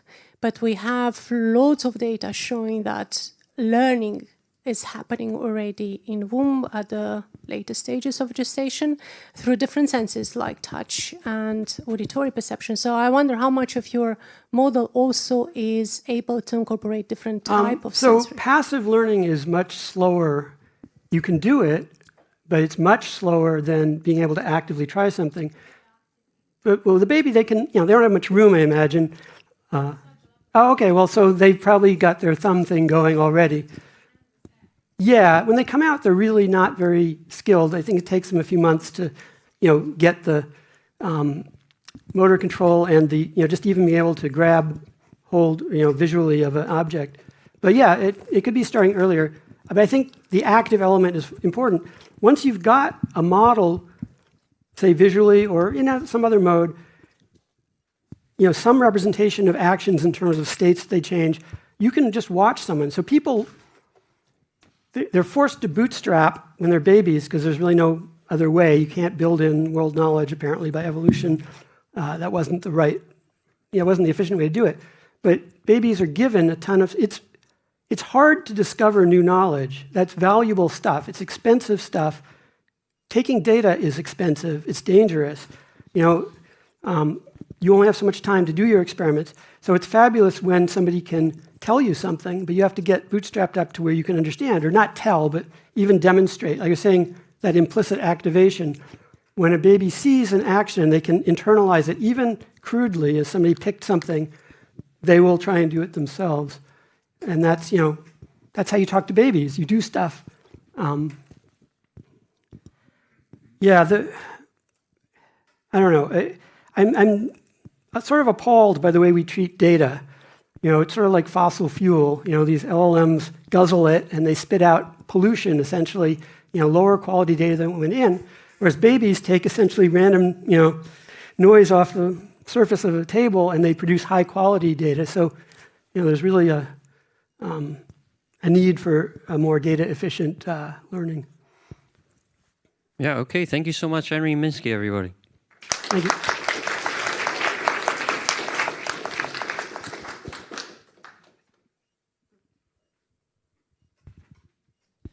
All right, so now we're going to open today's paper session on perception, relation learning, and reasoning systems. And our first speaker, Olivier Georges, is going to introduce his contribution paper, A Spatiotemporal Schema Mechanism for Developmental Robotics.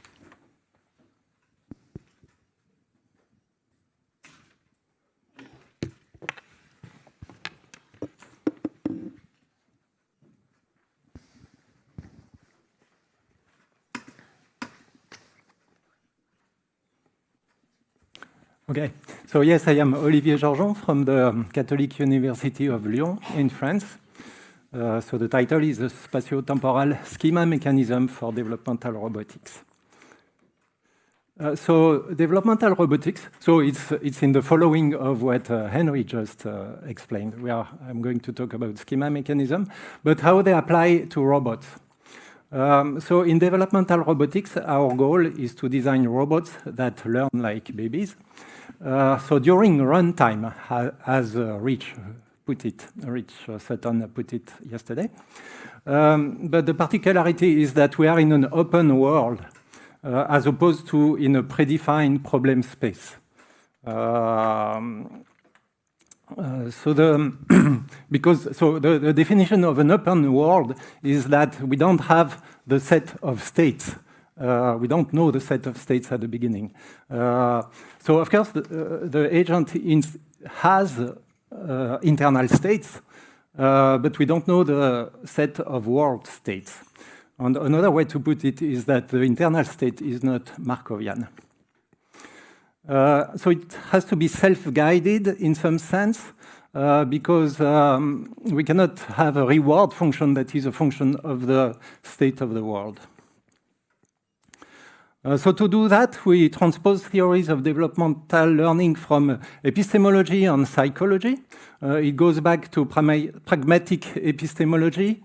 I will cite again Charles Sanders Peirce, who said that all we do is learn by sedimentation of habits. So that's what we are going to do, a robot that learns habits of interaction and reenact some patterns of behavior in the appropriate context. Action is central, as William James said, and many others. So the robot will learn from its action and feedback from the environment. And also meaning is used by Ludwig Wittgenstein. So the meaning of the events of interaction will come from the self-motivation of the robot, if they can use it, again, with regard to their own motivation. More specifically, it relates to what Piaget called genetic epistemology. That's an epistemology theory of how knowledge is generated. The idea that knowledge evolves. It goes back to Karl Popper, of course. And if knowledge is falsified, then it will be replaced by better knowledge. And Piaget proposed developmental psychology as a way to explain how knowledge evolves from birth. And the key idea is that he proposed the term of sensory motor schemes. That is, Piaget tried to explain how knowledge is constructed without presupposing the self. So when you have a single cell in the womb, you have no self, but still you can move, and the environment can have impact on you.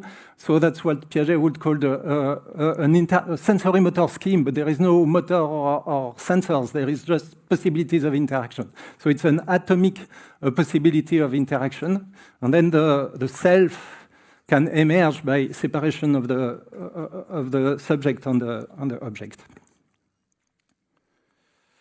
So thanks to Henry presented in detail the schema mechanism by Gary Drescher that was proposed in 1991. So I'm just going to summarize them here.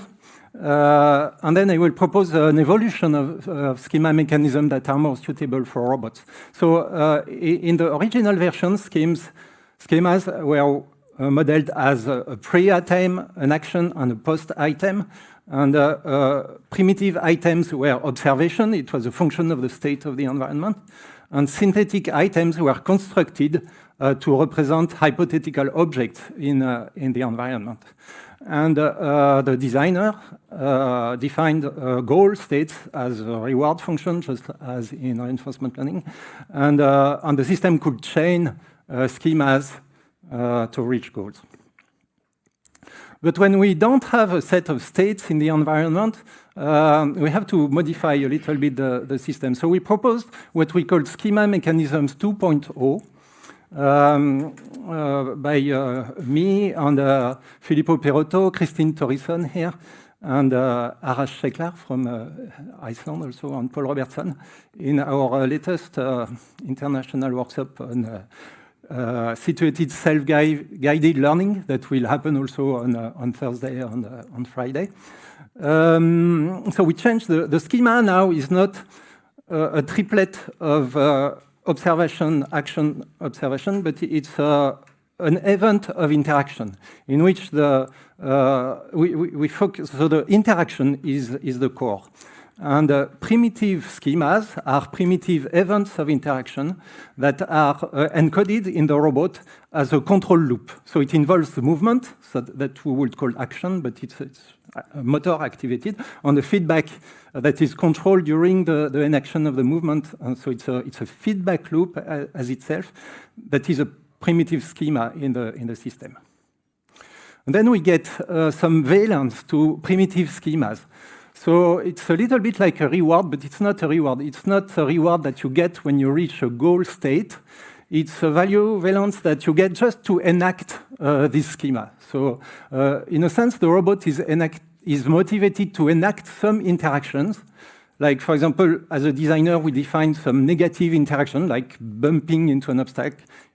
It hurts, so we give it a negative value, but it's not the result of the interaction. It's the mere fact of enacting this primitive event of interaction or primitive schema. So there is an inversion of reasoning here with regard to, as compared to classical reinforcement learning. And then composite schemas are constructed by composition of primitive schemas as shown in this diagram. So at the beginning, there is only primitive schemas that are selected randomly. And then the system learns a series of primitive schemas and enact those series as a whole composite schema. And then it can learn on the top of that, from the bottom up, increasingly long and complex schemas. So it's a way to climb up this ladder that Henry mentioned of sophisticated knowledge, but it's a bit different because the schemas here are just patterns of interaction. So it's not an abstraction about the state of the world. It's a hierarchy of sequence of interactions. So it's easier to construct than to abstract the state of the world, but we'll get there. So to use the distinction that Rich Sutton made yesterday between knowledge at design time and knowledge at runtime, I would say that probably in reinforcement learning, we just want to start with events of interaction, events in time. That's our primitive objects. And then we want to climb the ladder of abstraction. We want the agent to discover at runtime that it exists in the physical space, and then discover objects in this space, and then associate symbols to these objects and discover semantics to that. So that will be the project of reinforcement learning, as Rich Sutton put it yesterday, I would guess.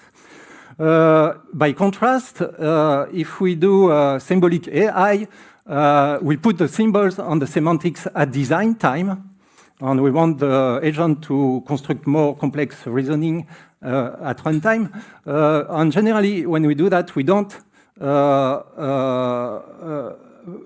put the events on the 3D space on the object in the system. So, of course, that's a problem because the symbols are not grounded in the experience of the system. So what we want to do is that we cannot only suppose the events in time. We found that if we want to generate interesting behavior in a robot, we had to also presuppose the physical space. And there are a lot of arguments from biology, from cognitive architecture, that in the brain we have a spatial memory already built in our brain, if you wish. So it's okay to presuppose the physical space, whether it is 3D or 2D in the case of a robot on the floor. And what we want, ultimately, we would want the robot to discover the existence of objects and to associate them with symbols. But we found that we needed an intermediary step that is learning places in the world. And there are good reasons in biology to think that this is an interesting intermediary step. We have a hippocampus in the mammalian brain with place cells, grid cells, and so we are prepared to learn places in the environment that we can recognize and in which we know that we can enact some behaviors. And probably it's an intermediary step before learning that those places are populated with objects and so on. So in this presentation today, I will just focus on how the robot that has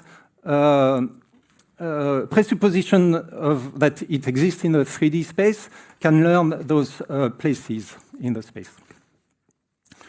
So it is brain-inspired. So we know that in animals are born with a bunch of predefined behaviors that they have inherited from their parents. And schema mechanism allow us to encode those a bunch of predefined, whatever predefined behavior we want to seed the mechanism, as Christine put it here. They can be seeded with particular behaviors as if they had inherited them from their parents. Okay, and we also encode some spatial knowledge. So we draw inspiration from the work of Elizabeth Spilkey at MIT, who talks about core knowledge in the brain. So the presence of place cells and core capacity of geometry, core geometry in the brain. So in essence, what we are doing is hierarchical construction and reiteration of spatiotemporal schemas driven by initial interactional preferences. So you can think about that. So the agent is not trying to reach a goal, it's just trying to learn habits of interaction, but these habits has to be organized in time, in space, and hierarchically. And it's not any habit, it will be influenced by their initial preferences of interaction. Okay, so we have this little robot, he's called Petit Cat. It's a very inexpensive and simple robot, but it's enough for what we are doing. It has, so we are not, in this experiment, we are not using all its features. So it has, importantly, it has an Arduino board, it's controlled to, its on-board Arduino board controls the enaction of primitive schemas. It has an inertial measurement unit that can measure its displacement in space, mostly its rotation, so it can know when it turns from how much it turns approximately. And of course, all those sensors are very noisy. It has an echolocalization sensor, so it is essentially blind. It doesn't have a camera. It cannot see the world, but it has this sensor that looks like eyes, but it's only an ultrasonic ecolocalization sensor. And it has also those fancy wheels and a floor luminosity sensor that we don't use today. And it is controlled by this cognitive architecture. So at the bottom, you can see the events of interaction. And they look like symbols, but they are not symbols because they are not attached to any semantics. The robot doesn't know what they mean at the beginning, so it's just like you. There are just events of interaction that occur. But those events are recorded in temporal memory on the top, the behaviors that there. And, it can learn hierarchies of series of symbols. And they are also placed in spatial memory. There is so it all begins with egocentric memory. We assume that the robot has the capacity to locate, to assess the location of an event of interaction somewhere in space. So with the ecolocalization sensor, it has the capacity to say, oh, I send this signal, I receive the echo, and I locate the interaction at the probable position of the object. And if I bump in an obstacle, it's located in front of me and things like that. And it has all this, so this is the knowledge hard-coded at design time, this cognitive architecture. So it has the capacity to convert egocentric spatial memory to what we call some kind of allocentric memory from a point of reference. And then it has other possibilities, proto-ontology of phenomena that it's used to try to find objects, but I'm not going to talk about that today. And also an emotional system that will impact which behavior. So basically, can I use yeah, okay. So the temporal memory here, based on the history of interaction, there will be a context. So the last events of interaction will define the temporal context, and they will activate a future series of possible interactions. And based on spatial memory, those schemas that are activated will be specified. The spatial properties of those schemas will be complemented by the information from spatial memory. Okay. So we all start with primitive schemas. So here are examples of primitive schemas. There is which one? So this is the move forward schema. It will just move forward for 1 second and stop, and that's it. And it's not easy to see, but it will keep its head aligned towards an object. This is okay. Oh, sorry. So this is the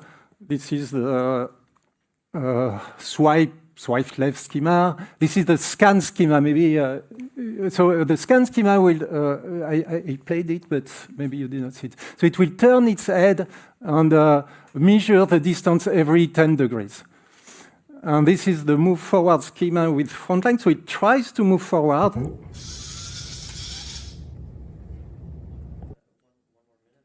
Okay. Okay, so then we run this experiment, but I guess you will have to watch it online. So you can see here it's internal memory. It's the definition. It's how it perceives this particular place, and then it will move and enact other schemas to perform the other place. So basically, it will scan the environment like this and construct an ecolocalization curve that will allow it to recognize this place, construct a place signature that looks like that, and it will be able to compute the distance traveled by a matching algorithm between the place signature of the two different places. So it will learn what we call an episodic graph. It's a graph of schemas that are placed in time and in space. So it can adjust its position based on that. So it can basically it learns to reduce prediction errors, and that's it.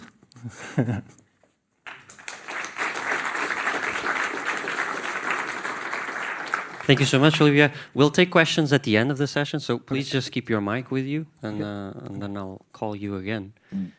Our next speaker, Baowen Xu, is going to introduce his paper on the essence of spatial sense and objects and intelligence.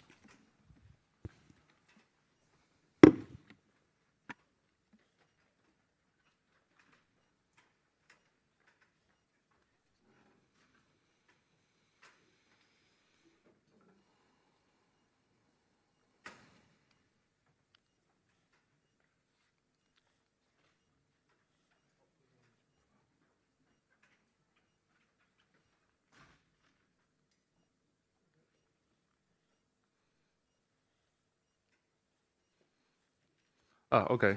So hello everyone. So glad to be here to share our paper, and I'm the first author of this paper on the essence of spatial sense and object intelligence. So spatial sense, or identically space, is tightly correlated to the issue of objects, because it seems that there is a frame called space where objects reside. And how can we know there is something called space? Because we see objects there. So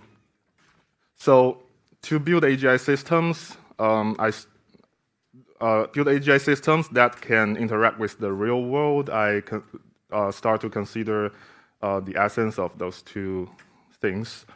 And you know, in the traditional views, space is often assumed as the medium or frame where object resides, and objects are things or entities in the outside world, and both of them are objective.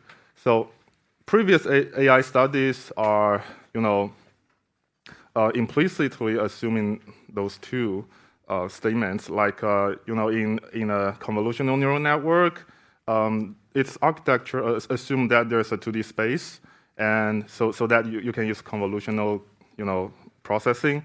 And in YOLO networks, the output is the, you know, the coordinate x and y of a object.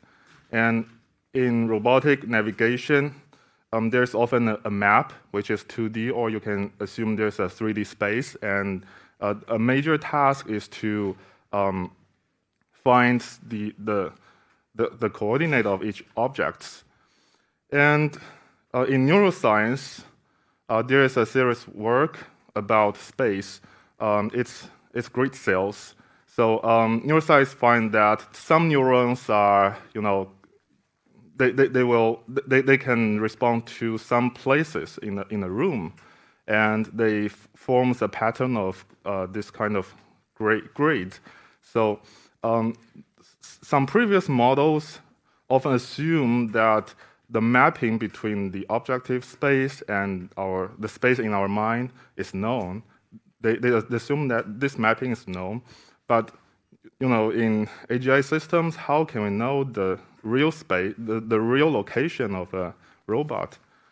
And so to fix the issue of spatial generalization, capsule network, which is a, you know, famous architecture, tries to consider space, especially the location of a feature, because, you know, a convolutional neural network will recognize a face, you know, a shuffled face. For example, the eye and nose are in the wrong places. It will, the convolutional network may recognize a wrong face as a correct face. So this is why Geoffrey Hinton proposed that architecture. However, it's hard to evaluate whether capsule networks handle space correctly, because, you know, it's a black box or gray box and lack of interpretability. That's why we want to propose a normative theory that offers a unified account of space and objects.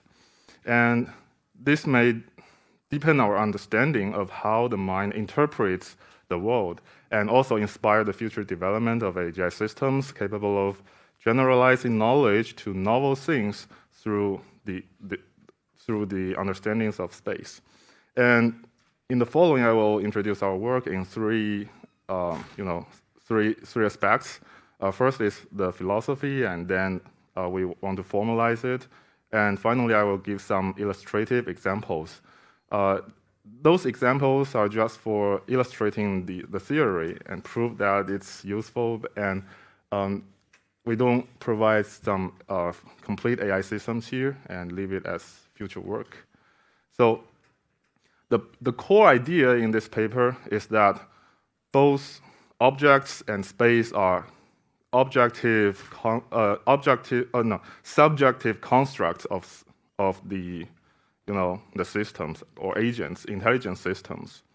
And the essence of an object is the positional relations among its parts, and each part is also an object, so you can form a recursive structure, hierarchical structure, while the essence of spatial sense or identity space is the sum of equivalence relations among changes in positional representations. This statement is hard to understand, so let me explain more. So for example, we have some positional representations, like we can hang up, raise our hand or put down the hand. Then you have a internal position of your hand, right? You can know your body feelings, and the change of the positional representations can be known. And we can form some equivalence among the changes, like I stand here and move to another places, then we have a change of positional representations. And we found that it's equivalent to what? If I stand here and move to here, the change of my body feeling can be equivalent to the previous one. So that's what I mean, the equivalence relations among changes in positional representations. And those representations are feedback of our motor actions, or you can say it's our body feelings. So why do we take these views? Because there are some basic philosophy in NARS. Everything is subjective because even though the world may evolve in its inherent way, that remains independent of our experience, our beliefs and desires, and it may constrain our behaviors. But any description of the world is inevitably subjective. And those descriptions are dependent of our sensors and effectors, and it's determined by our individual specific experience and mechanisms of intelligence. So it's impossible to claim that any description is the sole correct standard. So each description is subjective. However, some descriptions may be richer or more practical due to some factors like extensive observation, and some descriptions may be expressed in natural language and becomes common sense or a scientific theory in a certain population. And that's the case we call it objective. And an object or a physical thing is not something as it is, but it's a concept as the summary of our subjective experience. But this kind of concept is different from other concepts because it directly stems from our sensory motor experience, and it's initially a summary of positional relations among its parts, like a phone is a rectangle shape. We can recognize it, but the meaning of an object may evolve. Like we can use it to do something, like we can just use it to like drop it. Then we can form some other connections among an object and other concepts. We can form causal relations, or you can say affordance, and so on. And we provide some formal definition. I think not all of them are familiar with this kind of logic, so I just provide some intuition. Here, this P means a prototype, and this C means a component.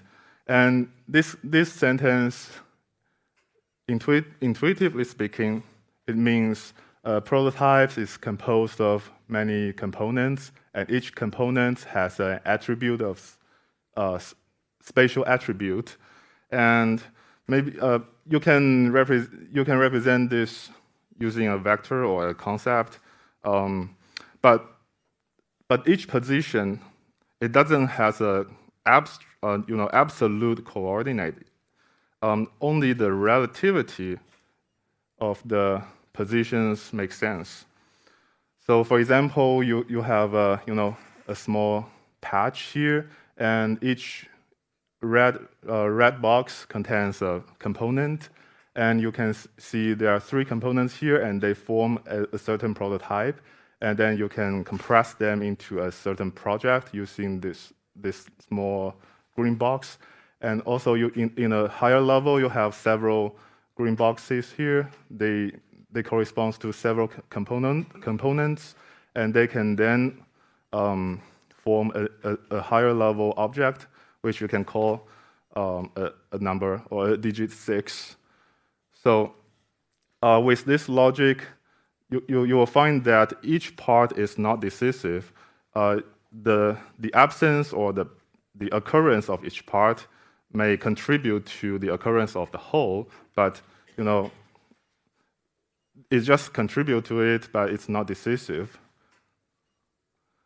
And then we can have the similarity of two parts. If the two parts share the same type and they have similar positions, then you can say they are the same one. And with this logic and that definition, then you can know that you can use that to recognize an object.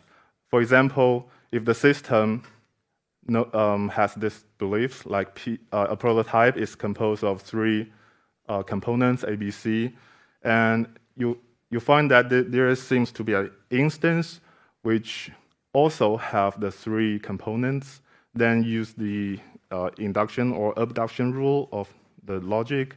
You can say this instance is this object is an instance of that prototype. So then we have the logic form of perception. And there are some other interesting implications.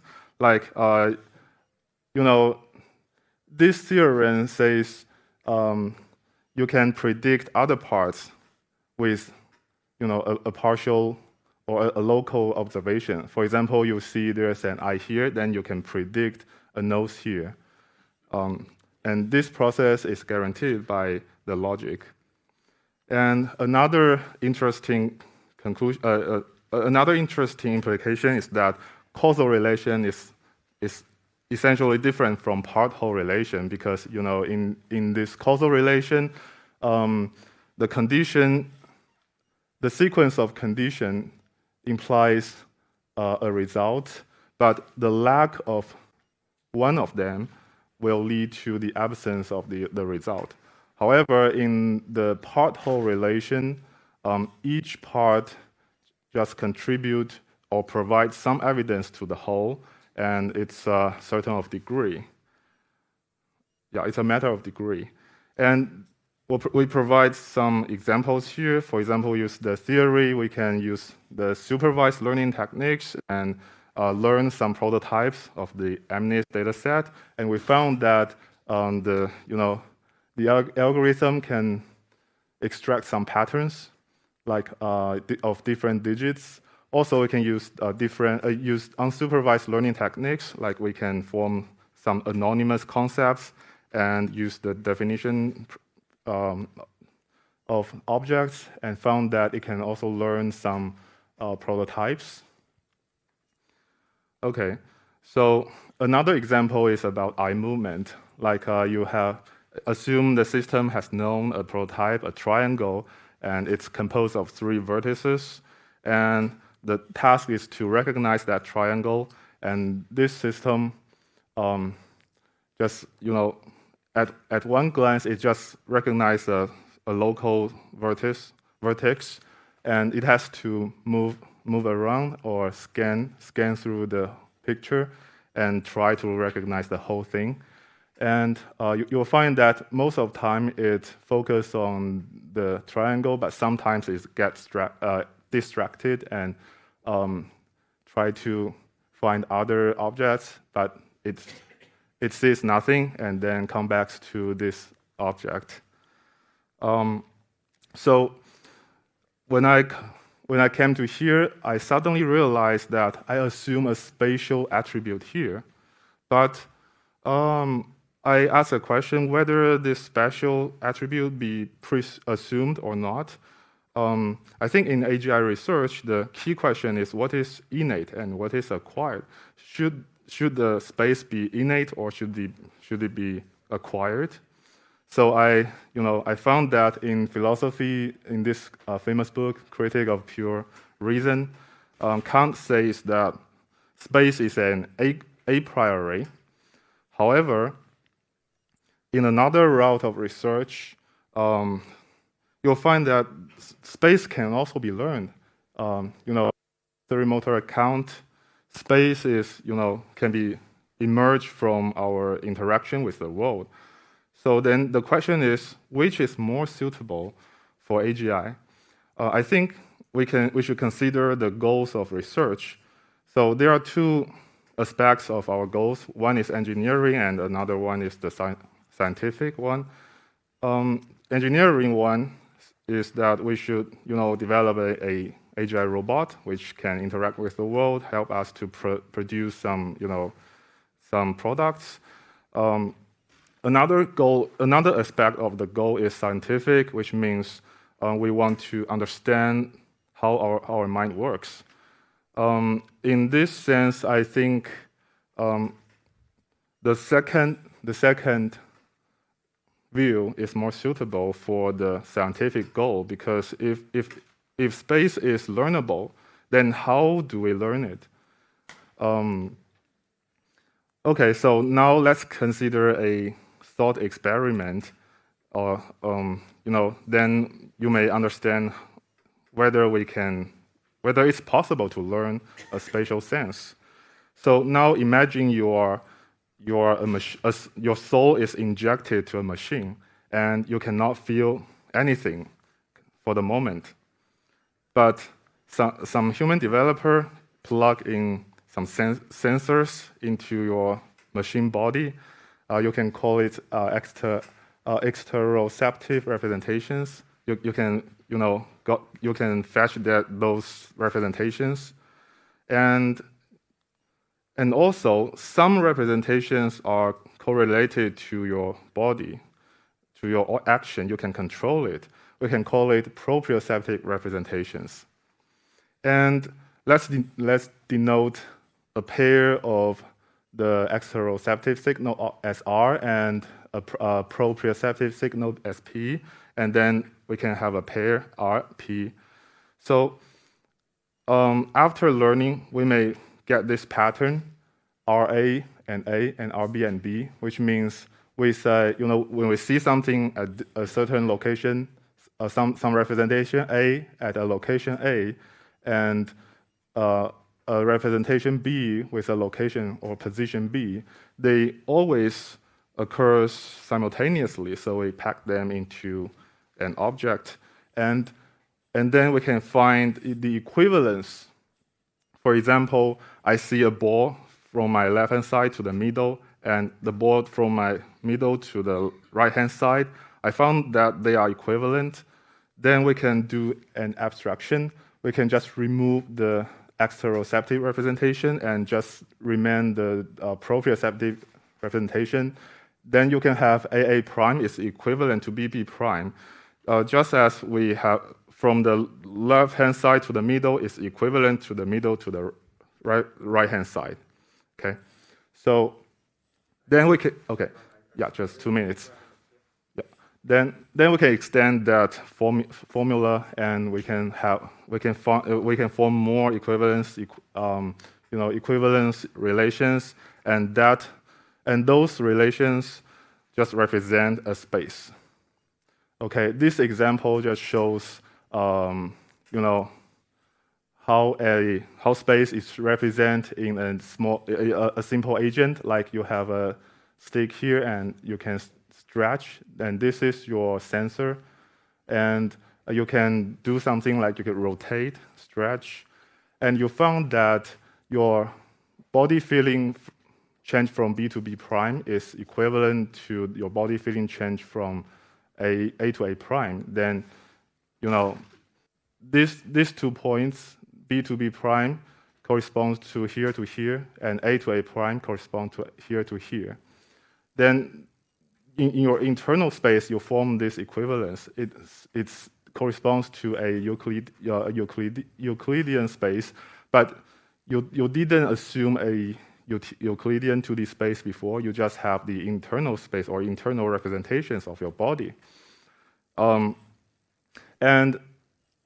So we know this because we are the god of the agents, but assume that you are the agent, you are the machine, and you have to learn this 2D space, then you don't know the ground truth. How can we know that there should be a real 2D space?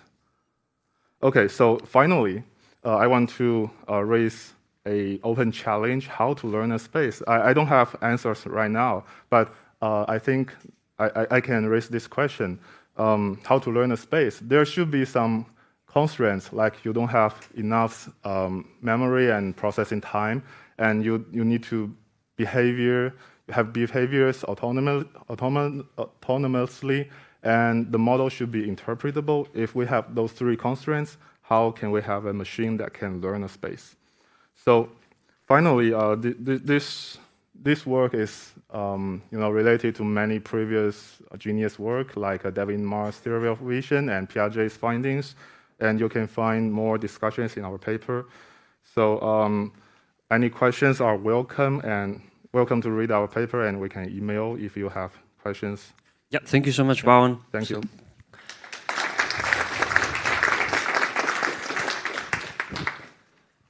Our next speaker, Robert Johansen, will present arbitrarily applicable same opposite relational responding with NARS. Thank you.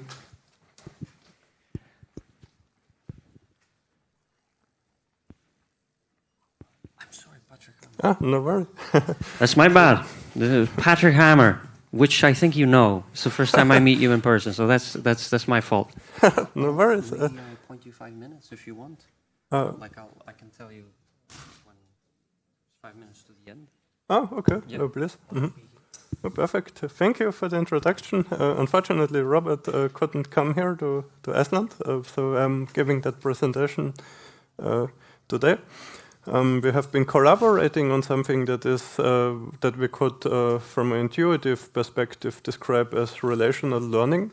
And the title of this talk is Arbitrary Applicable Same and Opposite Relational Responding with NARS. It's all about learning abstract relationships from experience, from sensory motor tasks, as we will see, which we find as one of the key cognitive abilities that also seem to distinguish humans from animals, that we have this kind of second symbol system, as sometimes is described as.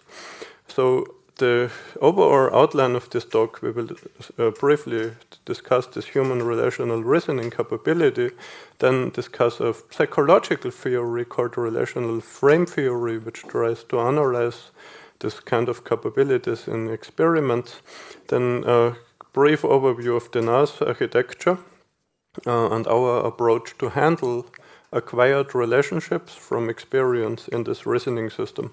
Then we will look at a concrete experiment which we have been designing and implementing and which we got to run with NARS, and will present the corresponding results and what it implies for AGI.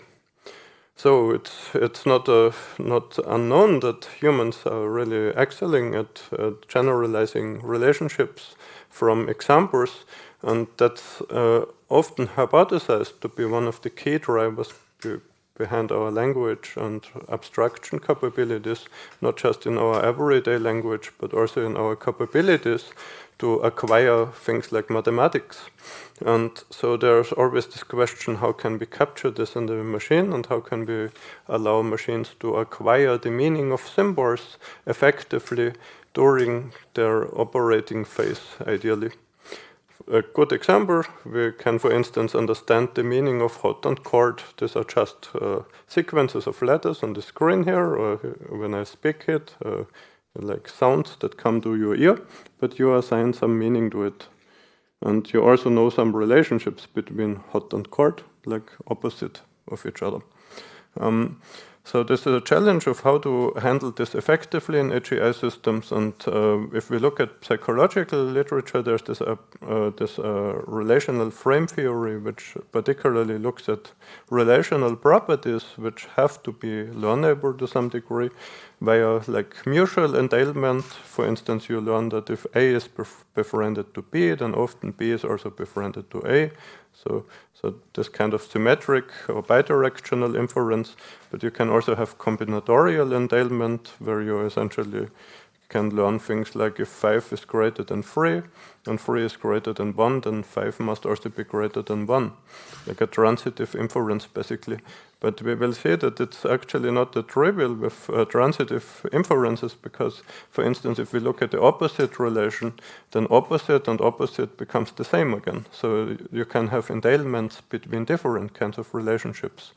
And that's something which humans have no trouble to deal with. And that's something which we study, or which we studied in respect to non-axiomatic reasoning, because we thought that this experiential learning, which NARS features, is particularly suitable to capture this phenomenon, since it's a reasoning system that is designed to essentially adapt from experience with finite resource consumption, supporting belief revision, and supporting human-like thought patterns by design, like inbuilt. So it seemed to be a natural choice. But we had to extend NARS a bit, because if we look at this relational, this entailment patterns as described by relational frame theory, they describe certain ways to abstract from our experience. And so these are particular abstraction patterns that have not been previously captured with the inductive inference source of NARS. So we had to capture that. For instance, if you have in a sensory motor task, if you read the word same and then you have to pick a symbol and then another symbol and then you get the reward, what does it take to then infer that maybe this is the relationship sameness between these two stimuli? That somehow the first word, like same, indicates how these other things are related. And so there are multiple things which need to go on. So go on in this context. So you experience this kind of task. We will see an example of this, and then somehow you come up with a symbolic representation or concise representation that relates the stimuli. The training in such a task looks like this. You have cases, for instance, in this case, in each box you see there are 4 stimuli. In this particular case, to make it more understandable, we put the word same as the first one, and then you have to make a choice between left and right. So you can only choose between left and right, and you have to do this based on the 2 symbols above. And what does it take to learn that, for instance, A1 and B1 is the same? Can we learn that from feedback? When I make a choice, I pick B1. If it's the same as A1, I get reward. If I pick a choice that is not the same one, then I don't get reward, essentially. So I do this over multiple iterations, and I'm supposed to learn that the symbol indicates the relationship between the stimuli. And with this, I can then also learn like symmetrical relationship. If I pick A in case of B, then I should also pick B in case of A. And then later, if I pick X in case of Y, I will learn that I need to pick Y in case of X, for instance. So you learn this kind of abstract properties about the relationships being symmetric or transitive. So this test captured this in multiple phases, where you learn the symmetry and the transitivity respectively, and you essentially give the reasoning system examples like that, and then you test it on new examples and see if it has learned this relationship properties by introducing new stimuli to be related. And then you can do interesting things, because then you can learn a lot from only a few interactions. And that's where the magic in this lies. If you look at this network here on the left side, there are only a few relations that you learn from these interactions with reward. You only learn, for instance, if A1 is presented, I have to pick C1. And if it was an S on the top, if it was A1 and there was O on the top, then I have to pick C2. And if there was A1 and there's an O on the top, I have to pick B2. And if A1 and there was an S on the top, I have to pick B1. And then from that, I can learn an entire relational network that describes which things are the same and opposite to each other. Like here, suddenly I can infer that C1 is opposite to C2, that C2 is opposite to B2, no, C2 is same as B2, and B2 opposite to B1, even though I have not experienced this particular choice options. I have not seen that before, yet I can infer it. Humans can do that extremely effectively. There is no AI system that can do that. But it will be interesting to see if like newer generations of large language models can capture this by the in-context learning abilities they possess, which we have not investigated yet. With NARS, we have particularly tested the scenarios, and we have particularly checked whether it can learn the symmetry and transitivity of the learned relationships, and whether it can go from experiencing the left-hand side of this network to learning the complete picture on the right. And it succeeded completely. It was able to infer all the missing relationships in that graph of opposite and same of things.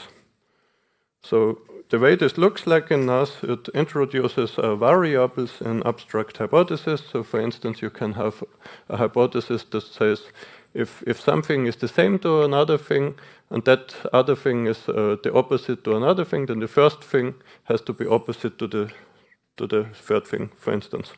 So it can describe this entailment between the same and opposite relation,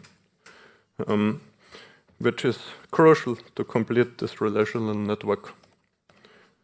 So we have shown that it can do this, and I think this has some implications, because even though NARS is still a quite simplified reasoning model, if it can capture some of these essences of relational reasoning, then it will also be interesting how that fits into the future of AI systems, and also to what degree we can build systems that can acquire the meaning of symbols as effectively as humans can, doing amazing things like completing relational networks.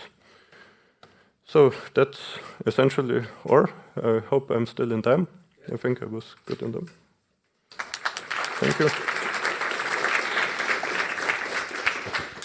Nice, thank you, Patrick. You actually finished quite early, which is nice because we're late. So if the other speakers can now come to the front, and we'll just have the question round. I don't know if Bowen, you're here? Yeah.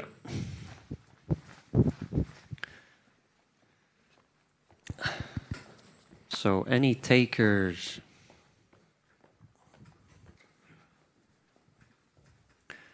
Well, maybe I'll start then. Patrick, you said that it has 100% accuracy. Usually we don't like seeing 100% accuracy in things. Do you think that doesn't matter in your case? That's a very good question. And there's also, how to say, if we, in the early phases when we tried this with GPT 3.5, for instance, we didn't get we got a bit better than random, but by far not this 100% accuracy. And the way this experiment is set up, it is really in a way that the samples you see really convey or include the information necessary to perform the task perfectly. But not every AI model is able to exploit or extract that information from this limited set of examples. But that has always been one of the strengths of NARS.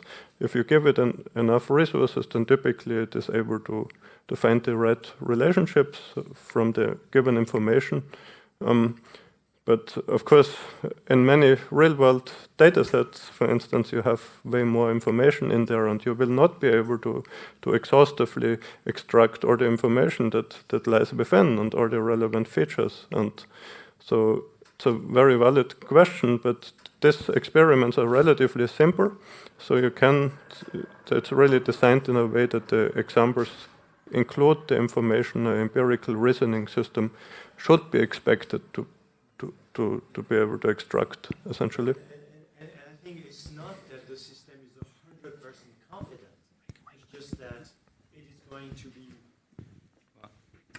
I wanted to add that I strongly suspect it's not that the system is 100% confident in this knowledge, it's just that it's 100% accurate in the testing phase, I suppose.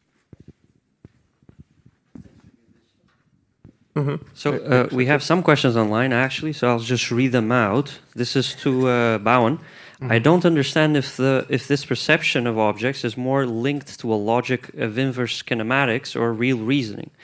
How did the computation function know whether or not it was supervised? In this paper, we didn't provide technical details. So to explain this, I should give some foundational knowledge on the logic and also the technical details. But we don't have time. So, but I have the source code.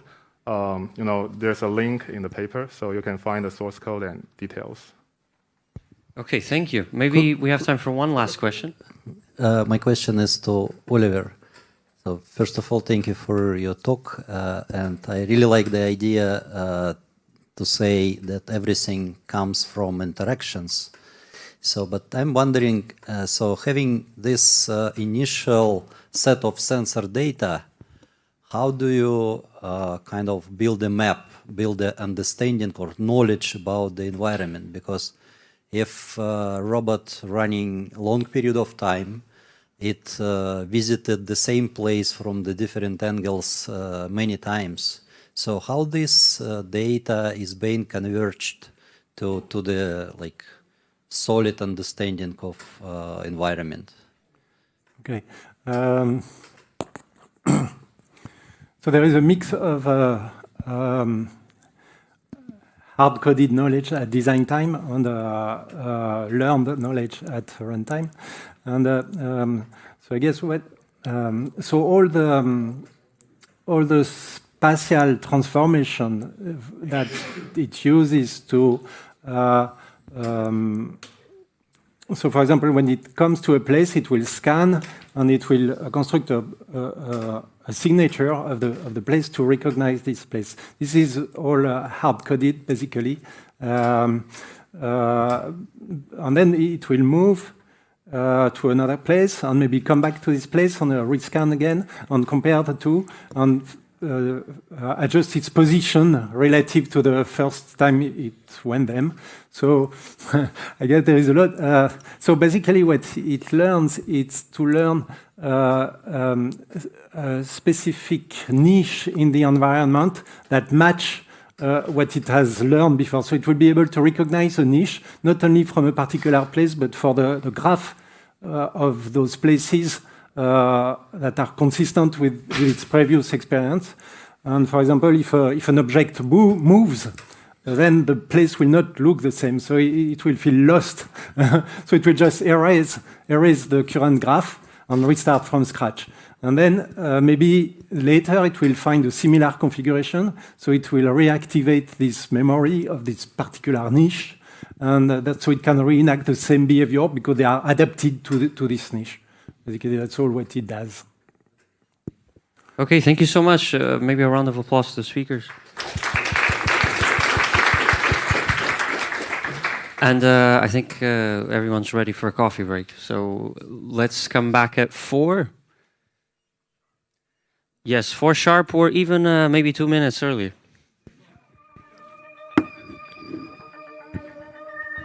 Yes, thank you so much for helping.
2 minutes.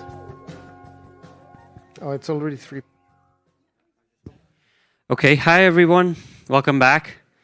Our next keynote speaker, Christian Thorsen. He's a professor here at RU. He has more than 30 years of experience in AI. He's also the director of the Icelandic Institute for Intelligent Machines. And he has pioneered autonomous self-programming systems that can learn new tasks from scratch while explaining their reasoning. He has consulted for NASA, BT, Honda. He's taught at MIT, Columbia, KTH, and here as well. And yeah, a round of applause. Thank you. Thank you. Thank you, Gonzalo. Okay, so is everyone ready? All right, so I have a lot of slides. I have a lot of things to tell you. We're going to go quickly through some of them.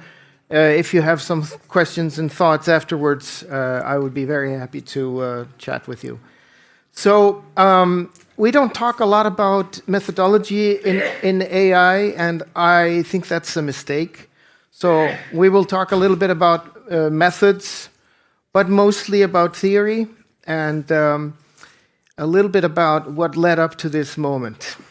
So just to contextualize this for our newcomers, which will probably greatly outnumber this crowd, especially in the months and years to come, if they find this talk interesting. So what we're talking about essentially is real machine intelligence, or what we like to call AGI.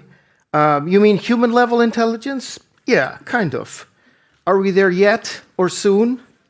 You'll see, but the short answer is no. And what happens then? Well, this is the one question on this slide that I will not answer in this talk. But I will give you some ingredients to work with so you can work towards your own answer. All right, so the early days of AI, we must emphasize this. AI is a field of research. It has been an academic field of research pretty much only, not even being touched by industry, for about 50 years. And that changed in the last decade or so. And here is a list of some of the more famous people who were at that initial meeting at the Dartmouth College in 1956. And I'm very honored and happy to have the son of one of them, Marvin Minsky, and Marvin Minsky's grandson here in Reykjavík today. And you just saw a talk. Now, early researchers were highly optimistic about the field. Sounds familiar? And Simon and Newell basically fielded this proposal. I forget exactly the year, but maybe it was late 60s, early 70s. When a computer will win a world champion at chess, now chess being a highly difficult task, it will have general intelligence. It must have, because you need to be generally intelligent to be able to play chess. Why? Because humans are the only animal that really can do it. Now, I won't go into details. I've done that elsewhere, how incredibly wrong this hypothesis turned out to be. It could not have been more wrong, in fact. But there was reason for optimism in the 70s. You know, electronics had just taken off. You know, look at all the cool stuff. Automation was cool. And I have to admit, you know, I got into this in the 70s. And yeah, I mean, that was the ultimate... The ultimate technology was automation technology, right? But there was one thing missing. Who's going to control these robots that are going to do everything for us? And that was the reason why I got interested in AI, because, you know, I thought, well, computers and robots are going to be really important in the future, but how are we going to get these robots using maybe computers or something else like analog computers to control them?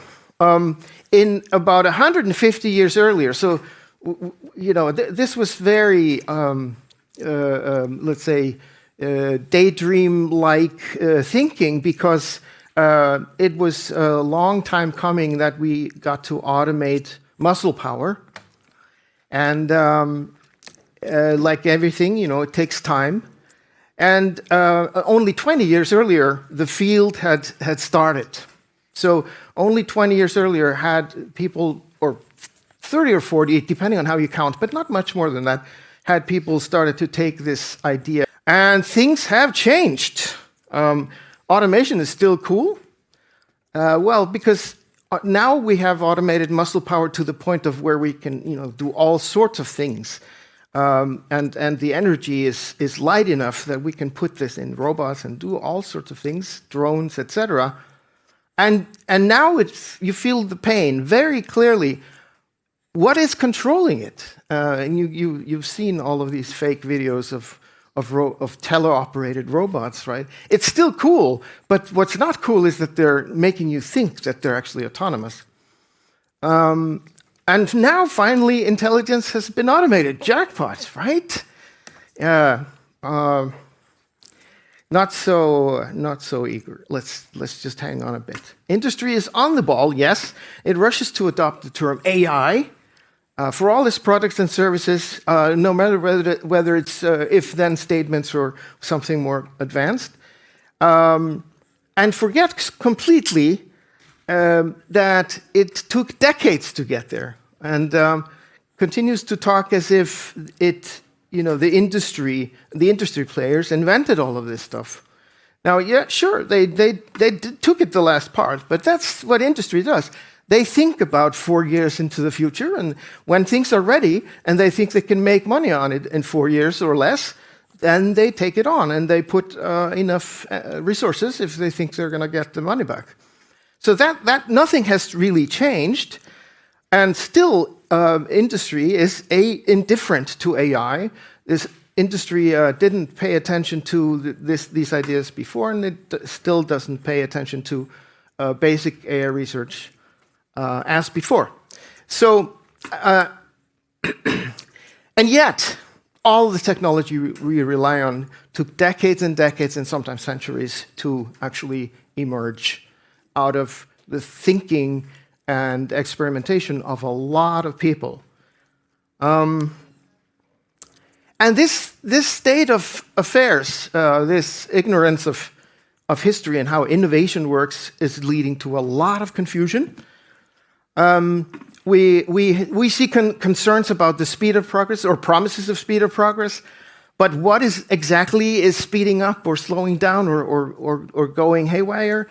Limitations of contemporary AI, or the technology that has the label AI on the box. How technological breakthroughs come about.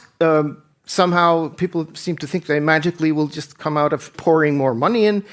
I don't think, if you had paid Einstein more money, that he would have done his stuff faster. There's a limit to these things.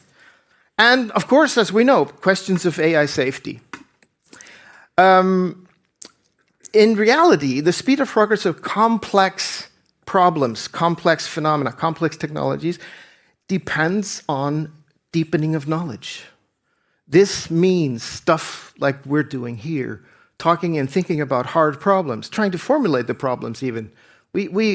There are problems we don't know about and we don't talk about that require this kind of dialogue to actually bring them out and into a form that can be worked with. The limitations of contemporary AI are really baked into the methods of the technology. And there's very little theory. Of course, we do understand the math, but the instance, once you've trained these artificial neural networks in all forms and with all sorts of names, they are very, very impenetrative. And the safety of technology, especially automation, you don't want to automate things with methods that you don't understand. In fact, I would argue that you can't make technology safer that you don't understand. And there's a good reason for that. We'll get into that a little bit later. It's called cause-effect. So here's the picture. A startup will maybe start with something that is fairly premature, may take 10 to 15 years to actually make money. Startups are expensive, but they can lead to really big things. But they are taking ideas that have already gone through philosophy, then through science, and then through to almost being kind of promising enough that someone comes along and says, let's work more on that, because that looks really interesting. But they have to have a horizon of at least 7 to 14 years. And that's when things happen, knowledge transfer, methodology transfer, and technology transfer through a series of prototypes, a series of meetings where you have to convince people to allow you to continue working on things. Okay, so, all right. Now, I'm really happy to see that some people who have been promising the moon are now saying that the moon is maybe not the best concept ever. Because maybe reality and the dialogue in society gets a little bit better grounded, possibly, maybe, I can only hope. Yeah, look at this statement. I mean, I'm just quoting this from Business Insider. I hope they didn't put words in his mouth, but AGI isn't what Sam Altman considers artificial general intelligence. Well, is it his to define? Look at that. I actually saw, this morning, I saw another article where there's a bit more talk about his view that it's useless because everyone has their own definition. So who's gonna define this? Okay, well, if you haven't made up your mind about the best definition, because there are 70 definitions of AI in the literature. If you look at the whole, psychology, neuroscience, AI, computer science, etc., about 70. That's a lot. I'll tell you right now, all of them are bad, but there's one I'll get to that, and you should take that with you if you haven't made up your mind and you want the shortcut. Otherwise, you're just going to have to think about it and not make up your mind like I did for about 20 years. So here we go. Now, this is the main point of what I wanted to talk about. Theory, okay? I hate people who abuse this term and say, oh, it's just a theory. The problem is that the word theory is used for anything from some nebulous ideas about something enormously complex to a really, really solid, scientifically proven, backed with evidence, intricate ideas that have been boiled down and compressed into something really small like E equals mc squared.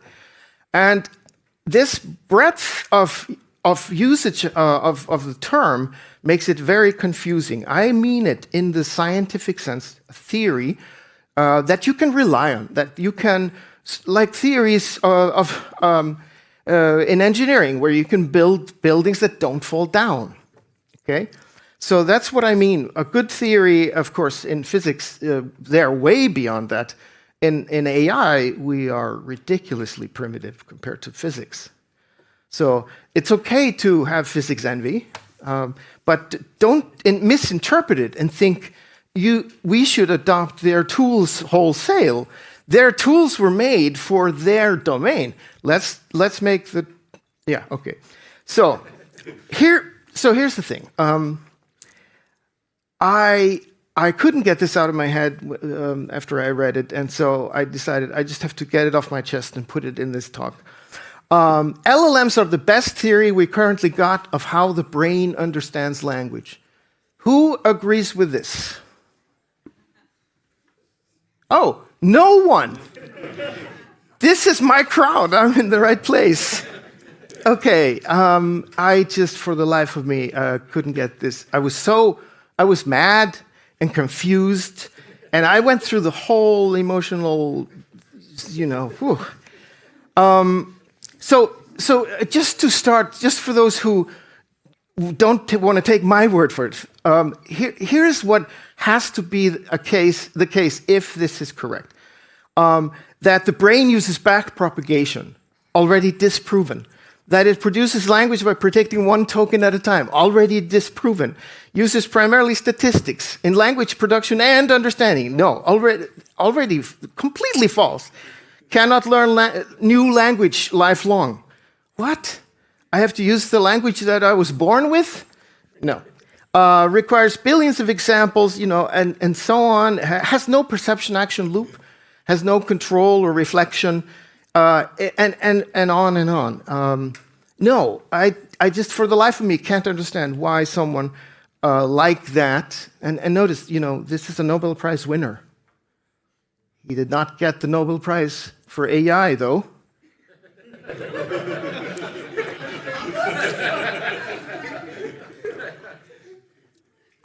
All right. So, if you agree with this, and now I'm not talking about this crowd because you already said you don't agree with it, but whoever is maybe come to this video at some point, if you agree with this statement, then I'm sure you agree that the best theory we have of crab meat is imitation crab meat. And as you know, as any crab connoisseur knows, imitation crab is less expensive and less nutritious than actual crab meat because it contains no actual crab. All right, so placing this or putting this forward as a theory, saying LLMs are a theory, I want to give you, and hopefully it's not going to be very insightful, probably, but it's maybe going to be a little bit entertaining. I'm going to take an analogy here to life, living things, okay? So I have a lab. We make artificial cows. This says on the box when you buy it, and that's what we call our 3D printed product. And the field is artificial cows. How do we create it? Well, we have a very, very advanced 3D printer, actually based on ideas from like the mid-1900s. And we feed in a lot of pictures of cows doing stuff, okay? And a bunch of digitized cow products. Horns and hides and milk and, some dung maybe. And then, how many pictures do we need? Let's see. Do we need 100 million? Yeah, look how incredible. This is definitely an artificial cow, right? Or if you're not convinced yet, next year, now this year we're going to make millions of these, and then we're going to have 1 billion pictures. Actually, you know what? 100 billion. And look how much more convincing it looks now, This is 2.0, artificial cow 2.0. And look, it's starting to move. It's so amazing. So let me just linearly extrapolate from here. And, now you can do this at home. Well, next year, we'll have a much faster 3D printer.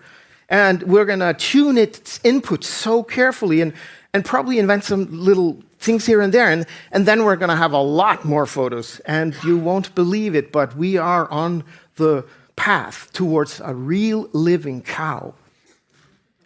Yeah, and you have to believe us because we have lots of funding. And look, this is the cow printer we're planning for next year. It's called, and then we'll have the bovine 100K. And man, they're going to be living. They're going to be, so this is what we're planning for. We're going to open a couple of nuclear power plants to power all of this. And look, so just looking a few months into the future, maybe 2 years, holy cow, it's actually alive. It's alive. Yeah. Actually, it turns out life is not a really good concept. It's not so useful, actually, because everyone has their own definition of it and so on. So, all right. Now, so Hinton looks at the brain, and he says it's the best theory of how the brain does language. And if you look at the brain, and now I'm going to sprinkle this with a bit of this speculation about methodology and theory. Okay, you have a lot of stuff in the brain. Did you know that?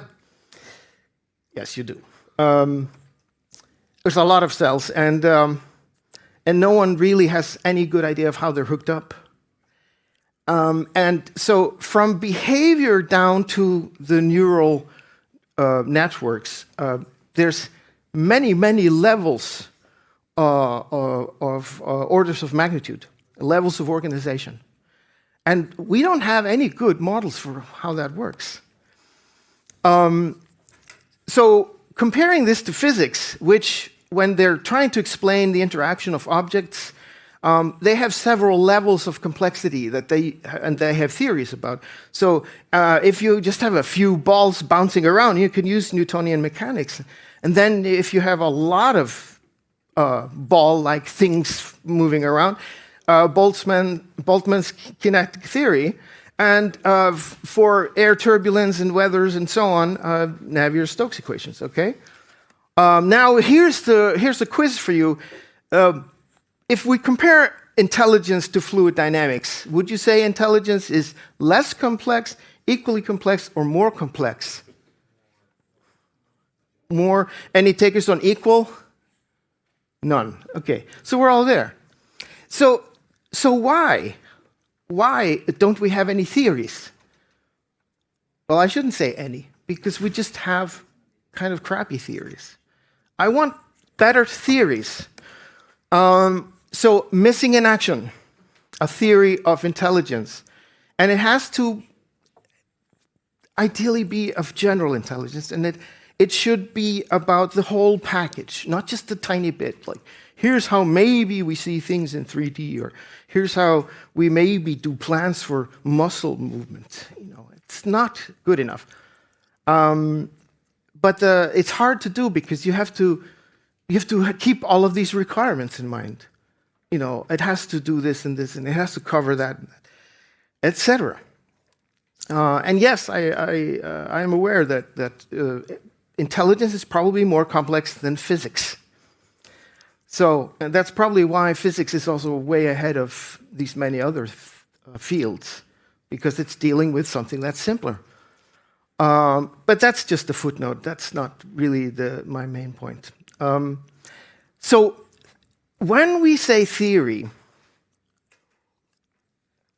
don't forget that scientific theories, they are supposed to explain, right? And that's one of the reasons why LLMs could not possibly be a theory of anything. It's just like crab meat and imitation crab meat. It makes no sense. So the only way to make a scientific theory is to talk about the parts and how they interact. And I know you are all working on and reading about those kinds of systems, and I'm not scolding you, okay? I'm begging you to help out to move this forward faster. Leaving out parts of the phenomenon of, let's say, natural intelligence, it's possible that we could do that at a later stage when we know a little bit more and have better understanding. But cutting away things and wielding Occam's razor willy-nilly, and you're just gonna bleed to death because you cut yourself in the process. Leave the object of interest, intelligence, as unintact as possible when you're studying it. Don't cut off things and say, okay, we'll do this next decade. We'll do that part, whoever, whenever. It's gonna change the subject to something else. You're not gonna be studying what you think you're studying. And I know it's hard and it's annoying and it's messy and there's all sorts of work that has come before that's really hard to integrate and build on. But someone's got to do it. So what are its parts? Okay, so here comes the real meat. I think maybe this is the part you will like the most, if any, of this talk. So I like this concept, cumulative learning. I think that captures really nicely the kind of learning that natural beings, beings in the forest and beings in the city need to do. Empirical reasoning, you have to have some logic, and it has to be connected to the world you live in. And that includes representing cause and effect, somehow. Not ignoring it, not saying, oh, it's all correlation, because it isn't. Autonomous goal generation and management. Well, there are all sorts of goals, and in fact, most of my students love this when I explain to them how there are explicit goals, goals that you can put in words or in code or talk about concretely and measure, and implicit goals. Implicit goals are sort of part of, they're inferred goals from a third person looking at the system and saying, oh, it sort of looks like it's got this goal, And then you look at the wiring, and maybe that's actually not so bad to describe it that way. But the goal, an implicit goal, can nowhere be seen as an entity. Attention, of course, you gotta any intelligent being that we have an example of anywhere so far has some mechanism for controlling how it spends its time cognitively, what it thinks about and when, how it's allowed to be interrupted, and so on. And lastly, to be able to grow, it has to have some mechanisms that can look at its own change and progress. So if it's learning, if there's something it's trying to figure out and it can't, it needs mechanisms to tell it whether it's making any progress towards that future state. All right, so these are actually requirements for general intelligence, and my team and I have been using these and building on these for quite a while. It's not a fully complete list, let me just say that, so you don't misunderstand me. This is not necessary and sufficient, because I couldn't possibly state that, but I can tell you that I believe all of these I'm 100% convinced, I'll bet my hat on that these are necessary. But probably we're forgetting something. All right, so what would such a theory do for us? Well, it would solve all of those confusions that we went through. And I know, let me see, yeah. I know I need to speed up because I want to show you a couple of videos as well and so on. So I won't go through these bullet by bullet. Is this all? No, we need a definition.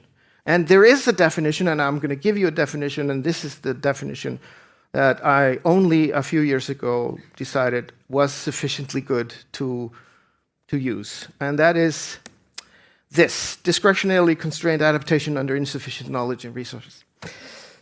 That's general intelligence. Well, not necessarily general, but at least intelligence. It separates intelligence from all other types of adaptations, of modifications, of control, etc.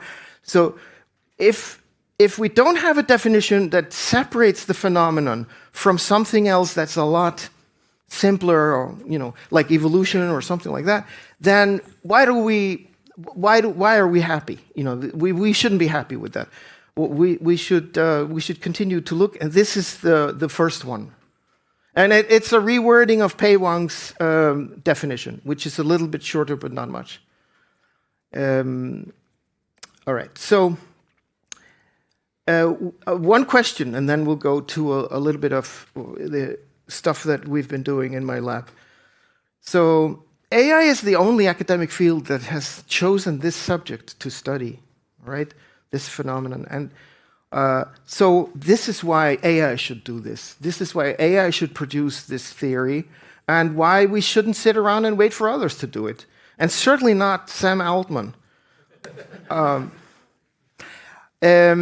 So we have a theory of general intelligence. I can tell you right now, it is not quite complete, because there are things it doesn't explain.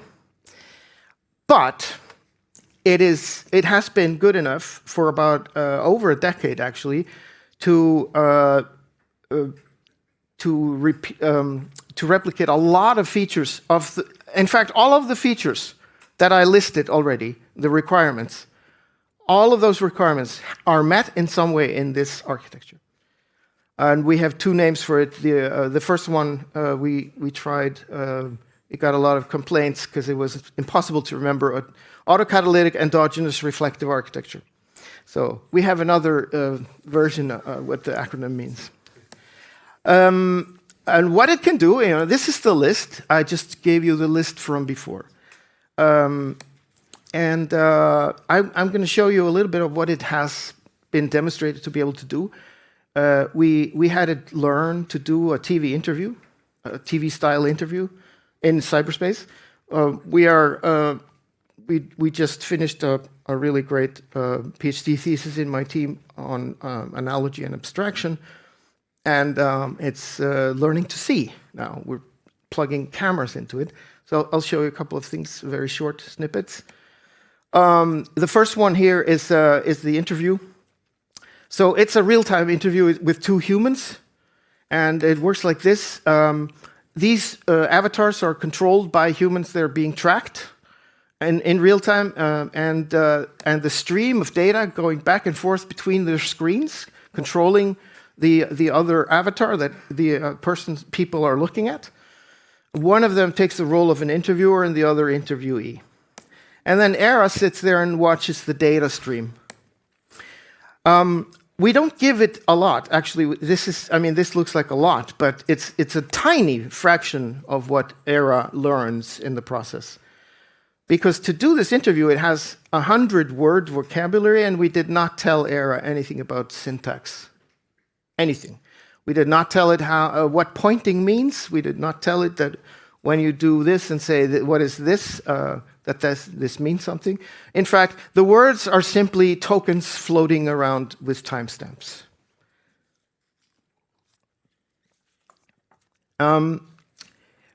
We also gave it 5 goals, 2 for the interviewer and 3 for the interviewee.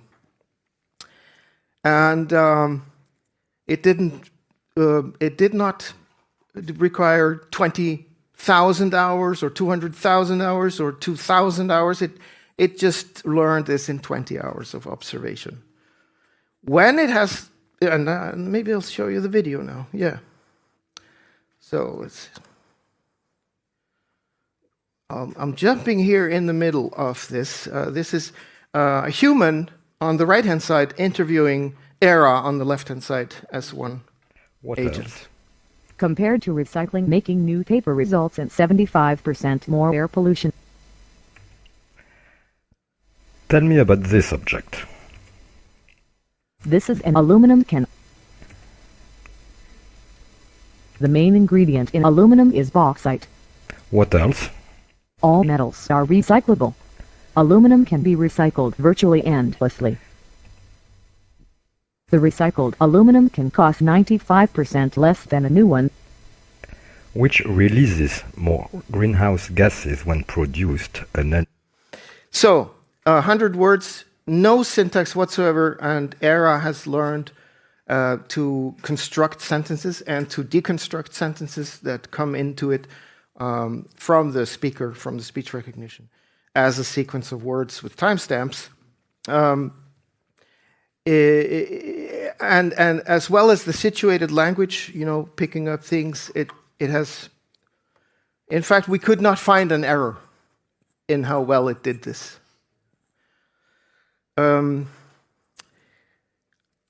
So what has been learned? You need to think about this a minute to realize, how much it actually modeled by observation and then by doing. So turn-taking. We did not tell it that in an interview you take turns. We did not tell it how to answer something about the content or the material of some object or anything like that. That pointing should be extended from the finger onwards to indicate which object is being pointed at, and so on. And how it does it is essentially by, and there's more, constructing the sentences in response to questions and so on.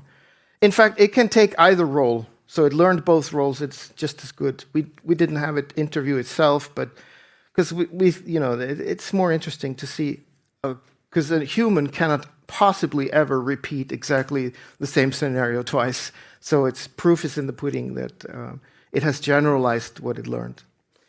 And now we're doing some experiments with visual learning. I'm just going to do this very, very briefly, and then we'll conclude. So here is Era controlling this robot arm, using exactly the same methods, but motor babbling, moving blocks around and pushing them and learning how to what things mean. We're in the process of essentially exploring how much it needs to be told to be able to do all sorts of configurations with these. And we're not using very sophisticated perception mechanisms, but they're sufficient. They're just plugged directly into the mechanisms that we used in the TV interview. And so, to conclude, I promised in the title that we would talk about sort of where we're at and so that we can have some sense of where we might be going and how fast. Now, if you take these requirements that I've now talked about 3 times, 2 times already, this is the 3rd time, let's give it some stars. Okay, I'm going to give each of these fields, and this is my opinion. Okay, I did not do the proper study that would be needed and the peer-reviewed paper to really back this up. This is just my opinion now. This is my perception from having been in AGI. Well, the term wasn't really used until this century, but in AGI since I was 12. So that's quite a long time. Now, we have 3 categories per topic. Conceptualization. People need to realize that transversal general cumulative learning is important to be able to choose to work on it. Funding, like how much funding seems to be going to that particular topic, and then where we're at in R&D. And I'm giving it maximum 5 stars. So let's see. This is my conclusion. I mean, admittedly, it's very coarse-grained and it's very subjective, but it looks terrible. I mean, we have to get the concept to 5 stars, or at least 4, before we have traction in the research community for that topic. So only autonomous explicit goal generation and management gets, well, actually, reflection also. Those inherit from computer science, because that's already in classical reasoning and planning. That's already kind of been explored. But the kind of stuff the kind of methods we need for AGI are not the good old-fashioned AI mechanisms. It's not formal logic. You can't do it this way. We already tried. And it's not that we tried and failed, and that's the end of it. We know why it fails. You have to have, for instance, you have to have meta reasoning. You have to have metacognition to be able to reliably give an autonomous system a responsibility to control something that's of importance, like in medicine or something. So unless you can automate the reliability measurement, it's useless for that. It's useless for air traffic control. You can't do any of those things. So, thanks to my many, many brilliant collaborators and co-authors, this is just this is top of the iceberg. These are the ones that have actually had direct contributions to some of this work. And thank you for your donated cognitive resources.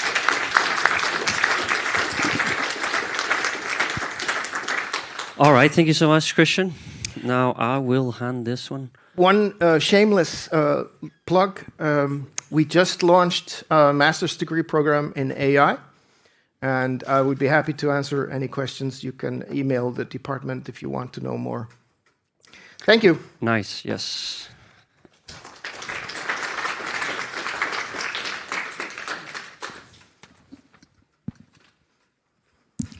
Thank you. Thank you so much for your talk. And thank you so much for the message specifically. I want to tell that I've been following closely all this story about trying to hijack the AGI definition in the, popular AI research. Let me frame it like this. And they have changed the definition at least twice before they failed. What was revealed in the documents that were published this year is that internal definition that they use to build GPT-5 or whatever is AGI is an autonomous system that outperforms humans in the most economically viable domains. So it's purely economic definition. Very, but that very, very convenient cynical. for them. Yeah, but that was not enough. There was then lawyers and business development people from Microsoft as well. They had this contract around what will happen when OpenAI, of course, gets the AGI internally, right? And they were not happy with this definition, so they went even further. So AGI in this contract is defined as autonomous system that can generate $100 million in revenue.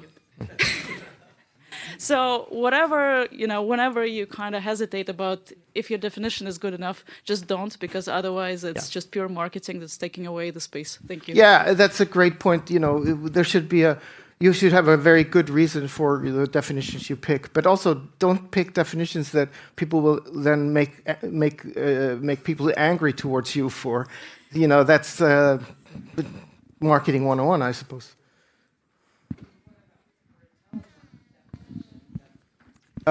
Can you speak into the mic, please? Hello. Thank you for your presentation. It was fantastic. I think the other question that I have is we're now seeing more and more this definition of superintelligence and what your perspective and the conference perspective has on that. Oh, yeah. So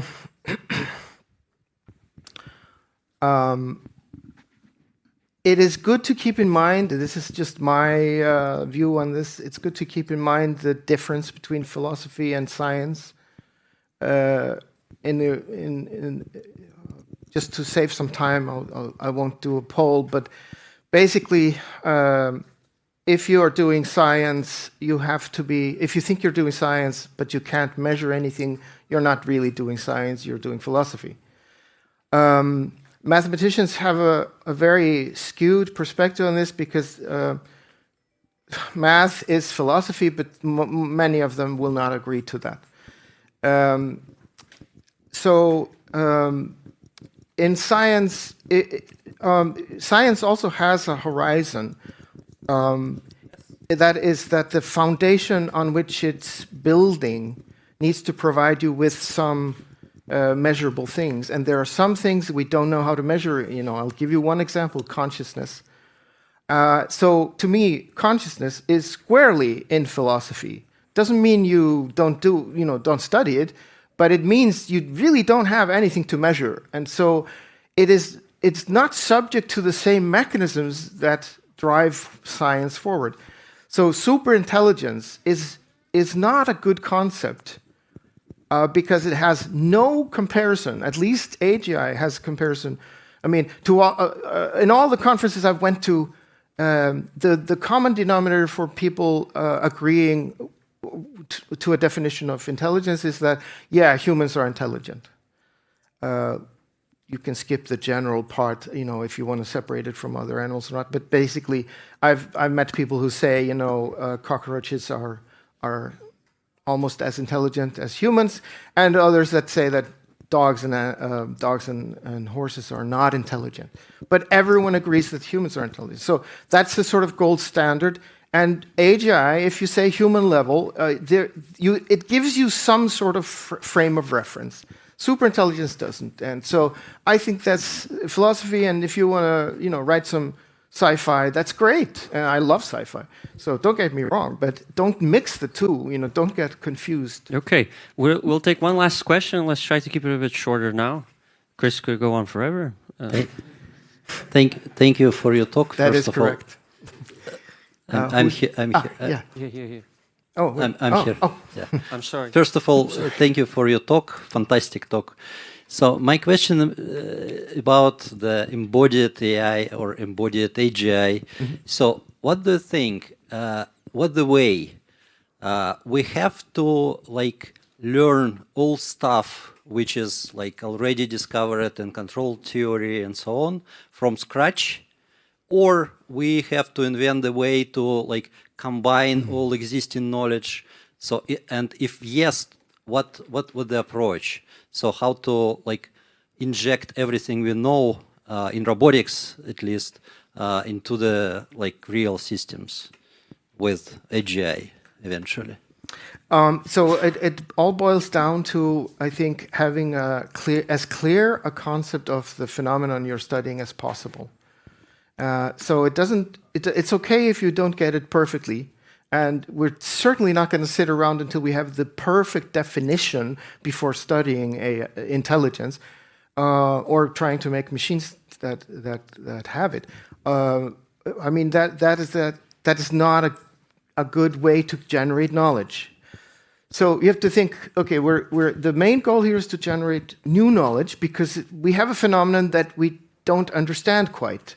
We do understand some things about it, obviously. And there are some tools, okay? Control theory. What I like about control theory, as you mentioned that, is that AI has left out control theory as a field. You hardly see that mentioned in any textbook on AI. That's a huge mistake. It's kind of a ridiculous thing to cut out, frankly. And if you look at cybernetics, they had a much better grasp on sort of the things that we are talking about at this conference, for instance. And that was way even before AI started. So there are some historical strange events and paths that have been taken.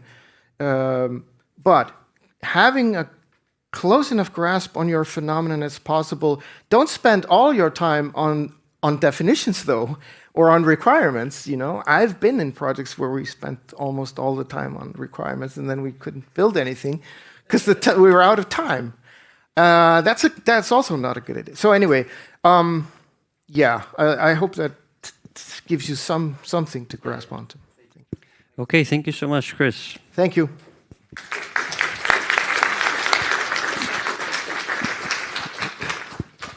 We're now going to go to the paper session, if I can find my phone. Thank you. All right, I can't find my phone. The first speaker, either way, oh, there he goes, is joining us online. And it's Nathan DeGilio, and he's going to present his paper, Neurosymbolic LIDA's Semantic Vision System. Is he with us? Yeah. Hello, everyone. I'm Nathan DeGilio from Penn State Maryland.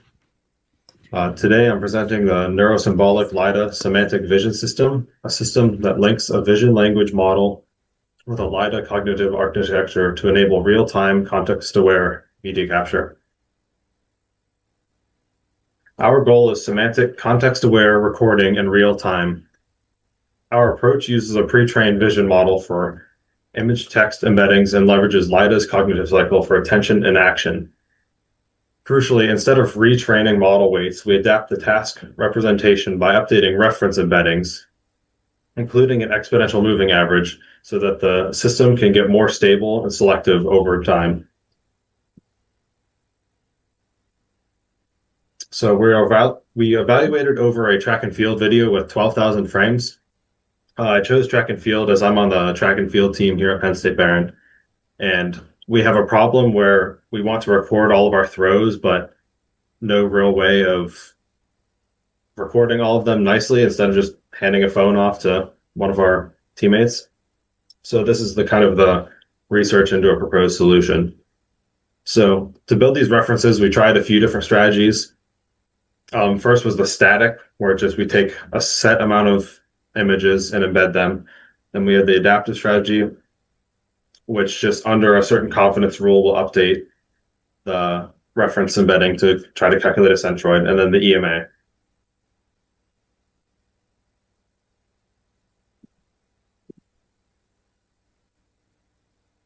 The two pillars are mobile clip for the image text embedding and LiDA for the perception, attention, and action within the cognitive cycle. We connect these with a cosine similarity trigger between the current frame embedding and the reference vectors for throwing and not throwing. The similarity becomes a signal for LiDA that it can act on later. Each frame is encoded into an embedding with mobile clip. This encoding by mobile clip acts as a sensory module portion of LiDA. These embeddings are fed into the perceptual associative memory, the PAM, where they are categorized. These categories are chosen by a certain threshold of confidence or cosine similarity between the current frame and the reference centroid that we are calculating. If the centroid is high enough, or if the similarity is high enough, then the CSM is triggered, and this can be used as the action portion of the LiDA loop and can be used throughout the rest of LiDA. So here were some of our results with the different strategies we had. They were all pretty close, but we ended up choosing the EMA. With EMA, our confidence setting and our confidence settings, we reached 87.33% frame level accuracy on the throw, not throw task. For context in this paper, the mobile clip zero shot top one figure we cited is 67.8%. So this seemed to have a clear improvement on this certain application, but we have further testing to do. The main takeaway is that this pre-trained model embeddings can effectively ground symbolic cognitive cognition for real-time behavior via LiDA. Next, we want to layer in motivational mechanisms, lifelong learning, and richer vector operations so that the system can compose and refine higher level concepts and decisions within the LiDA cycle. Thank you. If you have any questions about the LiDA portion of the presentation, Professor Poulin Agrawal is there at the conference in person and is open to questions. Otherwise, I can answer some about the computer vision portion.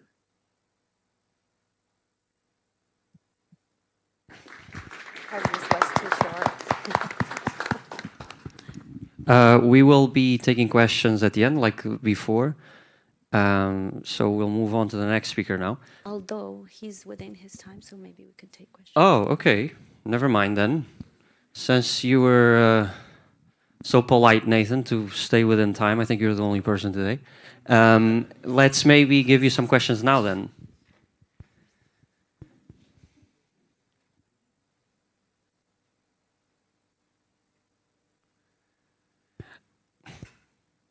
Well, okay.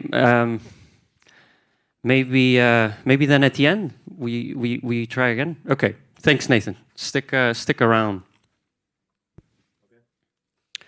So our next speaker, Howard Schneider, will be presenting his paper on the theory of mind as a core component of artificial general intelligence. Thank you. Okay. Hello. Okay, great. You can hear me. End of the day. I hope it's an interesting talk. I'll be talking about theory of mind as a key component of AGI. Okay, it works.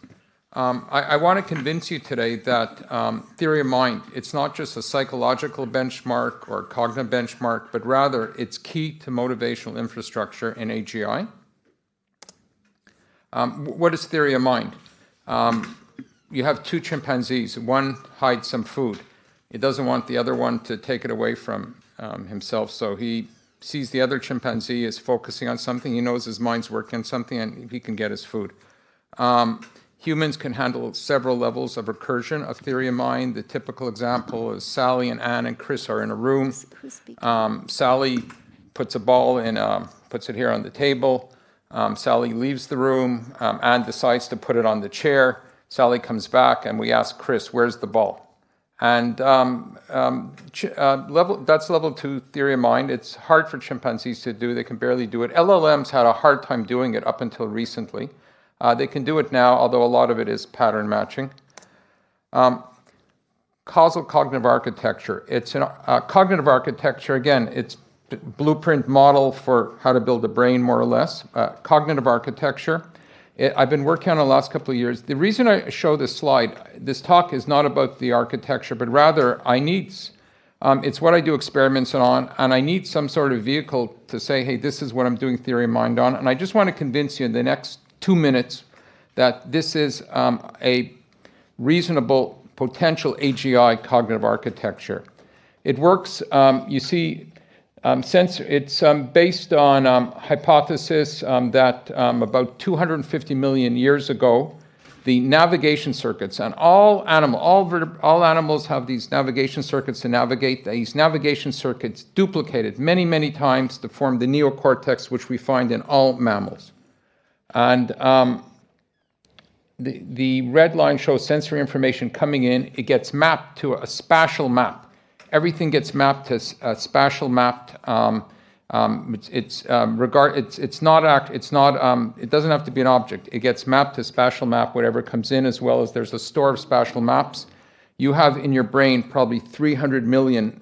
There's 300 million neocortical mini columns, 300 million navigation maps in your brain right now.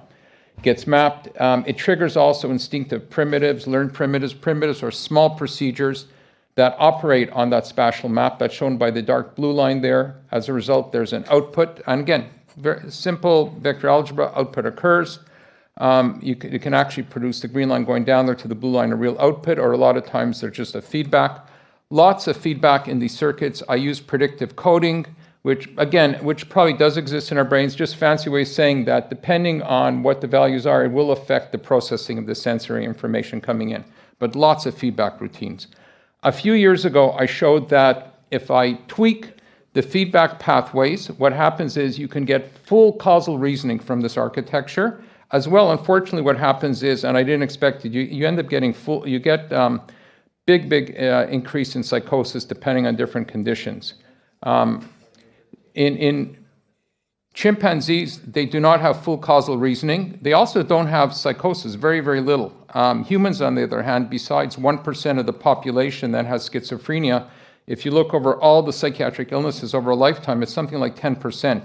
Chimpanzees, 0, humans, lots, and we have full causal reasoning.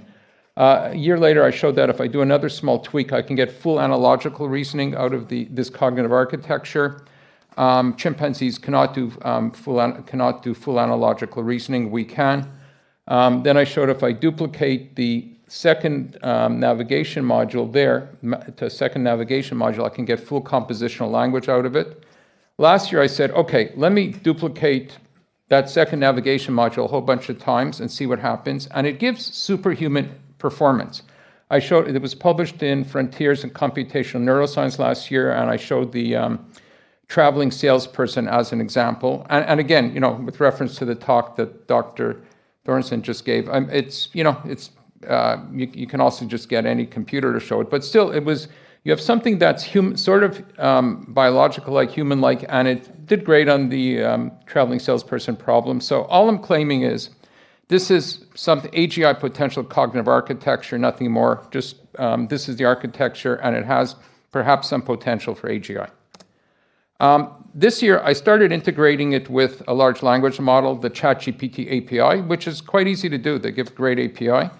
And then, I said, wow, because I have so much work to do on the learning routines. And I said, wow, I'm going to have all this knowledge. This is great. I'm going to get this great behavior out of it. And then I started realizing, actually, I'm not, no way it's going to happen. I have a goal module in there, which many cognitive architectures have had, going all the way back to ACTR.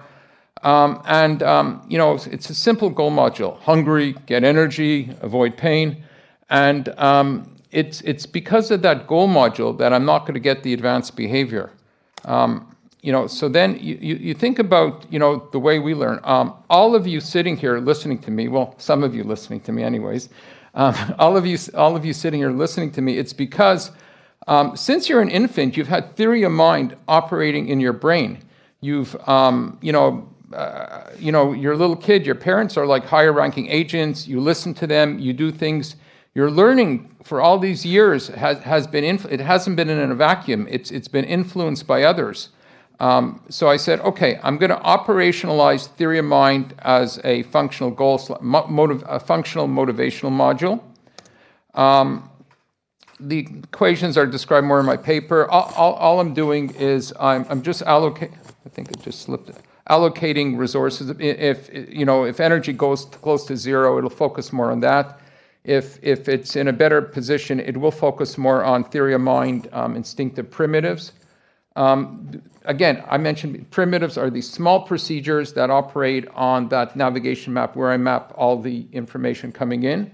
When we're born, Spelke, which Olivia mentioned in his talk, Elizabeth Spelke, she did a lot of work on infant children as well as infant primates, and we're not born blank slates, tabula rasa. You're born when you're newborn. You have knowledge of physics, of objects, of space, even beginnings of some numbers. And I said, okay, I'm going to add, specific theory of mind primitives to this. I said I'll make a long list, and then I thought, I said, what's the minimal number I need? It makes it a lot more interesting and more applicable to other potential AGI.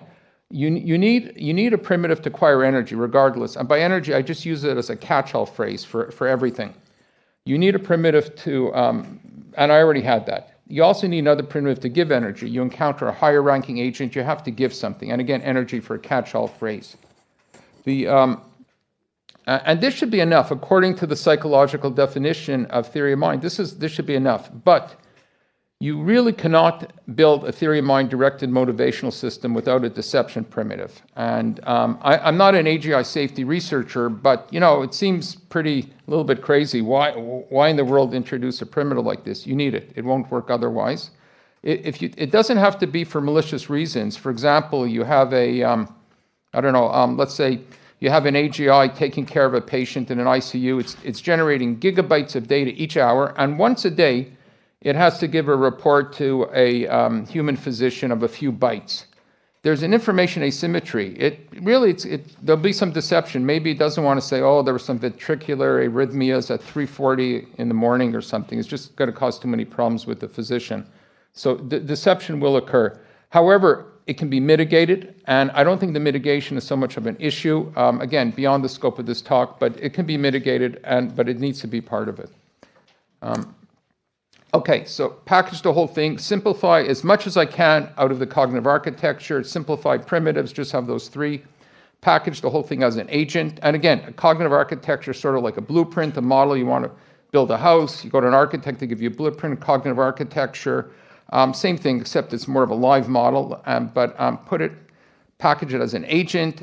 It could be a real agent, for example, controlling one of Olivier's robots, or here in this case, a simulated agent. And it's with 10 other agents in the environment. And I have one model with cognitive architecture, theory of mind. I have another one where it just has a simple goal module. And actually, my Python code, which is linked to the paper, it's a binary switch in the function to do it. Okay, and there's 10 other agents. There's limited energy supply. And if a lower ranking agent encounters a higher ranking agent, it's going to have to give some energy away, or it can try to maybe deceive it, not give it, especially if it's low on energy. If it doesn't give the energy and it gets caught, there's a punishment. And once in a while, the punishment can be expulsion from the group. And if it's expelled from the group, it cannot survive, it'll perish. So then, I said, okay, let me count how many cycles does, each of these type of agents survive. And you don't have to look at the p-value, which of course is significant. If you look at the bar chart, there's an order of magnitude different. The agent with theory of mind survives many, many more cycles than the agent without it. And even if you, I don't show it here, but if you tweak the simplified goal module and say, let it do this, let it do that, there still ends up being an order of magnitude. Okay.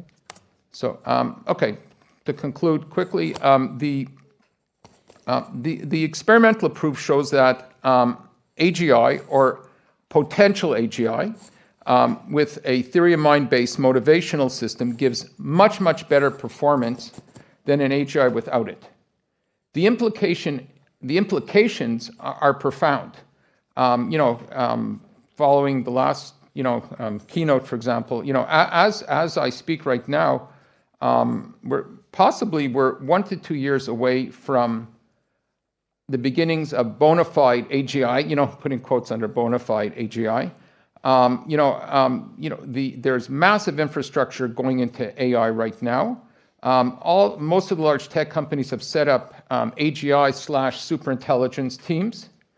The systems produced are going to be incredible. They're going to be powerful. However, will they really give the consistent behavior that we expect?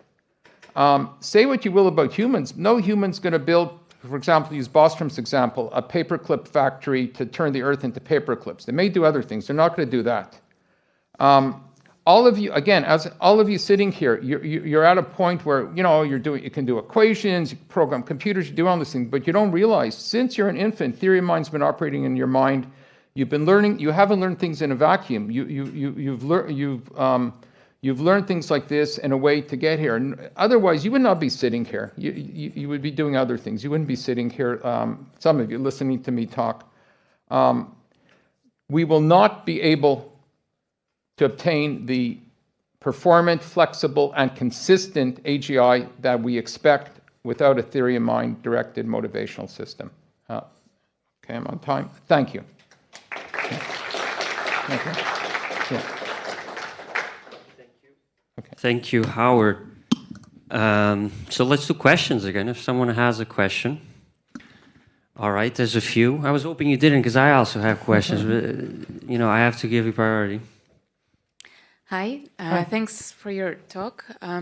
So about the theory of mind, I understand why it's a necessary module. However, why would you use deceive? I mean, it is likely that in the scenario you create, you might as well create something that creates a theory of mind, but through cooperation. And that is better for alignment. So you still have the theory of mind, but just through how can I help the other agent? Like, how can we do this together?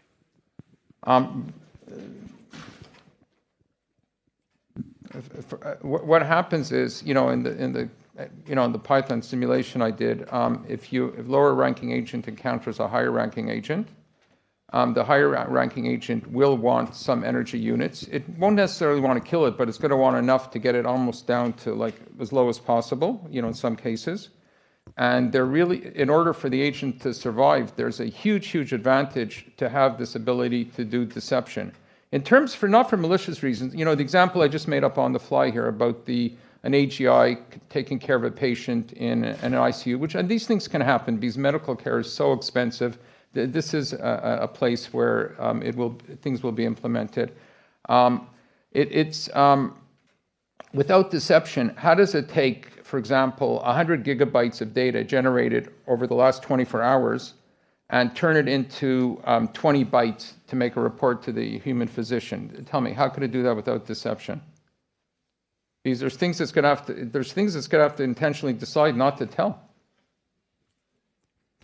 If you want to speak to me, I'd love to know. I'd love to be able to know. I was shocked when I said I had to do deception. That wasn't my intention.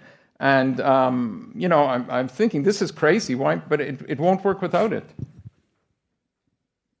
But my email address is there. Please, if you're interested, I'd love to know how to do it without it. But a great question. Great question. I don't know if I can.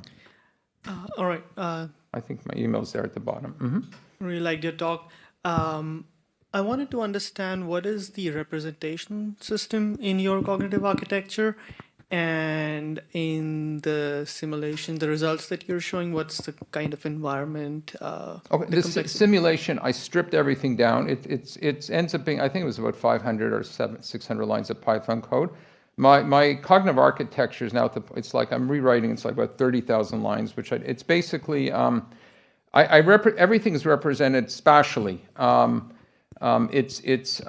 Basically, I'm assuming everything goes into a spatial map. So basically, by spatial map, the way it's just a matrix, just high-dimensional matrices. So everything gets represented spatially, and then I do operations on there's simple operations done on the spatial maps, to create like outputs. compare things, you can see what's there, what's not there, and you can actually get a lot out of it. What you can't get out of it are the interesting things like causality, but then I realized, because I have so much predictive feedback, if I feed things back, I can get causality, as I showed. I can give you other papers I wrote on it, but the representation, it's spatial, everything gets mapped spatial. Each map doesn't have to be an object, like there's other theories with Hawkins, with, where everything, I don't do that. Just everything just gets put onto a spatial map, and it gets processed, and it seems to work. In terms of the coding, I was just using initially. My first models were in PyTorch, and then to speed things up, believe it or not, I switched to fuzzy wuzzy. And I know I should go back and do it properly, but for small amounts, it worked fine. And then this year, I started integrating it with the LLM because I thought this would like really turbocharge it. And when I hit this problem with the motivation center. Is that what you meant in terms of representation, like on Python level, or in terms of what conceptually what it's doing? Spatial maps, yeah. Spatial maps. Think of a matrix. Okay, yeah. It's not more complex, and I believe in the brain. That's what's happening in our brains too.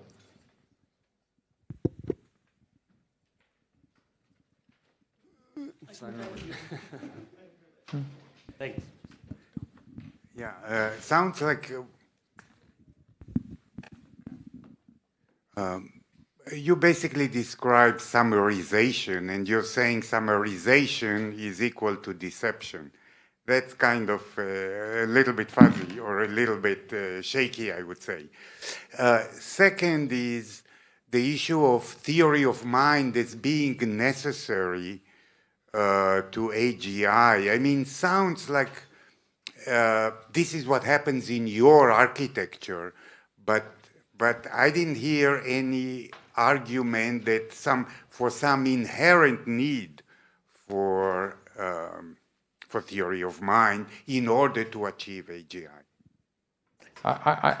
There's probably many ways to achieve AGI in many ways. I think we will have it in 2 years. Just the quality is another story. I think if you want to get AGI human-like, the reason we don't do the things that we don't do, like, for example, building a paperclip factory, is because since we're little kids, we're influenced by others. None of us here has arisen like, somebody just gave you a bunch of books and said, read it and you're smart. And then when you're 17 years old, I'm going to send you to strategy college, and then you're going to look 30 in mind. It doesn't work like that. We function as, if you have kids with horrible childhoods, it doesn't finish well. Like for the brain, I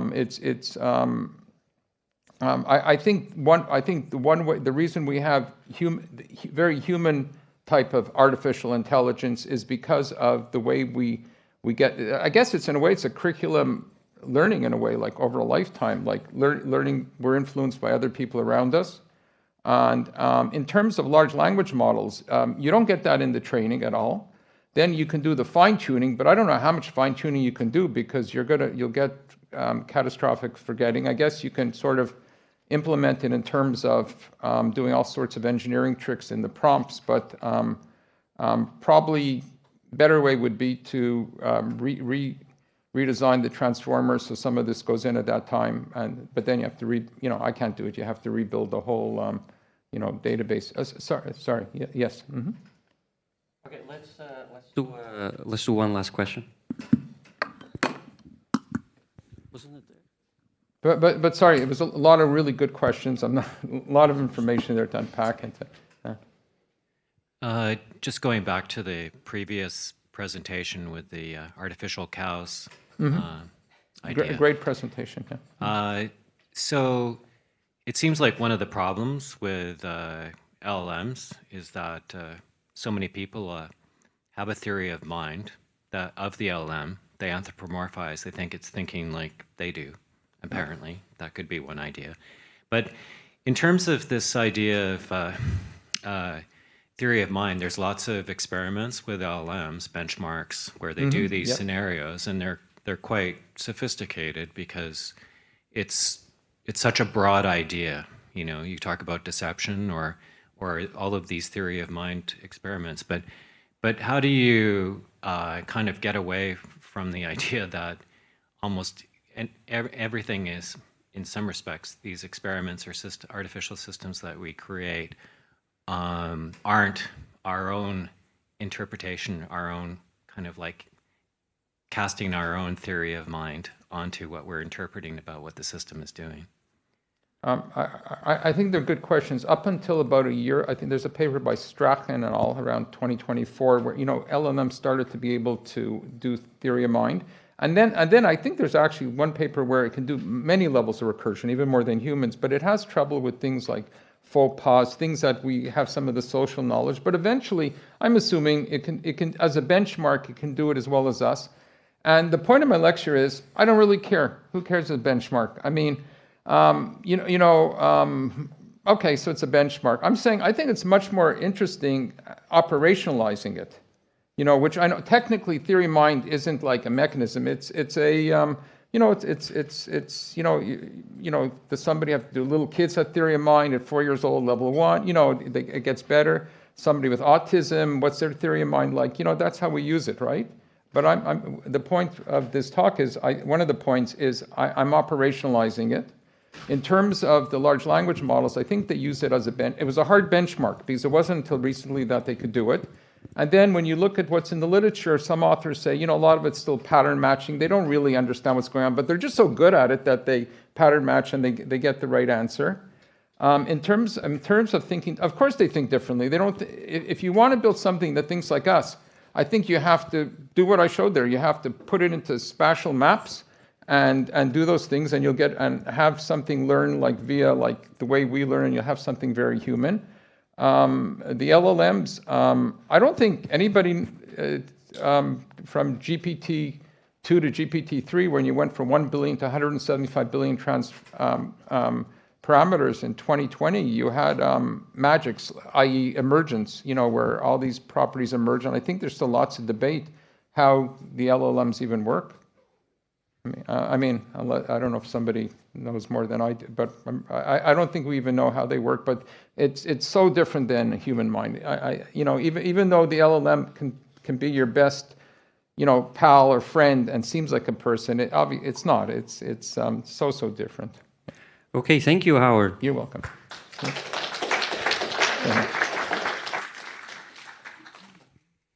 Our next speaker is online, and it's Tangri Lee on improving dynamic resource allocation in NARS with a novel something. I didn't catch it. Are you with us, Tangri? Hello, guys. Can you hear me? Yeah. Yes. So you can, okay, got it, no problem.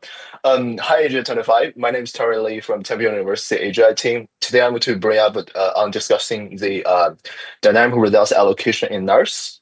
In presenting, I prefer to walk in here and there, so it will look really weird. So I'm going to turn off my camera while presenting. Today we're going to touch about some overall underlying principles and conceptual designs, existing implementations, what's the problem, and what we can do to make it better, and what's the new performance. Okay, let's start. NARS, which is a real-time system, and as a real-time system, it shall be able to be sensitive to the emergencies. Therefore, in design, all single-step reasonings are very straightforward and can be finished in a very short constant time. Less than 100 milliseconds, probably 10, whatever, depends on different devices. And the complex tasks are finished in many steps as a chain like this. However, such a chain is not enforced to be finished to the end. For example, over here, at the beginning, we have a blue chain, and it can be interrupted by the red chain and possibly be continued in the future. However, as shown over here, it is not enforced to be executed to the end. As you see, when it is continued for a while, it is replaced by some gray chains. This is because in the system processing, probably in processing the red chain, it discovers that the blue chain is hopeless and we'd better focus on something else. So such principle is called the control mechanism in NARS, which decides what to do next and what not to do, which is very important.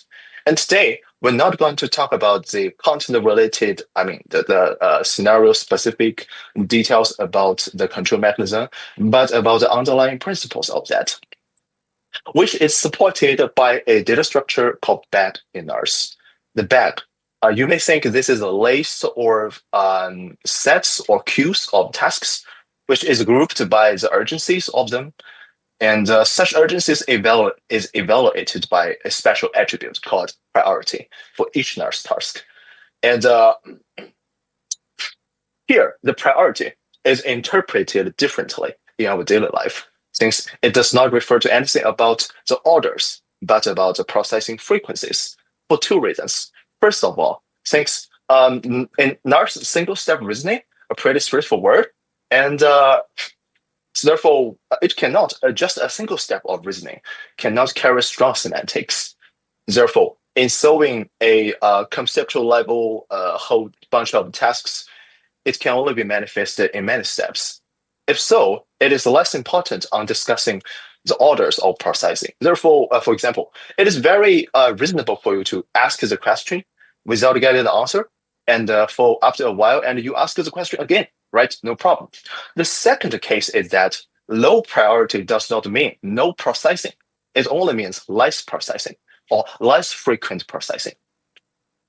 The example will be, sleeping and eating, which are very important, but we don't do it quite often. Therefore, in NARS scenario, they are just low priority tasks. Here is an example, which is a bag with 3 levels. And the levels are the size of queues of tasks. And okay. The levels equally possess the full spectrum of priority from 0 to 1. Therefore, level 1 is for tasks with priority 0 to 0.33, and so on.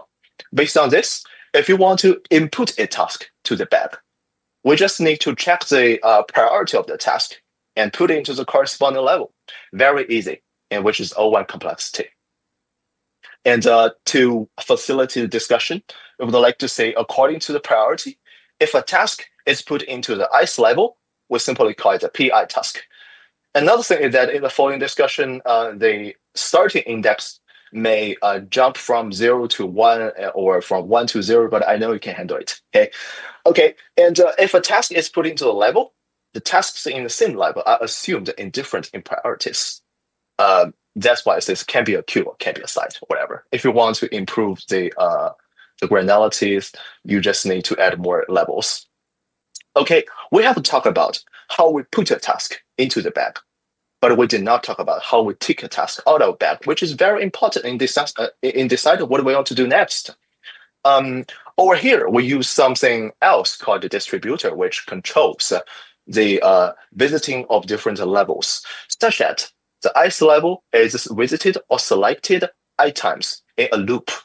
For example, here we have 3 levels. We see level 1 is visited once in a loop, level 2 twice, level 3 3 times in any possible orders. Over here, I give the example which we visited level 3 first, then level 2, then 3, 3, and 2, and 1, like this. This looks reasonable since, by the way, since the number of levels of a bag is fixed in initializing NRs. Therefore, it is okay for us to have O1 time complexity, O1 complexity in taking a task out, since we just need to visit the distributor, find the level, and use another O1 complexity to get the task out of the bag. It's fine. Okay, this looks good. The O1 complexity input and output to make sure the high priority tasks are selected more. But is it the truth? Probably no, since here, we just select the high priority levels. We don't select high priority tasks. Here is an example that here we have 3 levels, but we have different number of tasks for them. For level 0, here I changed the starting index to 0, I'm sorry. The level 0 is selected once, and there is only one P0 task there. Therefore, on average, P0 task is processed once in a loop. Level 1, selected twice, 1 task. So P1 task is processed twice in a loop. Level 2, there are selected 3 times, which is the most, but there are 10 P2 tasks. Therefore, on average, each of them is just processed 0.3 times. And if we visualize the above result in the pie chart, we may say only 9% of the computational resources is allocated to the tasks with the highest priority, which is not right. For such evaluations, we give the name called static property.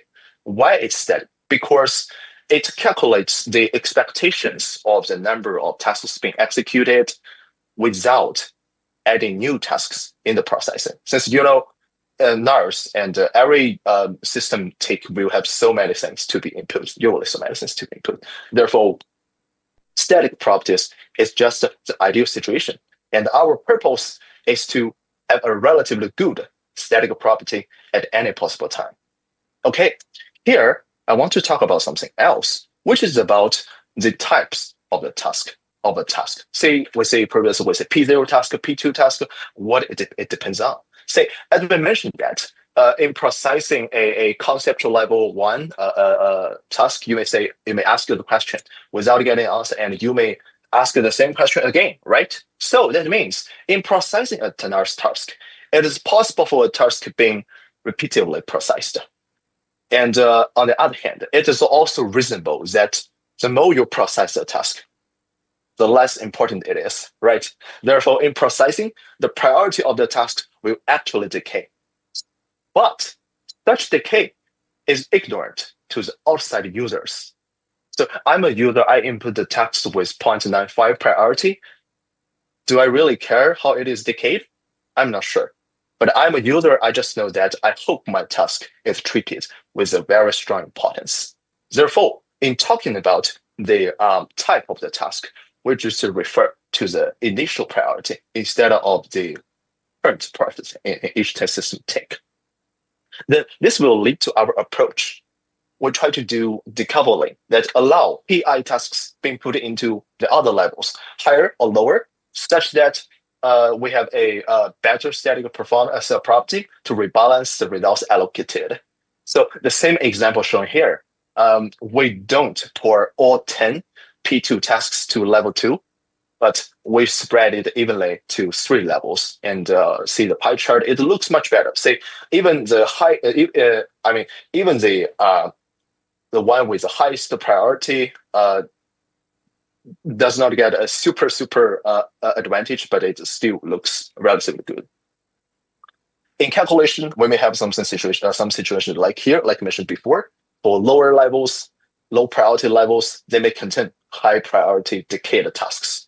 Okay, and therefore, we change the way in inputting a task to the bag. Before we do it, we just calculate the static properties, assuming the task is put in each level, enumerations. Okay, but on the other hand, since the number of levels in a bag is usually fixed, therefore this enumeration is also O1 complexity, though might be a large constant that depends on the optimization of the code or your device, whatever. But in principle, it is not conflicted with the NARS design or the real-time design principle. Let's talk about the experiments, say how this new method will give. We tested the method under 3 different task inputting situations. The average input, in which the tasks, the priorities of the tasks is uniformly distributed from 0 to 1, which is the ideal situation. It cannot be real in real cases. Therefore, I created the second one, which is the concentrated input. Say some of the priorities are concentrated on a small range of from 0 to 1. Like when I first use NARS, I would like to give everything with a top priority to make sure they are executed with strong importance. Okay, and the third one is a compressed input to say some of the priorities will simply not appear. For example, we just have task input with priority lower than 0.8. This, you may take this as a special case of the second ones for engineering concerns. Except for different inputting patterns, we also test the method with 3 different perspectives, whether the input is high speed or not, with different speeds. Okay, how about the capacity of the bag? Will it be overwhelmed easily? And what's the requirement for time sensitivity? Do you want a strong, very sensitive system or relatively sensitive system? It depends. And since today we don't have enough time for that, I just take one, the Euro case, say high speed input, you input a lot. The capacity is small. It's easy to be overwhelmed. And we want a strong sensitivity. Okay, for the other things and details, definitions or whatever, just check our paper and GitHub repo. I think it will be helpful. Okay. And then we talk to the experiments about the average input. Over here, instead of using a pie chart, we use bar chart since that's a lot. Okay, and don't worry, I'm going to draw curves. You do not need to see any detail of that. The right curve is our performance. To say the higher the priority, the more the higher the priority, the more the results allocated to it. No problem. Compared with the classical design and the existing design, it also looks good. What's the problem? But it doesn't mean that the classical design is golden. Since if we just want to decrease the requirement or the time sensitivity, we may observe something like this to say the classical method will prefer the high priority ones. Why this is the case? Since in the NARS, the priority decay is proportional. Therefore, the higher the priority, actually it could decay fast, and therefore leaves some space for such phenomena. But for our method, looks relatively a bit better. But this is just an ideal situation, and which is usually impossible. Let's talk about the concentrated input. Over here, this is our performance. Let's check the classical method. Whoa, there's a huge down bias for the high priority ones. Why? Because here the input is strongly biased for high priority tasks. Because there are so many high priority tasks. They like the example we shown before, on average, each of them will receive a relatively small amount of calculations. Okay, but for our method, it looks much better. But you may say that the yellow curve is above the right curve. This is also true in the previous experiments. That is because, as I mentioned, the additional O1 calculation will take some time. But if you optimize the code, I think it will have a comparative performance. Then we go to this last one, and for engineering concern, we may say relatively similar patterns. Why we want to have this one, just please refer to our paper, whatever. Okay. And now it's the time for me to give the conclusion that we discussed the implementation of the current back design in NARS and the limitations. And the proposed method effectively maintains an approximately linear relationship between the priority and the actual processing frequency under different inputting conditions and different specification and experiments. That's all. Thank you so much. Do you have any questions?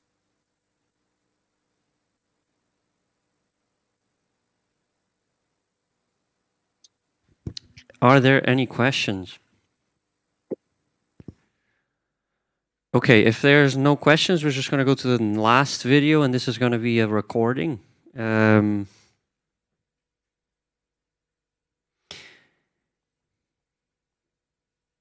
the presenter is Amber Gibson.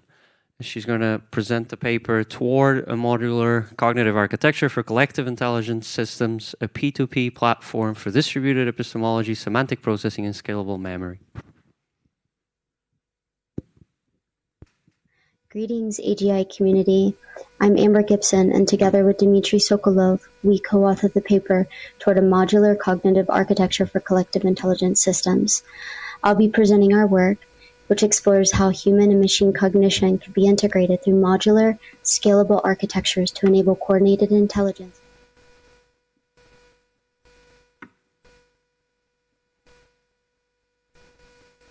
Greetings, AGI community. I'm Amber Gibson, and together with Dmitry Sokolov, we co-authored the paper Toward a Modular Cognitive Architecture for Collective Intelligence Systems.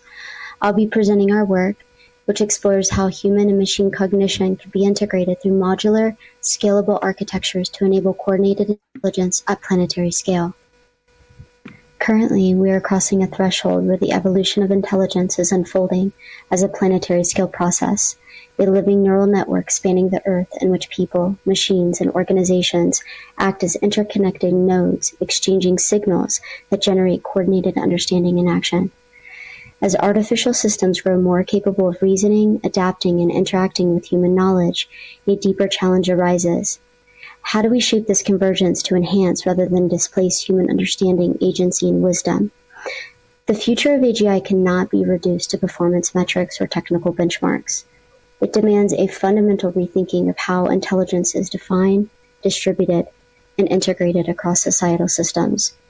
This presentation explores the shift towards planetary scale intelligence, moving from isolated thinking to shared multi-agent sense-making, from centralized control to coordinated knowledge systems, and from mechanistic computation to cognitive.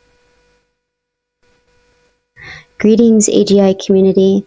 I'm Amber Gibson, and together with Dmitry Sokolov, we co-authored the paper toward a modular cognitive architecture for collective intelligence systems. I'll be presenting our work, which explores how human and machine cognition can be integrated through modular, scalable architectures to enable coordinated intelligence at planetary scale. Currently, we are crossing a threshold where the evolution of intelligence is unfolding as a planetary scale process, a living neural network spanning the Earth in which people, machines, and organizations act as interconnected nodes, exchanging signals that generate coordinated understanding and action. As artificial systems grow more capable of reasoning, adapting, and interacting with human knowledge, a deeper challenge arises. How do we shape this convergence to enhance rather than displace human understanding, agency, and wisdom? The future of AGI cannot be reduced to performance metrics or technical benchmarks.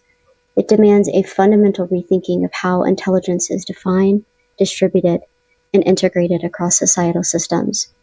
This presentation explores the shift towards planetary scale intelligence, moving from isolated thinking to shared multi-agent sense-making, from centralized control to coordinated knowledge systems, and from mechanistic computation to cognitive architectures that foster collective intelligence. It connects human and machine reasoning through shared meaning, contextual awareness, and relational feedback in coordinated action. Today's AI systems struggle with fragmented understanding. They can't easily track where knowledge comes from, have trouble working across different domains, and often lose meaning as they scale. These limitations make it hard for humans and AI to reason together, share insights, or co-create shared understanding. AGI research is also beginning to recognize the constraints of centralized, monolithic architectures, which are poorly suited for scalable, adaptive reasoning across complex, multi-domain environments. In contrast, collective human cognition emerges from distributed networks of memory, shared meaning, contextual sensitivity, and relational feedback, capacities largely absent from current AI systems. These systems often overlook the epistemological foundations of meaning, the evolving nature of knowledge, and the ethical considerations of collective reasoning. To address these gaps, the multi-brain cognition model offers a new approach for the AGI community.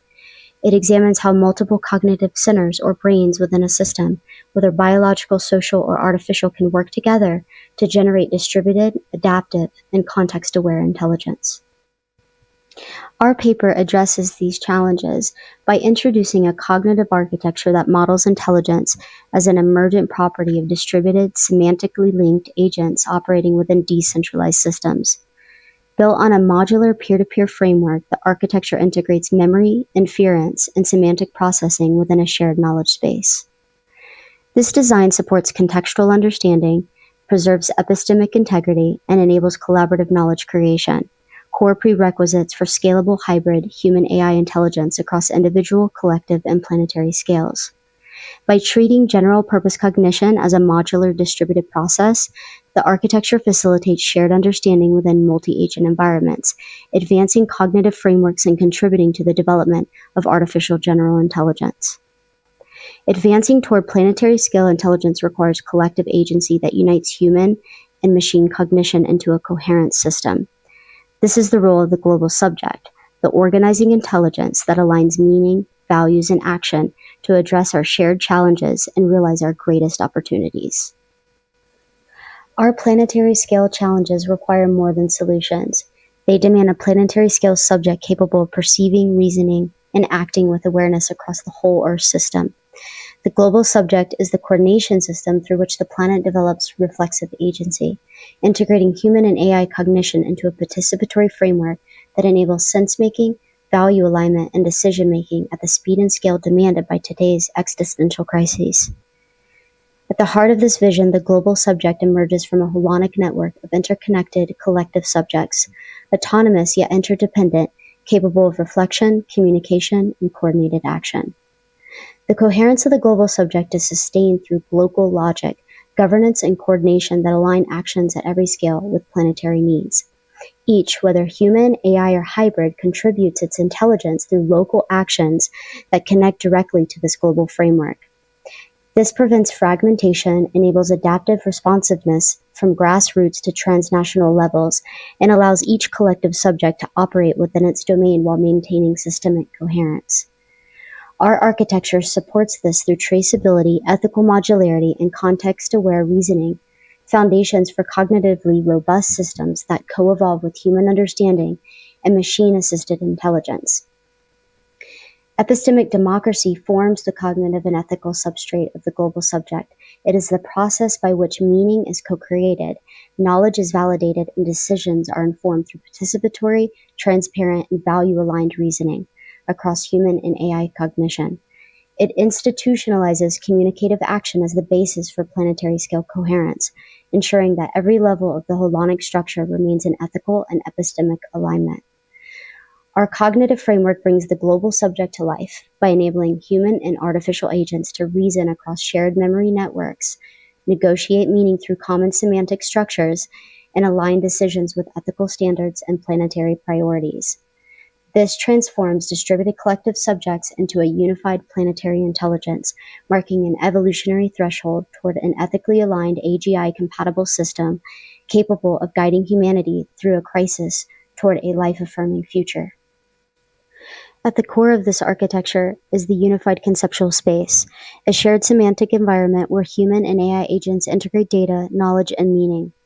Each collective subject has its own unified conceptual space with structured knowledge and evolving ontologies that can merge and grow through collaboration.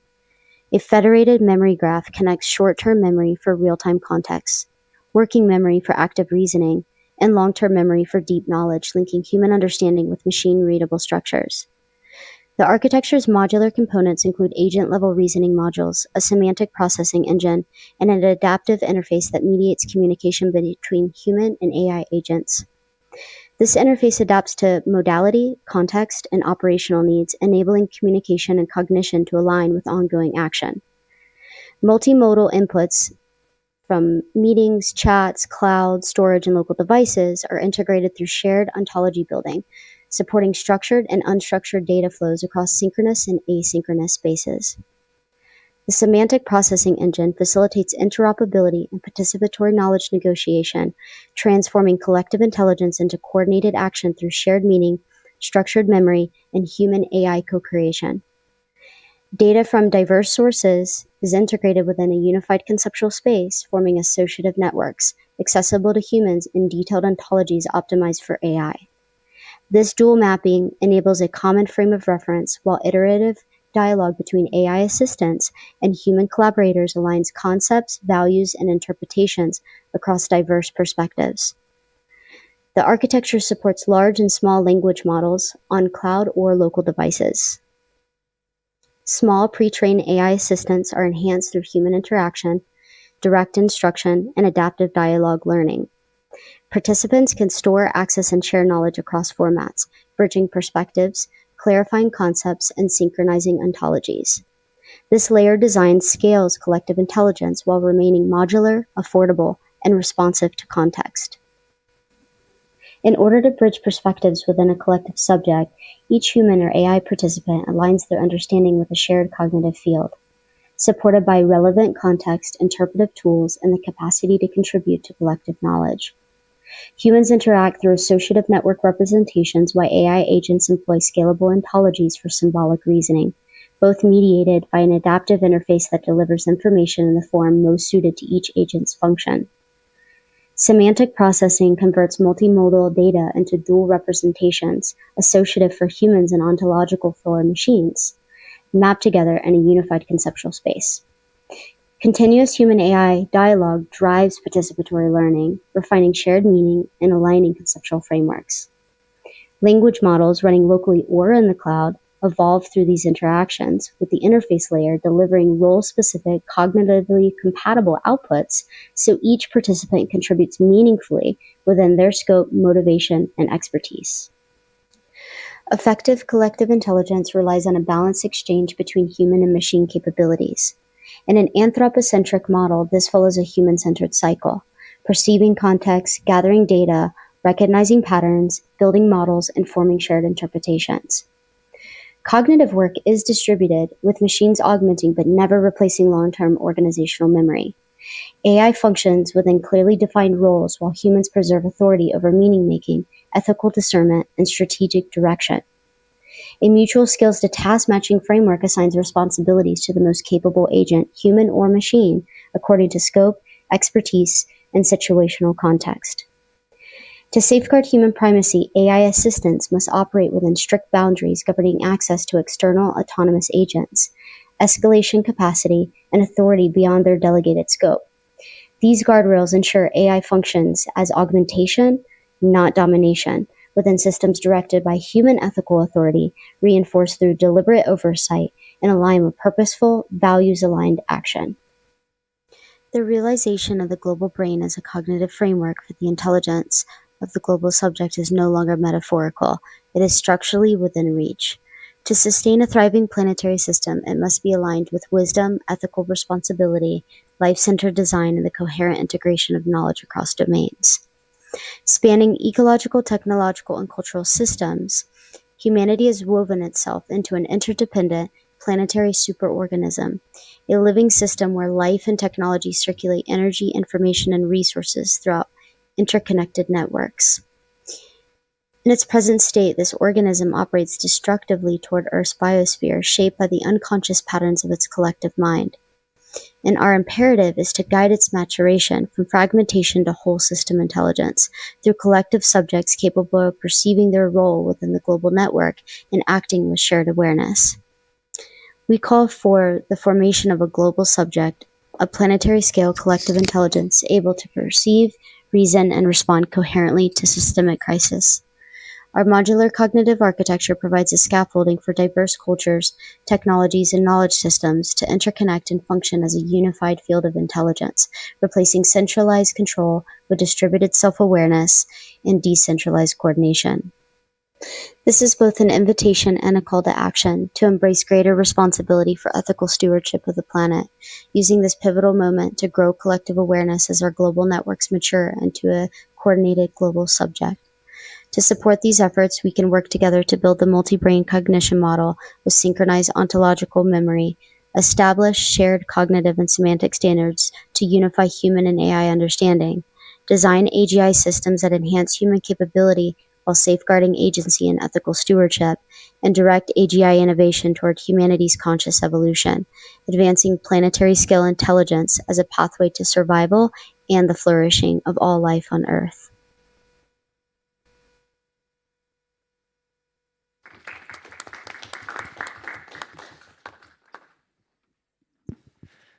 All right, that was it. There's still people online, so maybe if the speakers are still present, we can ask them if they have any questions. I know some people are still here. No? Nothing? No. All right. Okay, then we'll close it. Tomorrow, I have an announcement, by the way. So tomorrow, this is not going to happen in this room. It's going to be on the second floor on room M2.